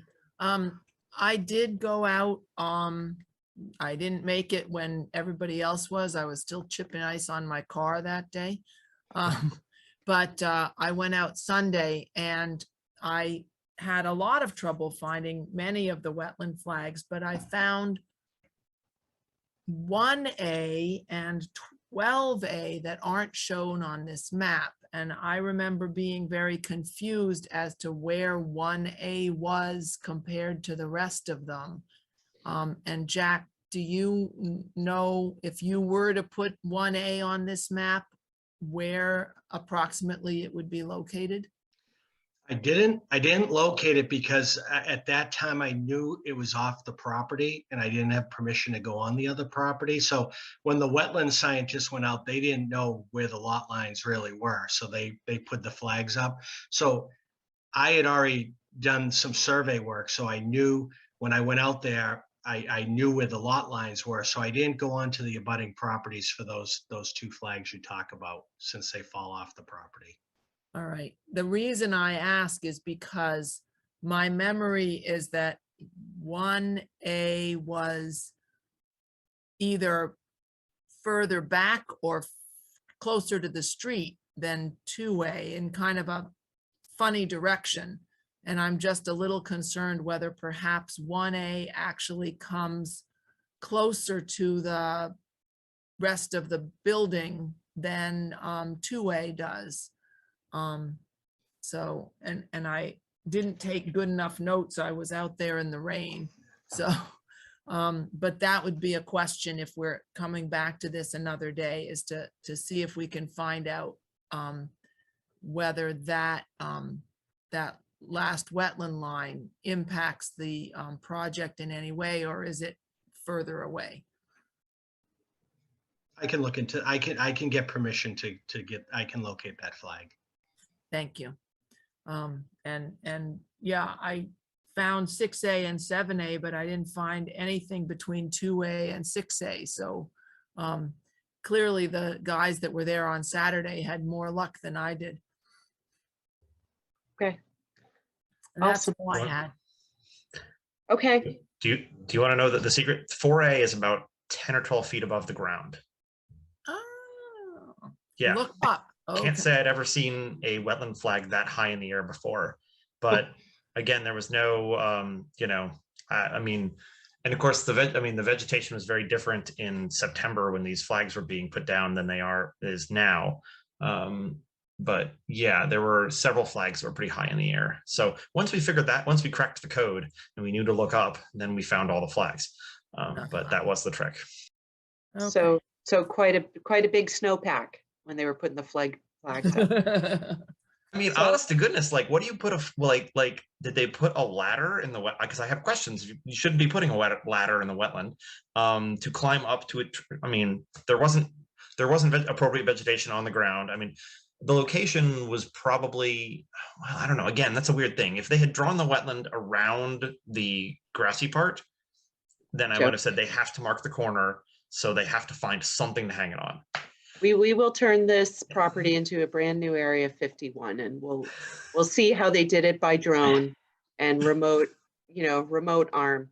But in the meantime, it seems like we need to go back out and we need a little bit more verification of the wetland flags.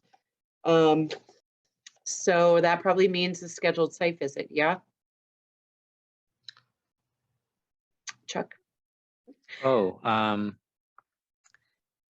well, or you know, I don't know. I heard that we're not going to approve the flags, which would work. I don't think asking Norris to go back out there is going to be helpful. I mean, I think if you want a new evaluation, that would be a third-party review. I'm not sure if that's needed at the site. But the commission could go back out there again, except that there's snow on the ground. Saturday is going to be pretty warm. But okay, so it sounds like, yeah. I mean, I was about to say the very last thing Chuck said, which is that I think we could look at it 100 times. But if the snow hasn't melted, I don't know if we're gonna have any different level of confidence on the flags. I mean, I didn't even, it's late, so I didn't even talk about like 5A and 6A and 7A, that weird little thing that sticks out and doesn't look like it should be not wetland or whatever. But again, my inclination is it doesn't have a bearing on the, whether or not the project is permissible. So maybe we should take a vote on whether or not the commission wants to, proceed with this application. What our opinion is about the wetland flags. So I'm going to add something before you take a vote. So the reason why we consistently say, we're not going to approve these wetland flags is because in the form on the RDA, there's a checkoff that says that. There's no such checkoff on a notice of intent.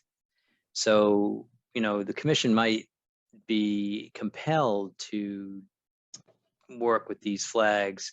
Now, I agree. I've seen in past permits where my predecessor would approve, let's say, the 4 or 5 flags that are close and then forget about the rest. The commission would work on those, trying to nail down where they go, but everything past like 5, which didn't impact the project, they wouldn't approve, and that would be in the order of conditions. So there's that option out there, but typically we don't,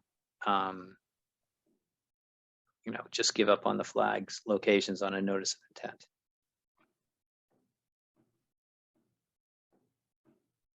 Right. So, however, the flags with the most bearing are flags, 1A, if it exists somewhere, through 5A.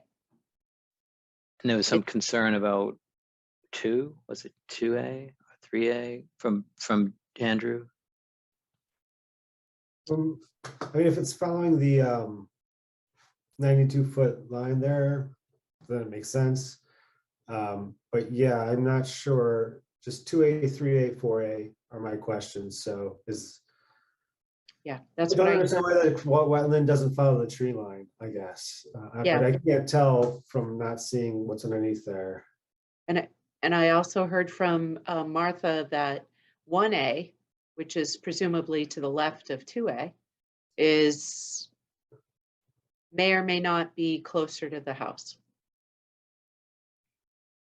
So it seems like from 1A, which isn't on the plan yet, all the way over to like 4A, it seems like those are the most important flags for us to go out and look at. 1A won't affect the project, though. Doesn't seem like it would be. Well, I was going to say the same thing. If you take that 44-foot arc and just rotate it so it's horizontal on the screen, you still get. That would be if 1A were due. Wait, I don't have my cardinal directions here, so I'm just going to say plan south of 2A, which, by the way, doesn't seem plausible given the grade of the land there. But for the sake of argument, if 1A were straight uphill from 2A, it'd still be more than 44 feet away. But it would raise a question about why 2A and 3A are where they are. Well, and I think you answered that, which was the topo lines. It's just the water doesn't run uphill. So I've got questions about that, all the grass behind 3A and 4A. And I'm actually not sure how we want to handle that as a commission, but that's sort of, again, I don't think that has a bearing on the project. Conservatively, it's being counted as wetland, and that's still far enough away. Right, it doesn't affect the wetland line, but it might affect how the order of conditions gets. That I agree with. That's where we're trying to get to. So that is an area that's been altered if it's wetland, and I think that it's definitely fair game within the regulations. But between this meeting and the next, you guys can look up alter in the Wetlands Protection Act and find out what you want to do about that. But I'm not sure it's. I'm not with the flags and all the discussion about that. I'm not sure if it's wetland or not wetland at this point. I mean, it looks like it's just like 3 inches lower than flag, 4A. Which might make it wetlands, especially with the, Well, 3 inches could make a, so, but this is the plan the applicant brought to us, so, they showed up today telling us it's wetland. So maybe one more site visit and continue it to the next meeting. Does that sound right? yeah, when's the site visit? Saturday? Um, I'm not sure. I mean, I don't that's know. just a warm day. I can neither confirm nor deny that it would be Saturday. Is this something we should? I mean, that's a possibility from my perspective, but how about other committee members? Do we need Chuck? That's because, obviously then we would presumably try to do it during the town hall work day, work week. Which would be tomorrow or Monday, because he doesn't work. Right. We try tomorrow. Tomorrow's gonna be nice. I mean, it's still going to be, assuming that backyard looks like mine, it's still a skating rink. Yeah, but it is going to be a skating rink. So between tomorrow and Saturday, it doesn't matter to me because I have to, so tomorrow, Friday or Saturday, I'm not working in town hall on any of those days, but I would drive in because, so you can choose Thursday, Friday, or Saturday. Okay. I'm just driving in one time on any of those days would be fine with me. If it's okay with the applicant, I'm tempted to say shoot for sometime Saturday, even though it's, getting into the weekend. I don't prefer to do that because time is precious, but it's supposed to, there's 60% chance of snow on Sunday. So 60, really? Jeez. That's what my app says, but we'll take, if you guys are willing to do it Saturday, that would work, because like you said, then Sunday there can be some snow and then it gets cold again the beginning of the week. I mean, so we can give it 15 minutes. Okay, that works. And if it or the applicant can call us or email us Saturday morning and say, all I see is white. You're not gonna don't bother. You're not gonna see anything. You know what I mean? Well, what if we went for late in the afternoon on Saturday and give the snow time to melt during the day? Yeah, 3, 4 o'clock. For me, 4:30 would be ideal. Sure. I can do that. And the sun might actually be up at that point. Yeah, but it doesn't get dark till 5:30 these days. Yeah, so About an hour. Joe? Could we do 4 instead of 4:30? That's just a little bit better for me. But I mean, if we can't, I think I can probably make 4:30 work. I just would. Okay. I'm going to check the rest until 4. So I would have trouble. Okay, 4:30. That's fine. It's not my constraint is not a super hard one. So 4:30 will work. Okay. Mr. Silva. Yes. How's 4:30 on Saturday? You ready to be? I can make myself available. I didn't know if you were asking me if it's okay for you to come then, or if you Is it okay? Last time nobody needed anything from us. So is it okay for us to come and just take a walk between flag 2A and 4? Absolutely. Whatever time you folks need to come is fine. Okay. I'll make myself available most of the day if there are any questions kind of on site too, if you need to. Okay. And Andrew, John, Brian, if you want to get out there, does that time work for you, or would you? I think so. I'll have to double check, but yes, I'm going to try to make it. Okay. I can make that work. I'm infinitely flexible, so yes. Thank you. And I really don't anticipate that this is going to be a long site visit. I mean, we're pretty focused. We know what we want to look at. It's just a matter of, can we see it? That's all. So, okay, so in that case, I'll take a motion to continue.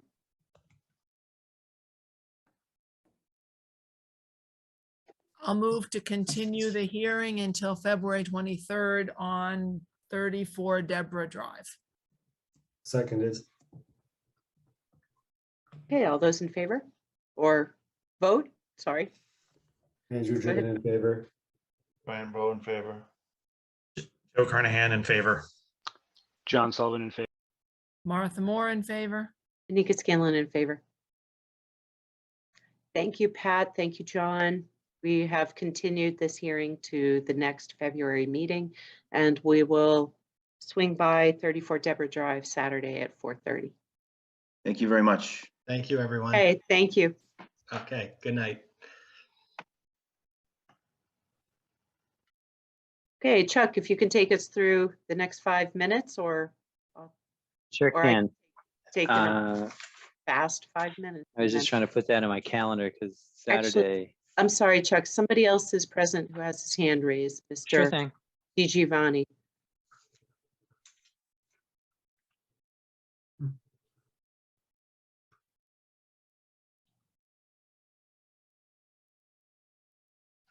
Sure, let me give permissions. It's a little late and I forgot what I was doing for a second.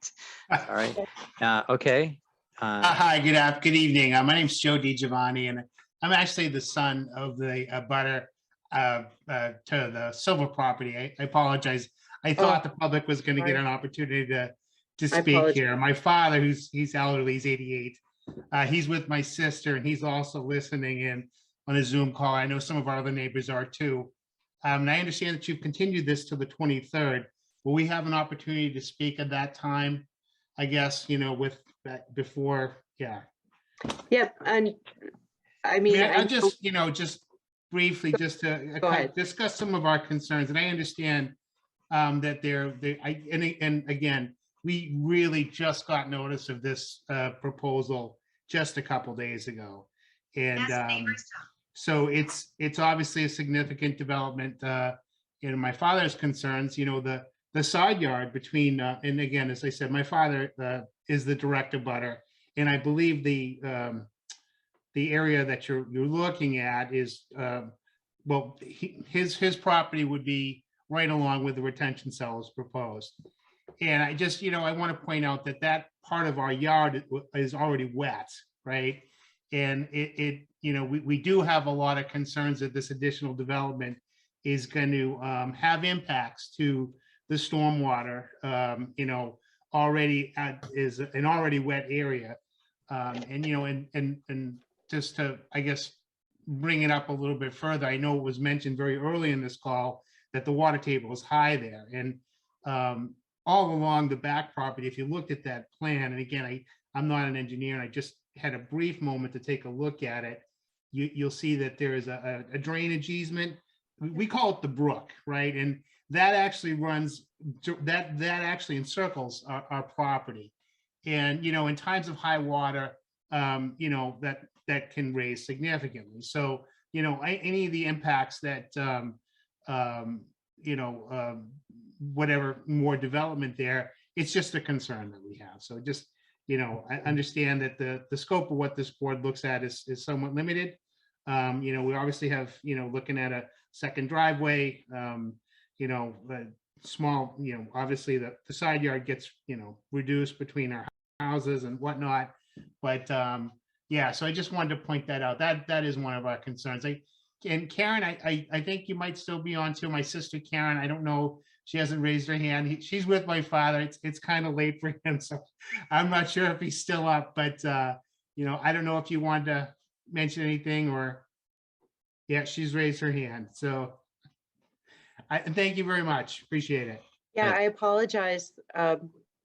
Thanks for staying up, and I'm sorry I missed the public comment. Not an issue at all, ma'am. Thank you for giving us the time to speak. That's all. Oh, you have to unmute yourself. I don't know if you're able to unmute, Karen. I said I just sent my father to bed. He's been sitting next to me the whole night. So anyway, Sorry. but should we do this now? Like we do, The driveway is another piece. I'd love to hear your thoughts on how that might impact the water in that area.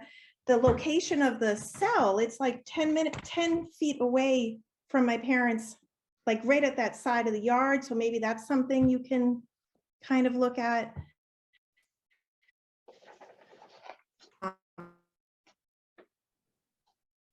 To share our concerns. I know that it's not on, so I don't know what we should I just keep, what do you think? I can keep going. What's going to happen? We're kind of, is there going to be or a buffer on the line adjacent to my parents' property? What would that, there's water already on two sides of my parents' house. We call it the brook that goes around two sides. The driveway, what will the runoff and the permeability be to absorb the excess water? So just, those are some of the things that we'd like your thoughts on, because I'm not an expert on this. So these are things we just want to have considered as you move forward with thinking about the plan. Okay, I appreciate that you've brought those up. This is going to continue to be discussed at the next meeting. We're only at the tip of the iceberg in discussing this project. So your comments are noted, and there's really not much we can, no conclusive answers we can give you right now until we go through the process and visit the site. And it's helpful to get that information from you. On for the conversation too. Okay, I didn't quite get you, but if you want to send an email as well, you could send it to Chuck, just as a comment to us to distribute. I think I got the gist of what you were saying, but if you want to make sure, you could email Chuck and Chuck could send it out to us. So You could also call me if you wanted to, but it would have to be on Tuesday of next week. Tuesday or Wednesday of next week are my office hours. Otherwise, it would have to be a email. Great, thank you. Thanks. Thank you. And Chuck, there's Kendra. Yeah, I have to. Okay, Kendra, yeah. Whoops. And I don't know if Joe still has his hand up from before or if it's a brand new. Okay. Okay, Kendra, you're all set. Think. Mute. Okay, unmute. Hi, Kendra. If you could just sort of say where you live and go ahead and comment. Can you see me now? I can. Yep. Okay. Yep. Yes, I live sort of behind and to the right of where this is, along the drainage ditch. There are two right behind 30, which is Di Giovanni's. I think a concern of people in the neighborhood is when the drainage and Karen, we're all long-term residents of the area. I mean, 20, 30, 40 years. I think a concern when I looked at the plans was the bioretention area. And we're really concerned that may not, with an extra driveway, which would mean less permeable area. And also the actual size of the addition. Those are two permeable, non-permeable areas that would then exist with a new project. And that bioretention cell, I'm really concerned that may not be adequate. There definitely is a slope, and I'm glad you're going to be visiting this project on Saturday, because you'll see it's a very wet area behind there. And that easement from Franklin Terrace, which is what that easement in the back of the property is from, that flows down to to this drainage ditch brook that goes under Deborah on one side of 30, which is the Di Giovanni property, and then across the back of our property, and then past two others. But I think a concern is that if there's not adequate mechanism in place, whether it's a biocell or what, retention cell, that it will affect the drainage of about 5 houses in this area, especially downstream, but it may back up. to where we are. So we'd like to be sure that that both that driveway that, I mean, unless possibly the new driveway that's being advocated for could be a pervious type driveway, whether it's stone or whether it's pavers or something like that. I mean, there are other alternatives that could happen. So I'm just, raising those questions because I know, having lived here since the 80s, we know sort of the way the wetlands has been, and we know what we had to do when we enclosed an existing footprint. We have a dry well the entire length of the back of our house that conservation at that time, wanted us to do. So, I mean, we're kind of aware of the rise and fall of the wetlands in the area. And so I know that, I speak for some other people. There are other members, people with long-term neighbors who aren't computer, involved in the computer. And so some of them are watching, but I bet they're asleep now. Yeah, exactly. TV. So, Kendra, thank you for your comment. Like I said, we're going to look into this. It's almost midnight. So I'm going to encourage you to, send an email. Right. And we need to move on with our night. Right. I can understand. So, I speak for you. them as well. I'm one of the precinct 8 town meeting reps, and I've been Awesome. hearing from people. So I wanted to make sure Awesome. we raise that. So Right, yeah, thank you please so come much. back to the next meeting. It's been continued. So that would be a Right. better opportunity to talk to the applicant when they're here. Please. Otherwise, we're not going to be able Thank to say full sentences, and whatever we say is not going to be helpful. So Any other, I thought I saw someone else's hand, but now I I don't. did too. It was Eileen, I believe. Eileen, any comments? Materio? I mean, I'm going to make Well- you a co-host anyways, just. So, and I'm going to encourage everybody else who's wanted to speak to this, Deborah Drive. Again, I apologize that I did not open the public comment for this, but please send emails to Chuck Taroni, Conservation Administrator, and he can send your comments on to us. So Kendra Cooper still has her hand up. Chuck? Eileen? Eileen? Eileen is unmuted. Yes, all right. Can you hear me all right? Yes. Eileen, we hear you. Do you Okay. have something briefly to add? Yes. I'm on the going down Deborah Drive. My house is right before the Di Giovanni household. Can you just give your address, please? Oh, yes, 22 Deborah Drive. Thank you. Eileen Laterio. And I share an easement, with the Di Giovanni family. So I concur with the comments that were made earlier by her son, their son, for the father.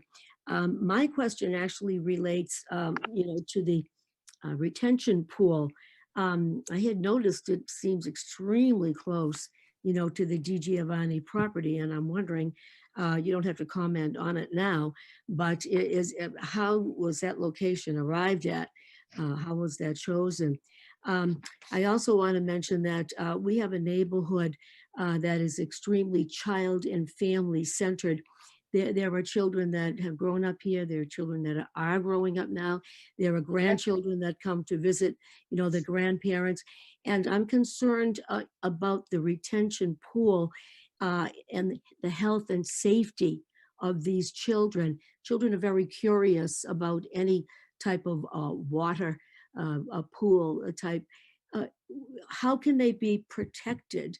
Will there be fencing or some type of a buffer around this retention pool? I also want to mention the composition of the pool. Will there be toxic, chemicals in there emanating from the pool? What type of, yes?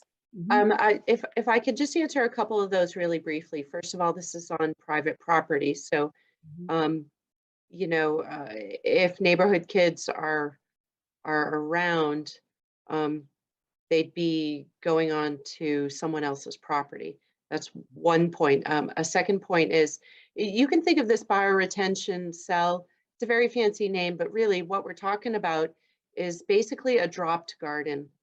It's basically a very, very gradual sloped, lowered area that has slightly lower land level.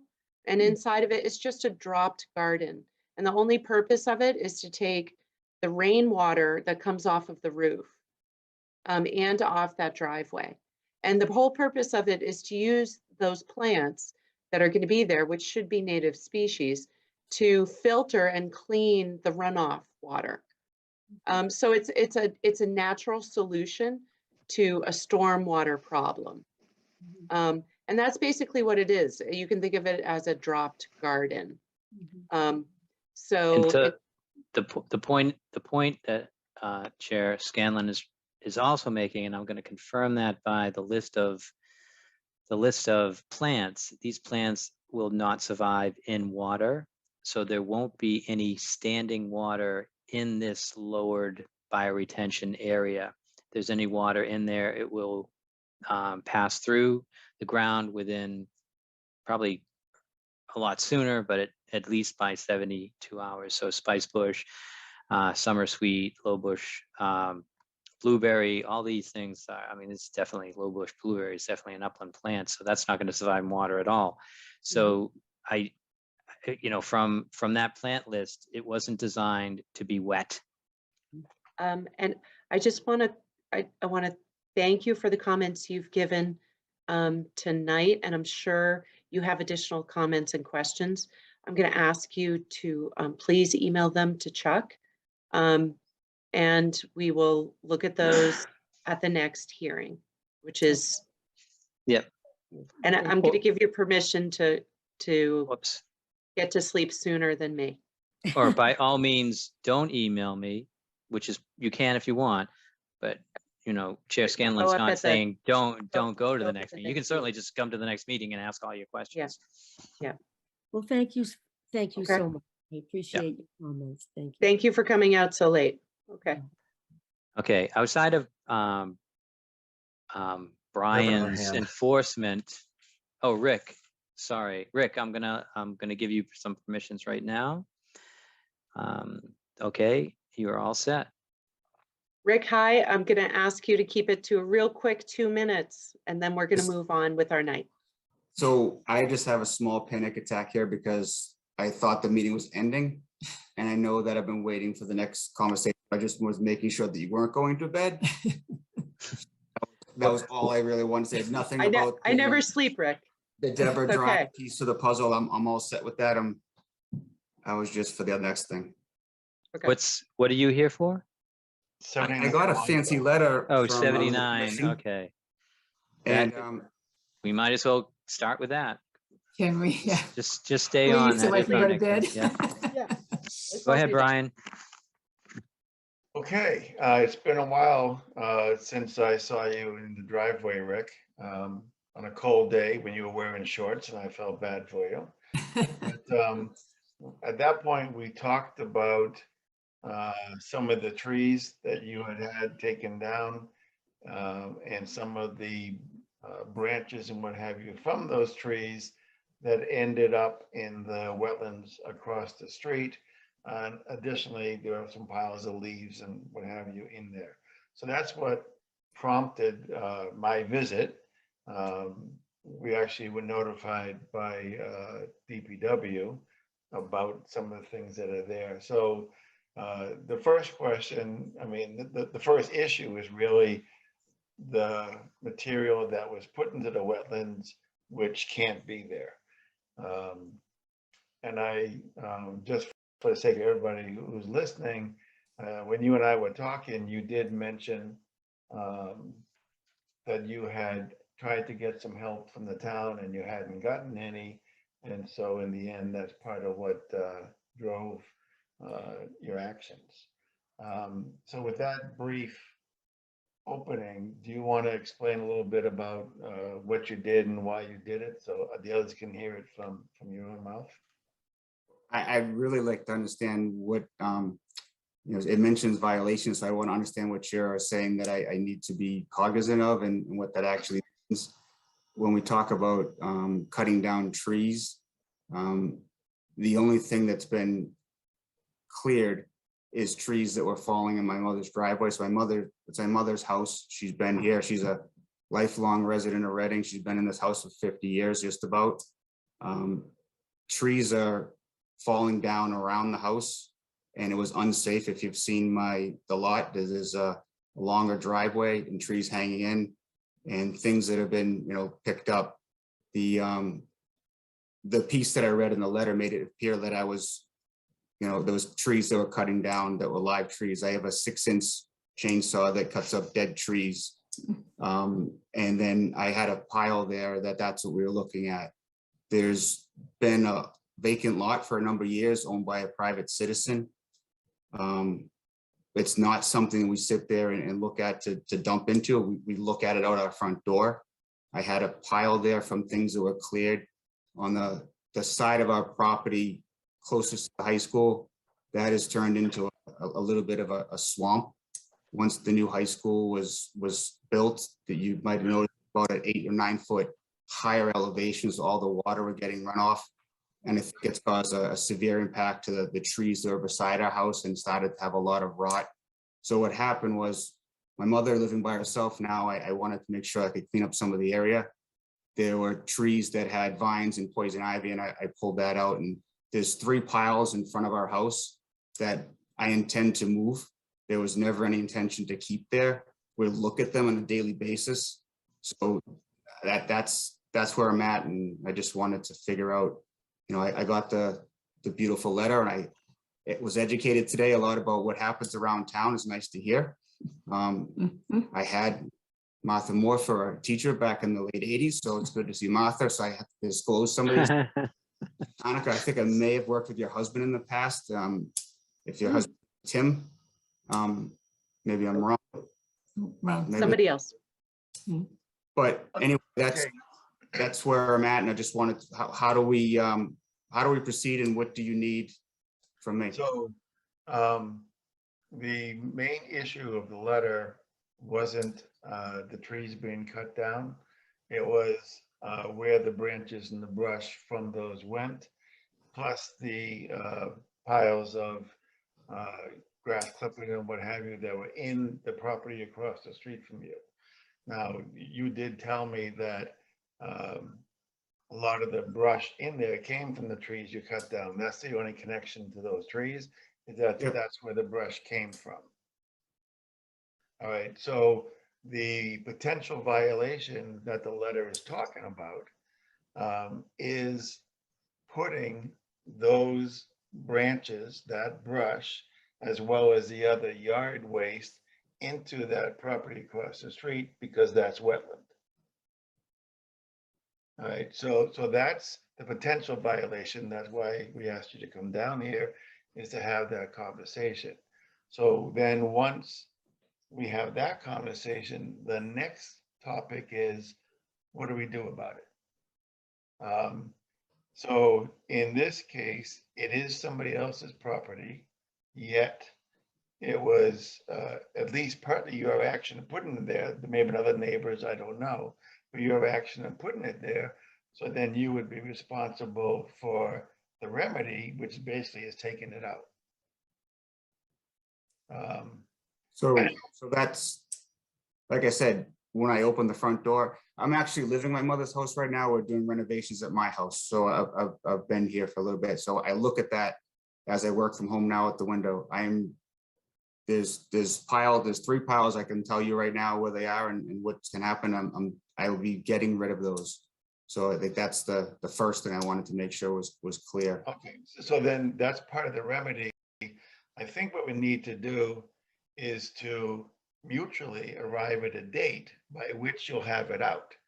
And then whenever you do it, however you do it, if you could then notify Chuck that I'm at this address, the piles that we talked about for the potential violation have been removed, and then we can swing by and just check it out, basically. So that's what it comes down to, is we have an agreement that the things need to be removed, the piles need to be removed.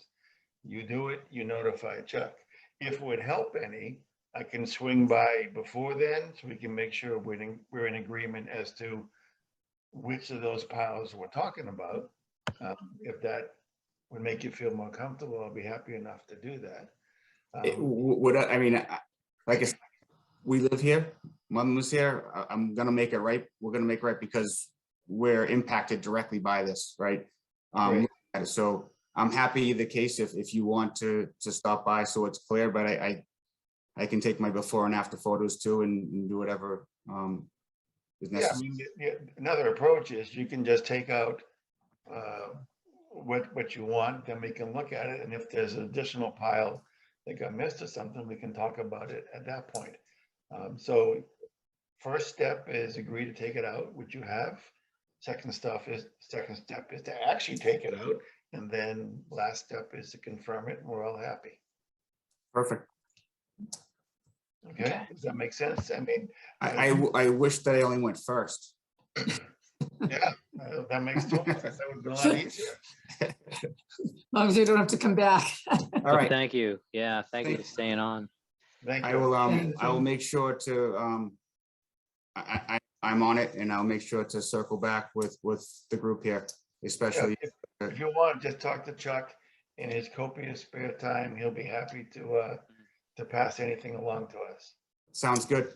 I just want to suggest that if we're talking about a date to get it taken out by, to give the Morrises till spring, because clearly they can't be taking stuff out in the middle of the winter. Well, Thank you. In fact, in the last case, I believe we actually chose June 1st. So that way you have some time to get it done and it's unfrozen. So if you're fine with that, we can. I'm fine with that. So the June 1st will be the official date. But if you want to take it out after the spring, after it thaws, but before June 1st, by all means, do so. Let Chuck know and he'll pass it on. That works for me. Thank you very much. Thank Sure. you. All right, thank you. Thank you. Thank you. Night. Thanks for staying up. Thank you. Good night. Good night. Good night. All right, so out of everything that's left, except for the minutes, I have three things. The Trails Committee wants a commission member to work with to not revise, but to rewrite the rules and regulations of conservation land, so they're more readable and user-friendly. There's been comments that they're just tough to read. So we just need someone to work with Will Finch to just kind of look at these and just make some, wordsmith them in a different way. So I don't know if there are any people that used to be school teachers or anything like that. They might volunteer for this. I'm not sure, or if anyone else has time. Will Finch is pretty good and probably is going to do the whole thing. But so Chuck, let me ask, where are these rules and regulations now? so you just go to the town website and you just click in rules and regulations, and conservation rules and regulations come up. So they're for all of our land. So they're out there, and they're what, when someone does something wrong, that's what we look at and say, oh, well, you're here past dark or something like that, or you have more than 10 people. Right. So you needed to contact the Conservation Commission and get permission to have a group at Bear Meadow. If you want, I'll be happy to take a look at them. I spent way too much of my working career editing things, so I'll be happy to give it a whack. Sure thing. I'm gonna just send the introductory email to, I don't know if you know Will Finch, but your I've met him, email I don't know him. to Will Finch. Okay, but that's what Thanks, I'll do Brian. tomorrow. The second thing is we have a water and sewer bill. This is actually, I guess I missed a couple of them, more than a couple. This is for 61/2024, but I wanted to ask, because we have such an energetic commission these days, and I'm so proud of you guys. Why can I say hell? Are we getting a water and sewer bill for our conservation land? We don't have even a budget. So we've been paying it out of the state fees. I'm sure it's not appropriate out of the state fees. We've asked in the past, but we were just told that nothing can happen about that. So anyway, I think we should get an vote. ARPA grant for this, for ongoing stormwater fees. And Yes. Be careful with jokes at this hour. I'm not sure everyone will get them, but I may not. Anyways, I don't know if anyone has any thoughts about why we're getting, so they say because we have a curb cut on Pearl Street. This is for the Pearl Street lot for Fair Meadow. But we have curb cuts at other spots too. So it doesn't make any sense to me. I did a half job of trying to get out of it. I did push the conversation a couple years back, and the only thing they did was say that we had been paying too much for a long time. This is actually from the DPW department. yeah, So maybe it can come up at the monthly meeting, but I don't think that they would stop it on their own. I think this is really a select board town meeting issue. do we So I have know we a have, water meter at that location? No, it's simply no. based on the linear feet of the curb cut. And because the Pearl Street parking lot drains stormwater to the Pearl Street. Okay, Which build a rain garden and solve the problem. which doesn't make sense because we don't get billed for Matera curb cuts. Does although that has water does and the high sewer. school get billed? I'm not sure. Maybe they do. If the high school gets, I mean, just thinking of like equal situations. The high around school town. also has some sinks and some toilets and some showers. So like sending them a water bill is not Makes sense. completely insane. This has been an issue Sorry. for the last 15 to 16 years. So- I've so never seen this problem go away. So I think we should start by talking to DPW in the current meeting, the next meeting that comes up, and just see how they react and then decide where to go from there. Yep. Yeah, well, plan on going higher because they don't have the power to say they administrate it. They can't stop it. My last, I need a vote to release the bond for 102 Haverhill Street. And I don't know if anyone remembers that, but that project is done. We gave them a certificate of compliance and there's still a bond out there. And it might as well, I think we did this already, but I also need a vote to release the bond for Randall Road. So those are the two last things I have. Do you need a vote to pay the bill? Or are we just going to sit on that and not pay it? That's one way to do it. I think Not pay it. Yeah, let's not pay it until they give us a budget and then we can pay for it out of the budget. Well, we I don't actually like have that approach. any money to pay this based That's the on our point. new review of where the money should go. I mean, I'm not Right. kind of being Right. a funny So, guy. I'm just I saying, think in all honesty, we actually don't have any money to pay that.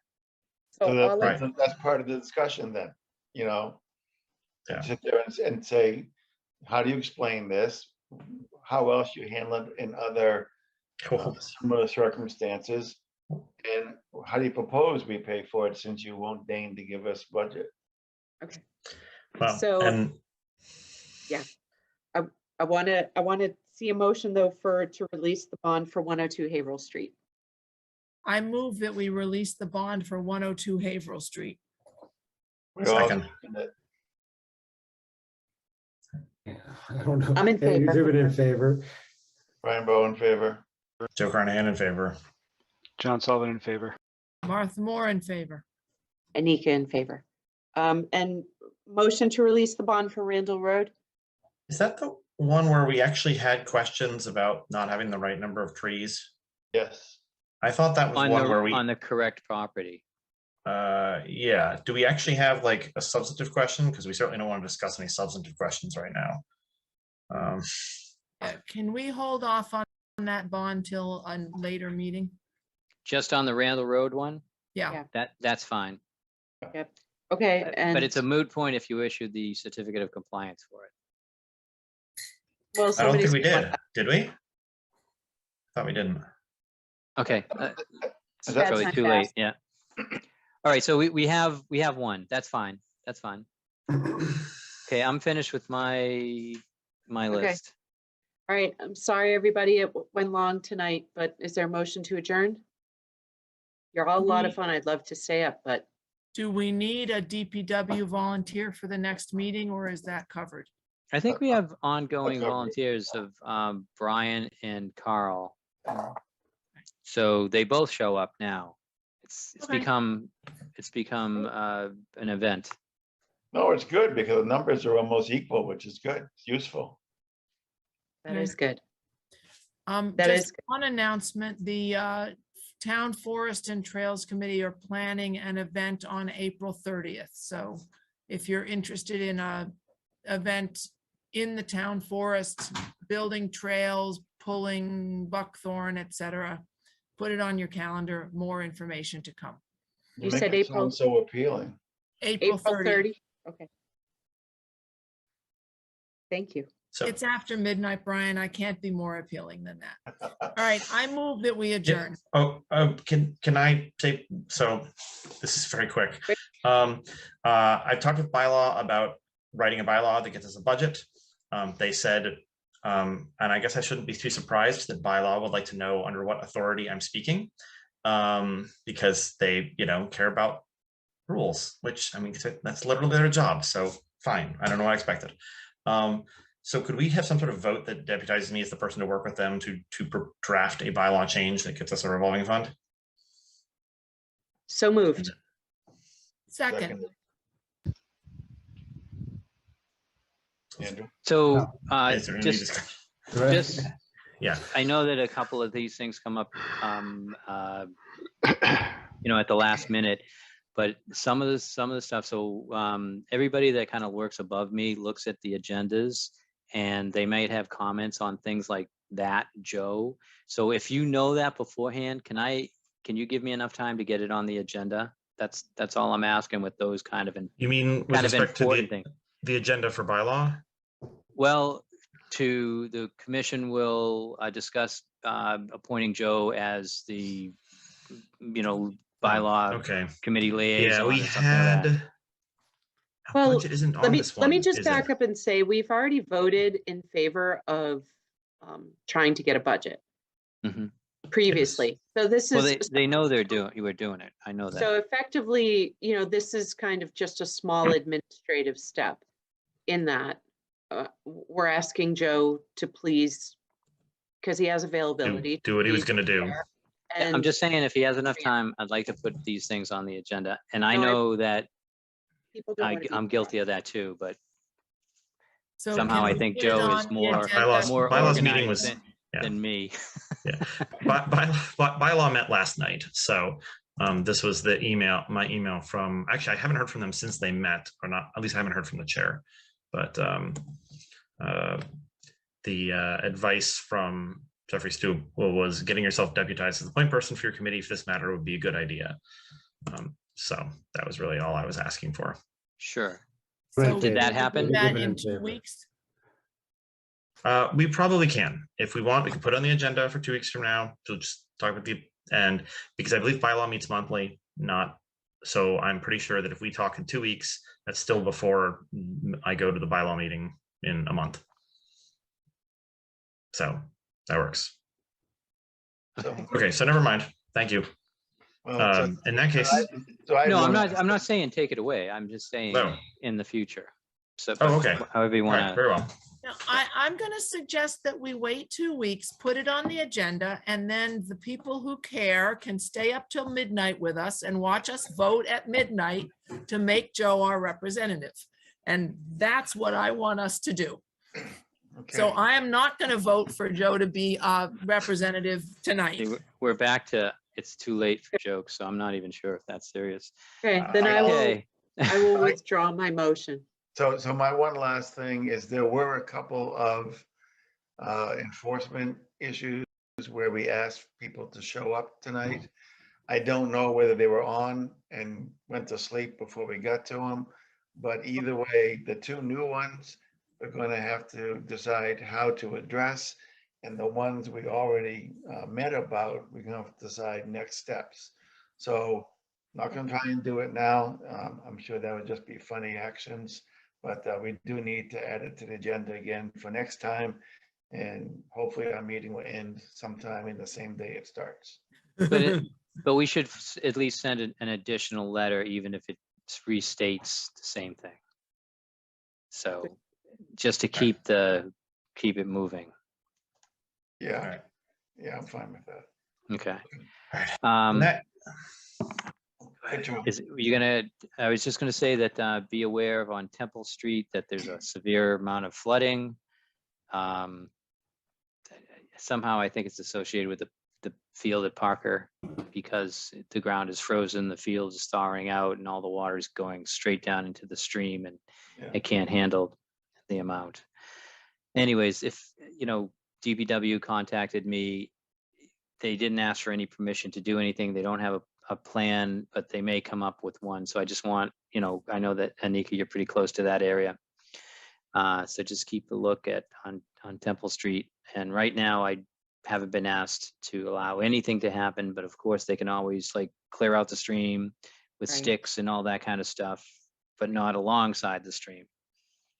It's a little surprising because the wetlands behind that stream is tremendous, has a great capacity for flood storage. So maybe there's poor connection, or, maybe it's just clogging the stream there. So, which is not surprising because they haven't cleaned out in a while. Yeah, the backyards of those houses are very, very low.